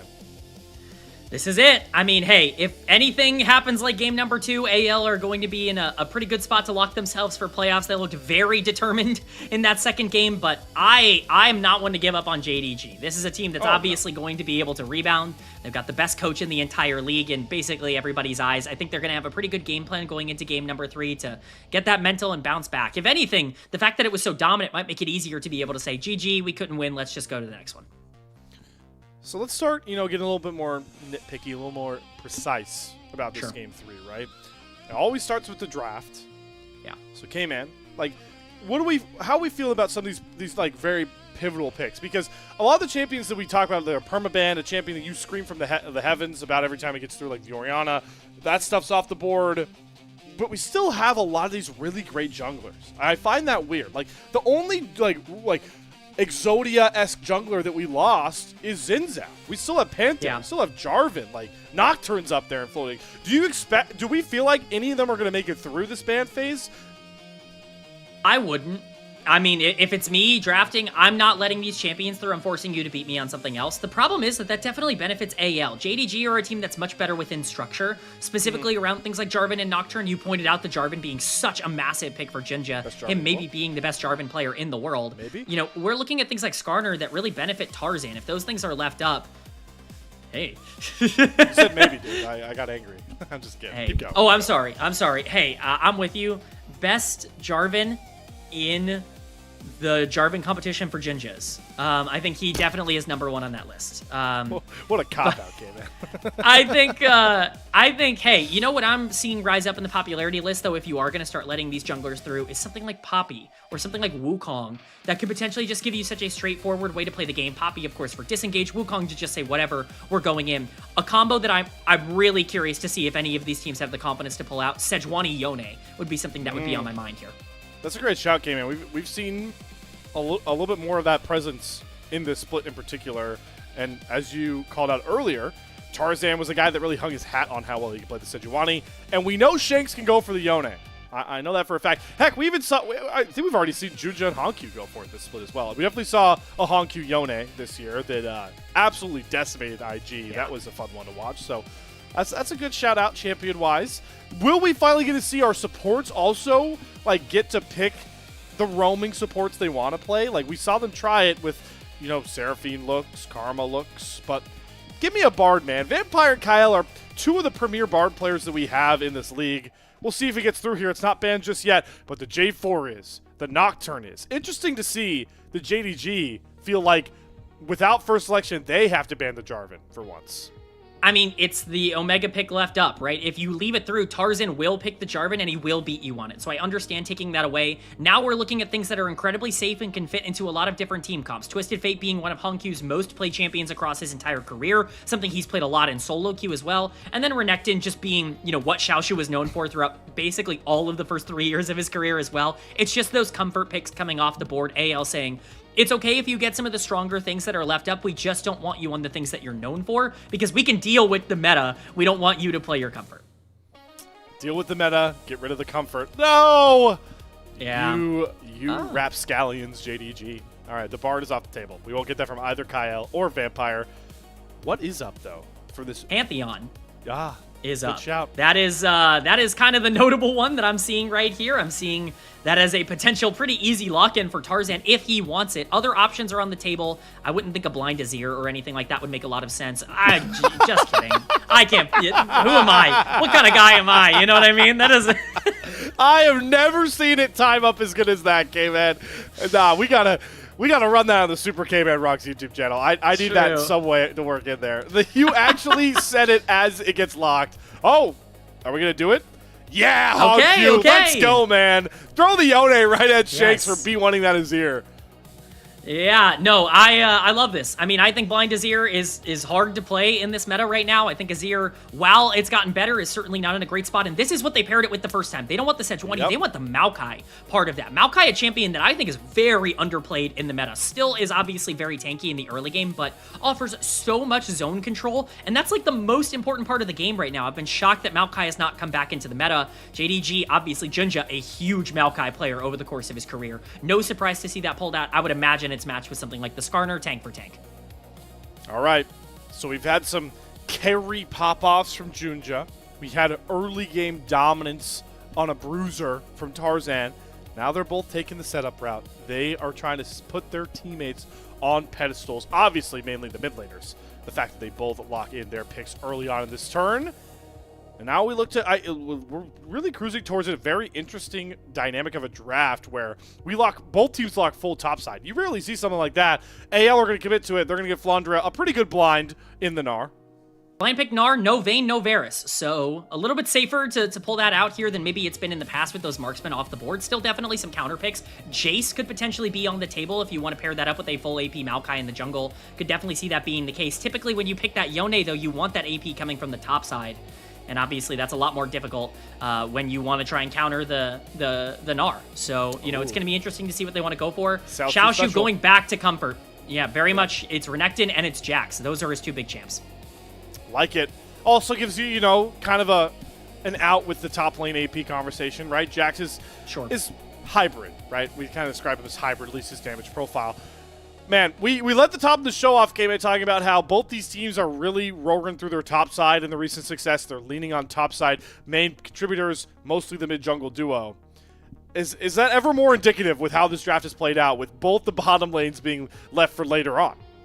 I think it's especially relevant now that so many of the bot lanes have been taken off the boards, especially so many of the comfort ones for both of these teams. You're just looking at, you know, going further down the priority roll here. Bard, obviously off the board. Nico now taken off the board as well. There are very few playmaking options left up, so much so that Gala's Ziggs is getting banned out, something he's played a ton of over the course of his career, but not something he's found a ton of success on. Both of these comps really don't have a lot of tools to be able to, like, fully play aggressive in the early 2v2. Jax and Yone obviously are going to function well on a side lane. I would expect Gala to go for something that's going to be a bit safer. I think that's why they're banning out the Ziggs. For AL on the other side, this is a perfect spot for a hyper carry. You have built so much team fight potential already. If you want to fully lean into that, there are plenty of team fight hyper carries that are left up on the table. The only notable thing that is yet to be taken in terms of a dominant 2v2 bot lane would be that Corki Nami, but the Nami is now off the board, and it just increases the priority for a lot of the things like Aphelios or even a Sivir if you want to go that route. Yeah, so, you know, putting my AD carry prowess to the test here, K-Man. I'm curious. I think we're going to leave Lulu up. So Yunara Lulu is the only pairing that really screams out. But here's where things get interesting. Because JDG obviously pick first, have the counter, right?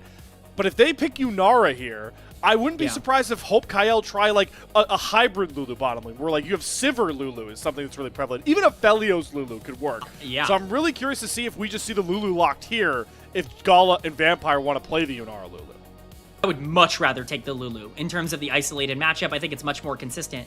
But no, they want that early power. I think this makes a lot of sense as well. If you want to go for something that can be consistent in the bot lane, just pick something that basically has no losing matchups in the Caitlyn. Obviously, there are things that are going to make her life a little bit more difficult, but now if you lock in Yunara Lulu, like that's a really hard laning phase, and it kind of puts AL into a little bit of a conundrum. Do they actually want to trust Hope on one of these hyper carries, or do they want to go for something that can be a bit safer? We'll see if the gauntlet's thrown down. I think they should just go Yunara Lulu. We are fully indexed into scaling team fighting through Tarzan's setup. But, wow. Yeah. I mean, it looks like either they don't trust Hope and Kael to pilot this, or they want more setup. Something has popped up here for AL to go away and towards the Jhin. It's decent. I would have actually loved the Jhin for JDG, low-key with the Maokai and Yone, just saying. Worthwhile stat, Hope has one game of Yunara, and it was very bad, this split. So I just don't think he trusts the champion, and I don't think it's something on their board. Kael, though, definitely going to be matching some of that early aggression with the Anivia, but the gauntlet is really thrown down now because we get that Elise locked in here in the support position. You want to talk about wanting to get that 2v2 priority. Can you possibly get more 2v2 priority than Caitlyn Elise? I mean, this early game is entirely dependent on whether or not this Elise can get the Yone and the Caitlyn into these dominant spots. If you're going into the mid game losing in gold, this game is cooked. You will eventually rebound, but the scaling on AL is immense. You have to win early, and you have to win hard.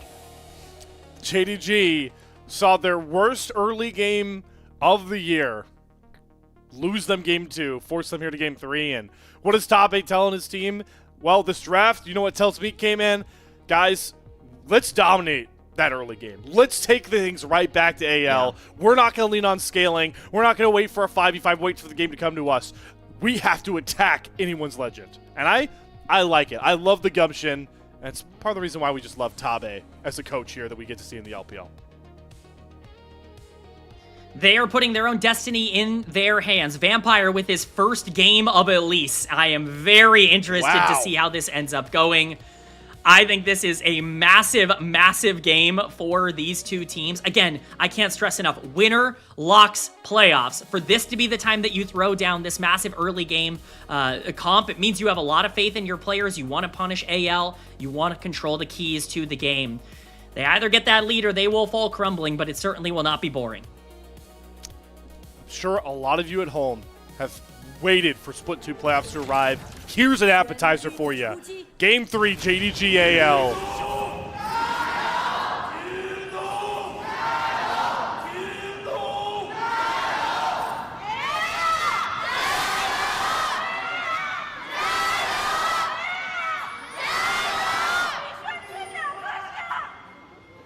Awesome. Awesome. Fans are still fully into it, and luckily we don't have any level 1 shenanigans to take away from their spotlight on the Jayos, but what we do have is another game of vertical jungle hijinks, or maybe Junja, what is he cooking up here? He's going to immediately take away Tarzan's Raptors, and now he's trying to sprint down here to contest his own? Yeah, I mean, he's not going to get here in time. Or is he? The flash! Oh my god, Tarzan's level 1. He doesn't take over to level 2 here. He's going to use Twisted Advance. Tarzan's now going to have to flash. What a call from Junja. After that disastrous Game 2 to come out like that, go right at Tarzan. I love it, man. He was thinking about that level 1 for the entirety of game number 2. He was waiting for that moment to be able to get his mojo back as Honkyu and Shanks fighting it out quite a bit in the mid lane. Not really a ton of kill pressure for either of them right now, but I'm just so excited about both of these team comps. Again, I stated it before, Elise is such a greedy pick. Vampire has, count him, 0 games of Elise in his competitive career. This is his first game on the champion, and this is an insane time to pull it out. He is integral to how this comp functions as well in terms of getting that early game lead. You have to keep an eye on him in terms of those realms. And Honkyu definitely getting a lot of tempo in this mid lane. Being able to get through these early levels into the range matchup. Very good with this Yone. He's really leading on this champion to show that his pool has really expanded, which is awesome to see here as well. So we've got a lot of pretty powerful pushing JDG lanes. Like you mentioned with the Caitlyn Elise, we do see that Xiaosu has gone for a bit of a cheater to recall early, get an extra Ruby Crystal, and he'll get back up to a pretty decent lane state as Shanks is pushed. Oh my god, Honkyu forces a flash trade there. Honkyu taking control of this mid lane as well. I was actually a bit terrified for Shanks there because his mana was incredibly low. I didn't know if he was going to be able to make it out of that instance, but luckily for him, he is going to have the dash available, and the flash will keep him safe. It is flash for flash, but this is the power of Yone in this laning phase. Very undervalued champion. Kyle! Woohoo! Face roll the Elise combo once you get the repel. But look at Tarzan on the flank. Early heal used here from Gali. He's going to try and flash away. Tarzan holding onto that Excel's impact. That's a great cocoon for Vampire, and he's going to flash over Tarzan. Vampire on his first competitive game of Elise just bailed out a great gank from Tarzan. And now Tarzan's going to face check into both of them. Cocoon's going to land. Trap combo comes down, and there's the headshot to get first blood to Gala, and that is all thanks to Vampire. You cannot make that kind of mistake against Caitlyn Elise. AL are going to play so aggressive under this tower. Gala canceled his back to catch this wave, but Kyle has Egg available if they want to go for a really aggressive play. Oh, Hope. I bet he wishes he had Flash, who's holding onto that 4 shot. There's no barrier on this Caitlyn. He flash crit shots. That's the trade kill, but not going to be the case here. Also, probably doesn't help that Hope in that exchange went for that boot start that we keep seeing these Jhin players go for, which obviously takes away a lot of your lane threat. So all that compounding, and all of the sudden, JDG open up pre-5 minutes, 1,000 gold ahead, just like we saw AL and Tarzan do in Game 2. I do want to give them a lot of credit. They're playing great, but I also want to remind people they need this lead with the comp that they've drafted for themselves. They need to make sure that they're in a spot where they can stat check the enemy team. If you don't have that gold advantage, this game becomes so much more difficult to play through because the Elise is eventually just going to become nearly useless, and it's going to be harder to set up for that Yone and Jax carry in the later part of the game when Caitlyn can't really fight. So having this lead is super important, and it's even more important that they continue to pressure and don't stay complacent. You see Honky doing it. Soul Unbound just to get a first plate off of that mid turret, add some extra gold into the pocket. Look at Junja, right? Across all the gold leads, it's Junja that holds 500. That's because that Tarzan gank came at a pretty premium cost for the camp lead of the JDG jungler. It is massive for Junja to be strong in this game as Shanks just continues to get pressured out under tower. You always got to be worried about a level 6 Yone just full ulting you under your own tower and killing you. It's always possible. I can tell you that from experience. But right now, it looks like the pressure is still going to be on the bottom side. It's hard to take your eyes off of this Caitlyn Elise lane. Vampire has already shown a good amount of proficiency in his first Elise game. He's going to be a critical piece into continuing to grow this lead, and we'll see if he wants to make his roam sooner or later. First knockup, fate sealed. Goodbye, Shanks. The solo kill savant, Honkyu, has another one to his belt. I mean, can I say that a blind pick Azir first was disrespectful as Tarzan now is just trying to push the Maokai out of his own jungle? This was a disrespectful pick from Shanks. It's his most played, and he's excellent on Azir. But this champion in Yone is incredibly strong into it, and we talked about it being a real option for JDG. They are utilizing that power to expand their lead. If they're winning without the Elise, that's the biggest problem here for AL. And they're winning bot side with that Elise still. That gold lead continuing to stack.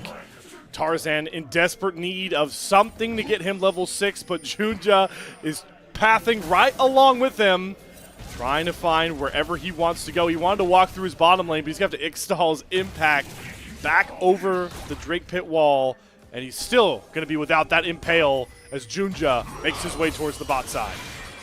Yeah, again, it's the space control from Maokai that makes this whole setup so much more difficult. He can basically start this dragon whenever he wants, and it looks like it might be now with that bot lane push, but why not? You can't walk into Maokai ultimate. It's almost impossible to try to find your way into a river. Yone has shove, you have Caitlyn Elise on the bottom side. This is how much you can strangle out AL with this early game lead. Junja obviously going to be starting that up. Stacking these dragons is also very crucial. It gives JDG the stats they need to keep scaling into the late game. I have to start a theory about what blue side does to teams and how aggressively they play early games, man. Because, I mean, it's not as much of a complete stomp in jungle invades like we saw Tarzan do in Game 1. But again, just looking at like stats like gold difference right now at the time of the game we're in, this is eerily similar to the very sinking ship scenario we saw JDG in just a game ago. Oh my god. Absolutely, Maokai ult. Oh, it's gonna hit. Confusion close up for the Fate Seal. No, he kind of 1 second on ult. hesitates. He stutter steps. Oh, the ult wasn't up in time. Good call, K-Man. Oh, it was just so close. He was 1 second too early. Actually insane to be playing on that kind of timer, but that's the kind of mistake that can throw away a bit of your advantage. It is your ult on Maokai utilized, and that's a big part of your early combat pressure around some of these objectives. Grubs are now spawned onto the map, and a lot of that zone control that we really praise Junja for having, it's going to be a little bit more difficult without the threat of that Nature's Grasp coming down. Still, should be pretty easy for one of the best grub clearing champions in the game in Maokai to be able to grab that early and continue to extend this lead. And, you know, this is also Junja cashing in a bit on his ability to chase Tarzan, trying to hunt for that level 6, right? He wanted Scuttle Crab, he wanted to steal Raptors, but because he doesn't get that, he had to clear bot up, and that gave enough time for Maokai to get those grubs, and oh my god, Xiaosu, he got, I mean, Vampire, nice flash, bro. You didn't deserve that kill. Xiaosu did all the heavy lifting on that one. It's really just unfortunate that it wasn't a solo kill. Still, gold going on to Elise is not too bad as long as you keep the pressure up. Kyle's made his way mid lane, but there's just really no way to punish this Yone. Shanks basically needs a babysitter right now in the mid lane in terms of how this matchup is going, and it's just not easy to get one. If this Anivia spends time mid, now your Jhin is completely useless on the bottom side going into Caitlyn. You lose pressure elsewhere. There's just not a lot to do here. Hey, K-Man, you want an obvious reason why why we need to keep our Anivia bottom lane? Look at the AD carries items right now. Please do not leave Gala alone with that scary man holding up the F-sword. If that spider comes bot lane, I think my little number 4 man is not in a good spot. I think that might be a little bit of a problem for him. So Vampire going to continue to just be aggressive. Just get as much vision as you can as Elise right now. You're so safe in terms of your engages, and certainly Skarner is not the champ that can capitalize. Teleport coming in mid. This could be a disaster if they want to dive. Junja is going to time up the Cocoon perfectly. There's the Fate sealed. I don't know if they have enough burst. Shanks uses a really good effort to bind, and the Ixtal's impact catches Hongyu before he can rebind his soul. Great punish there from Tarzan, who's looking to grab onto Vampire. Nature's Grass is coming time. No, there's the Ice Storm and Wall from Kyle. It's a big double kill to Shanks. A huge swing back for the Pandas.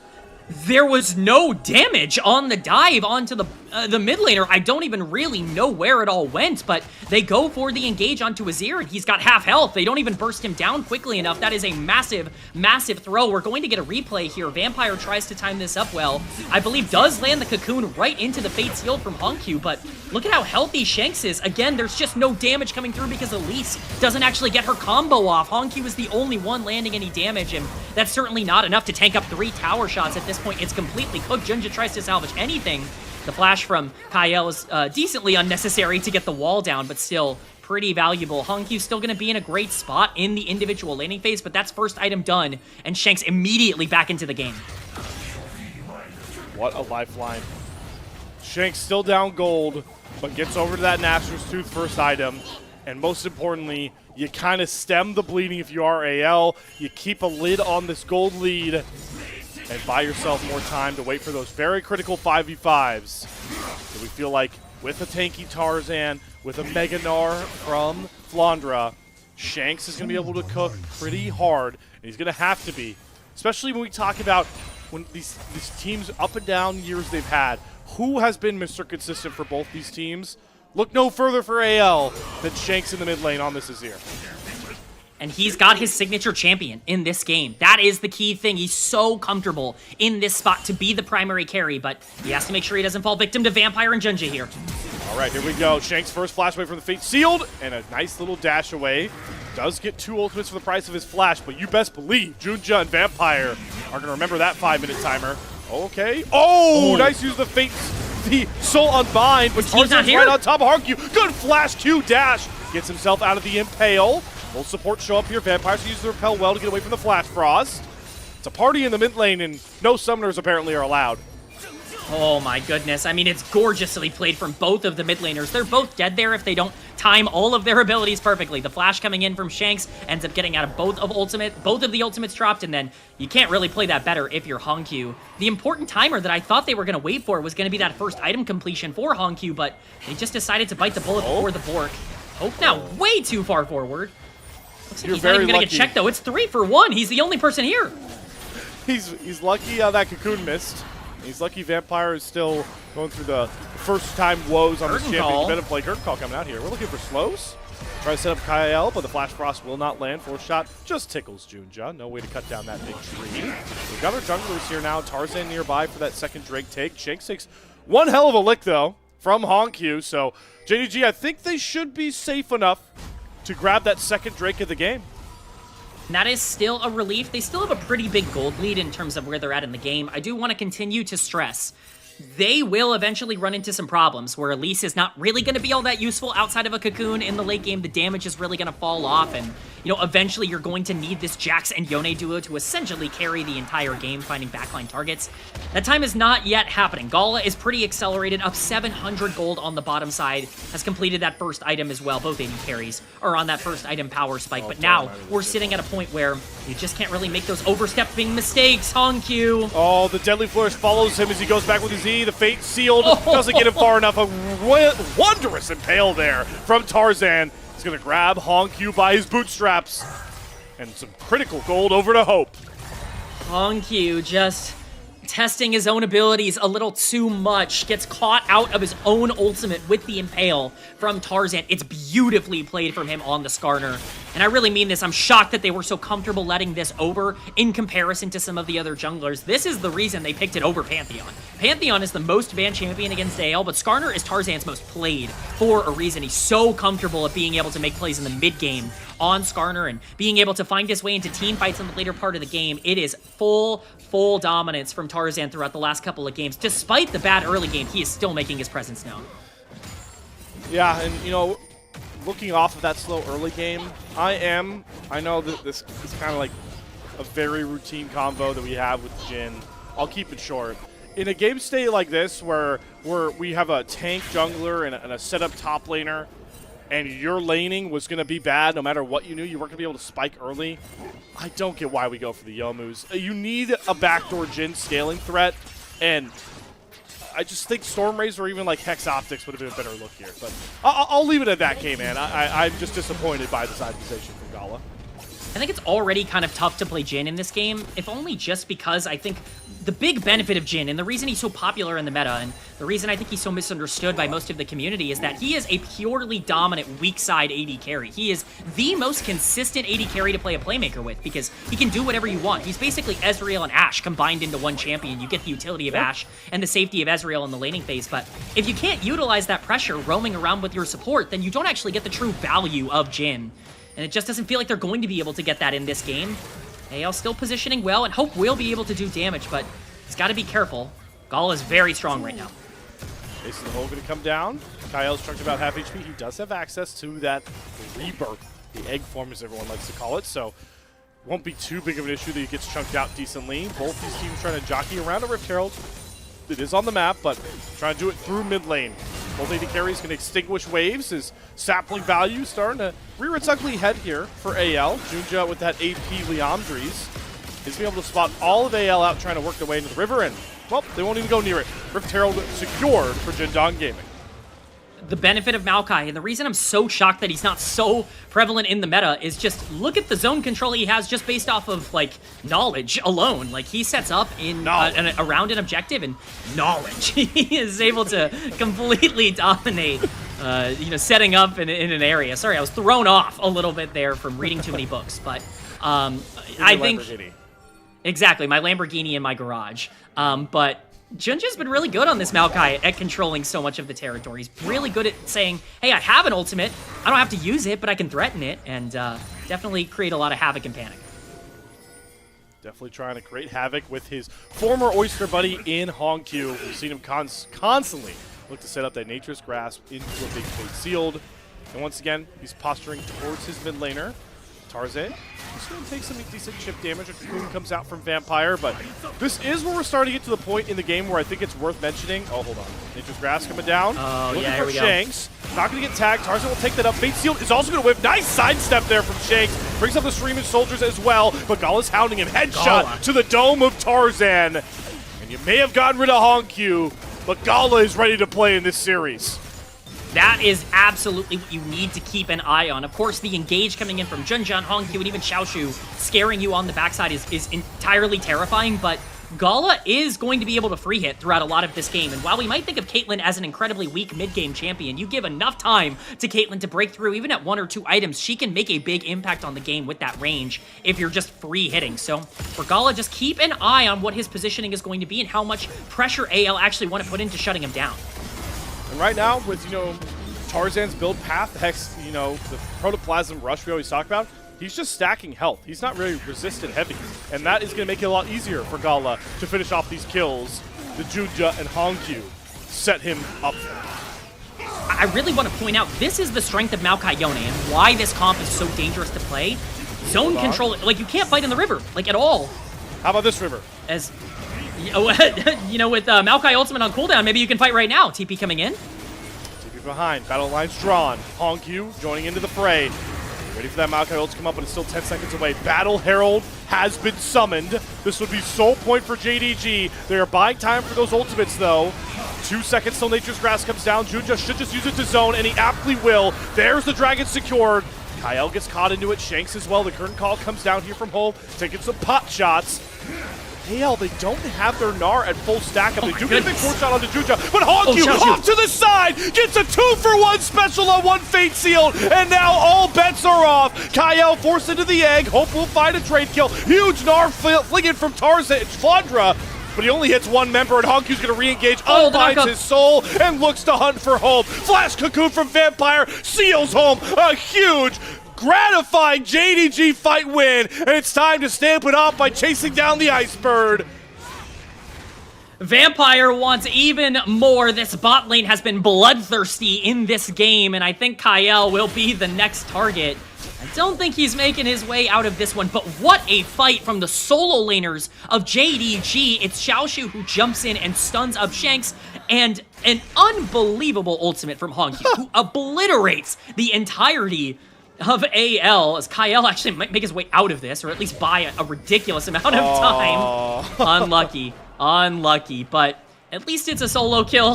Vampire gonna pick up some gold there. Still, I mean, that's the fight that likely breaks open the entire game. I'm gonna say it straight up. Maokai might have the most broken ultimate in the entire game. He just gets to press R here when it's off of cooldown, and all of AL have to disengage from this entire dragon fight. They don't get to flip, they don't get to play aggro, because you just get to space everything. You have to play so safe, because if you're rooted up on the front line, you will instantly die. Kyle is playing so greedy because he recognizes he still has egg, but where is the damage gonna come from? Shanks is already at half health, and Hongyu says, Xiaoxu's going in, and Shanks already used ult. Yeah, I think I'll take that double kill. Thank you very much. The close to leader of player of the matches across this split here in the LPL, stepping up huge on a dominant champion in this game.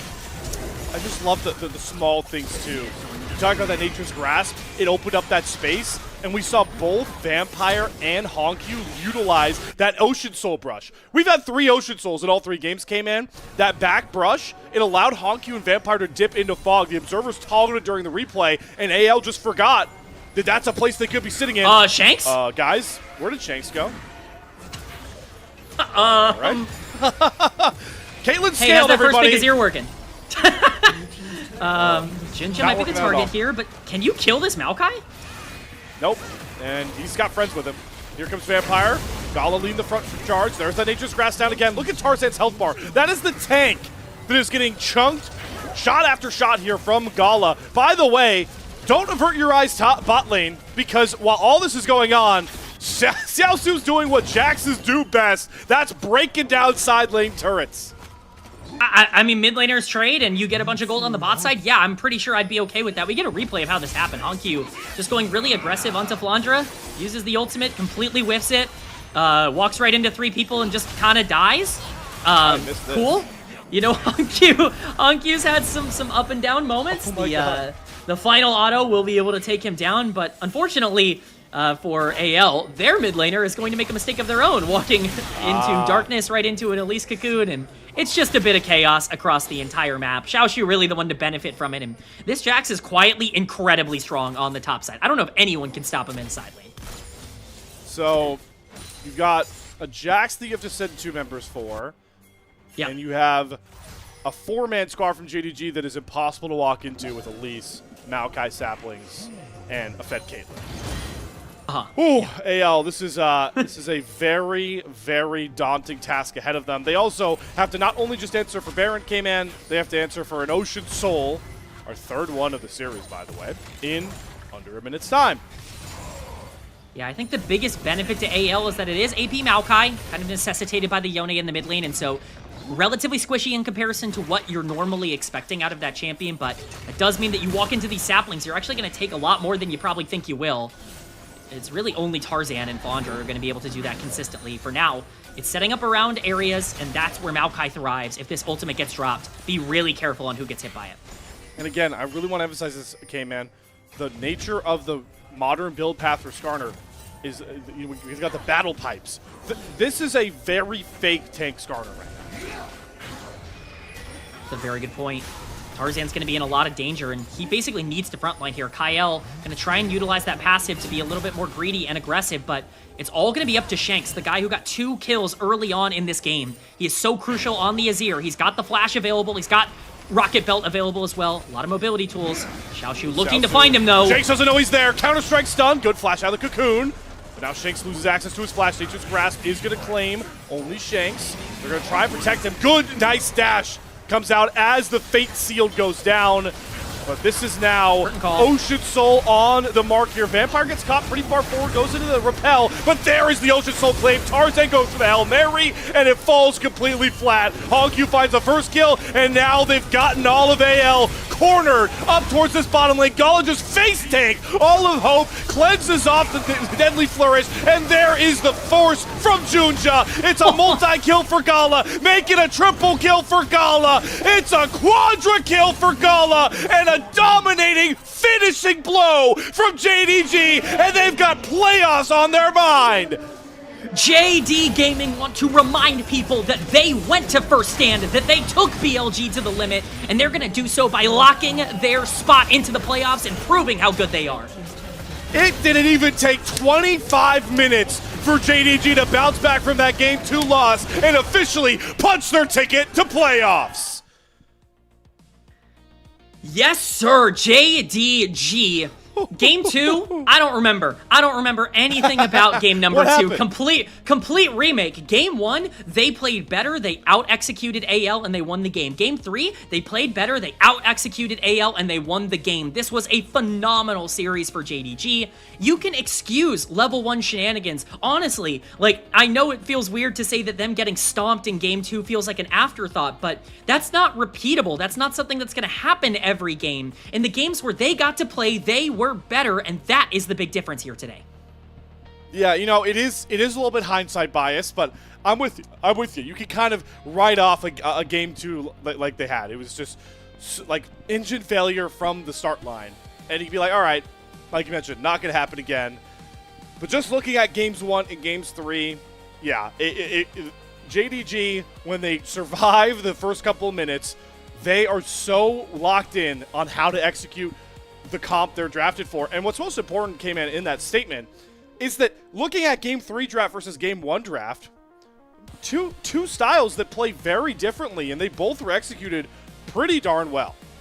I think that's the thing for me, is it's just JDG at their best feel like a team that just runs at their own pace. You talked about things like Jarvan that give them consistent engage, but really what they need is direction. They need something that they know they can execute on, because when they hold the cards in their hand, they are going to win most games. They went to 5 against BLG in the playoffs. People forget about that. This was not a team that got rolled over by BLG. They took them to the limit, and I get that things haven't worked out for them in the regular season and that BLG has been their kryptonite, but I meant it when I said that everyone else has fallen to JDG. This was an AL team that dropped to JDG in the playoffs in split number 1, and once again, it's looking like JDG just might be the second best team in the LPL and might represent the region at MSI again.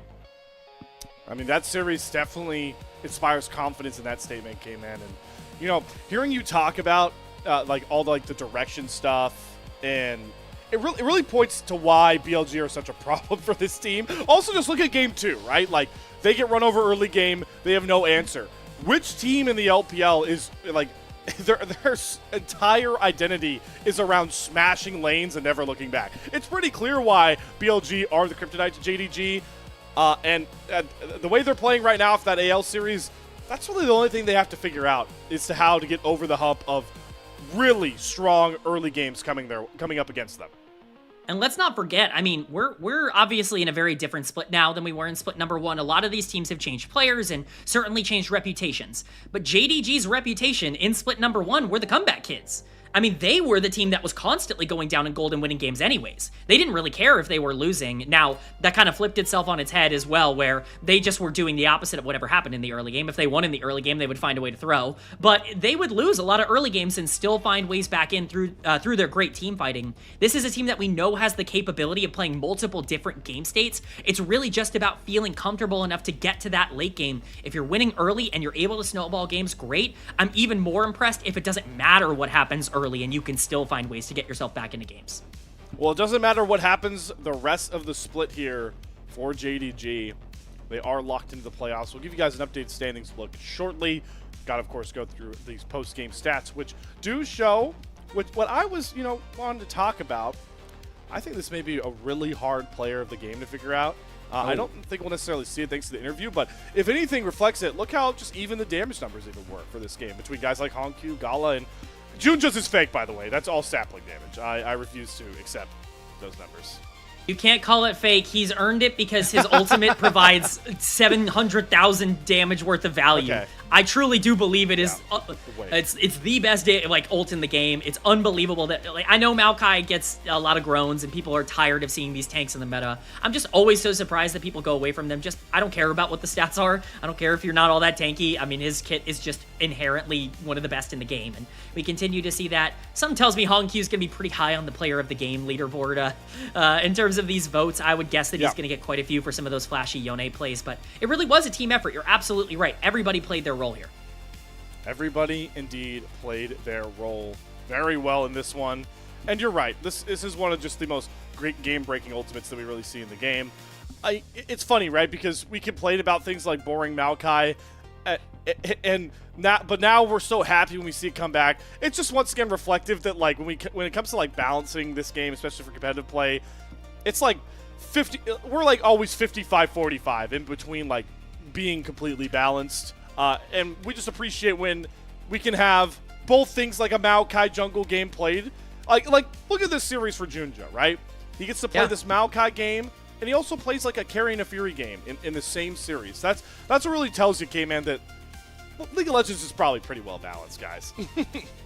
I don't want to be the guy that gets booed by chat. I think this patch is pretty good. I think we're in a state where I like the meta. You know, for competitive, I agree with you. There are definitely some disgusting things going on in solo queue, but that's not what we're here for. We're not talking about that. I am not letting the Dusk and Dawn Xin Zhao influence my thought process on where competitive lies right now. Just not something that's even in the back of my mind. You can do whatever you want in the meta right now. I know people are kind of mad because there's no AD mid laners. I don't know, man. I just saw Yone absolutely crush a game, man. Like, and I get it. Oh, you have to play a tank with Yone. Yeah, you do. You're right. That's always been the case, by the way. That's always the case, man. You need setup for that champion, but if you have it, it's going to be super consistent. Super consistent indeed. You know who's been super consistent for us here at LPL English?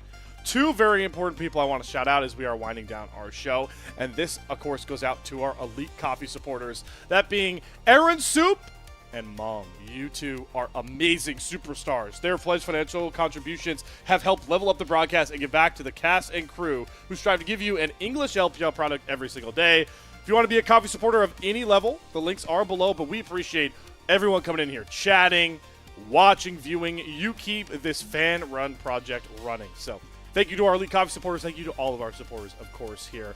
But as we come to an end of our day, time to soak in these playoff standings. K-Man, with that 8th series win and the bottom half all stuck at 5, we have 3, I believe, right, we have 3 of our playoff teams now set in stone.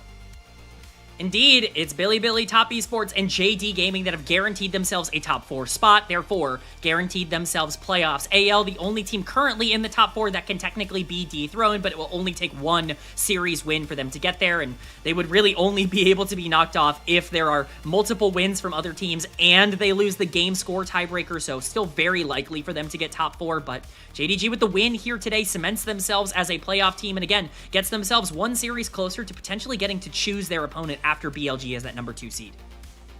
What an exciting time here. Unfortunately, though, folks, as we are now into Sunday, that does mean that we are going to be taking that, little break here before LPL actually comes back around. So we'll see you guys, Tuesday night, Wednesday morning, wherever you are, back for more Group Ascent action. It will be WE versus IG, and then Top Esports versus JDG, which could be a very fun playoff preview as those 2 teams go for a last time.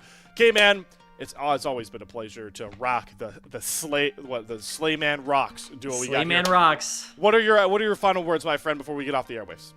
Final words, thank you so much, Slayer. Thank you so much to Grapes earlier tonight as well for the very excellent casting. Thank you to Shivam for all the work that you're doing behind the scenes as well. And you know what? We got some crazy ones here today. I'm glad we could have some laughs. I'm glad we could talk about my Lamborghini in my garage. And overall, what a great end to the week. What a great end to the week indeed. Congratulations once more to JD Gaming, solidified as one of your 3 current locked-in playoff teams in the LPL. And the regular split is only winding down, and the stakes will only continue to raise. We'll see you guys back for that WBG matchup early next week. Until then, take care, and we'll see you when we see you. Peace!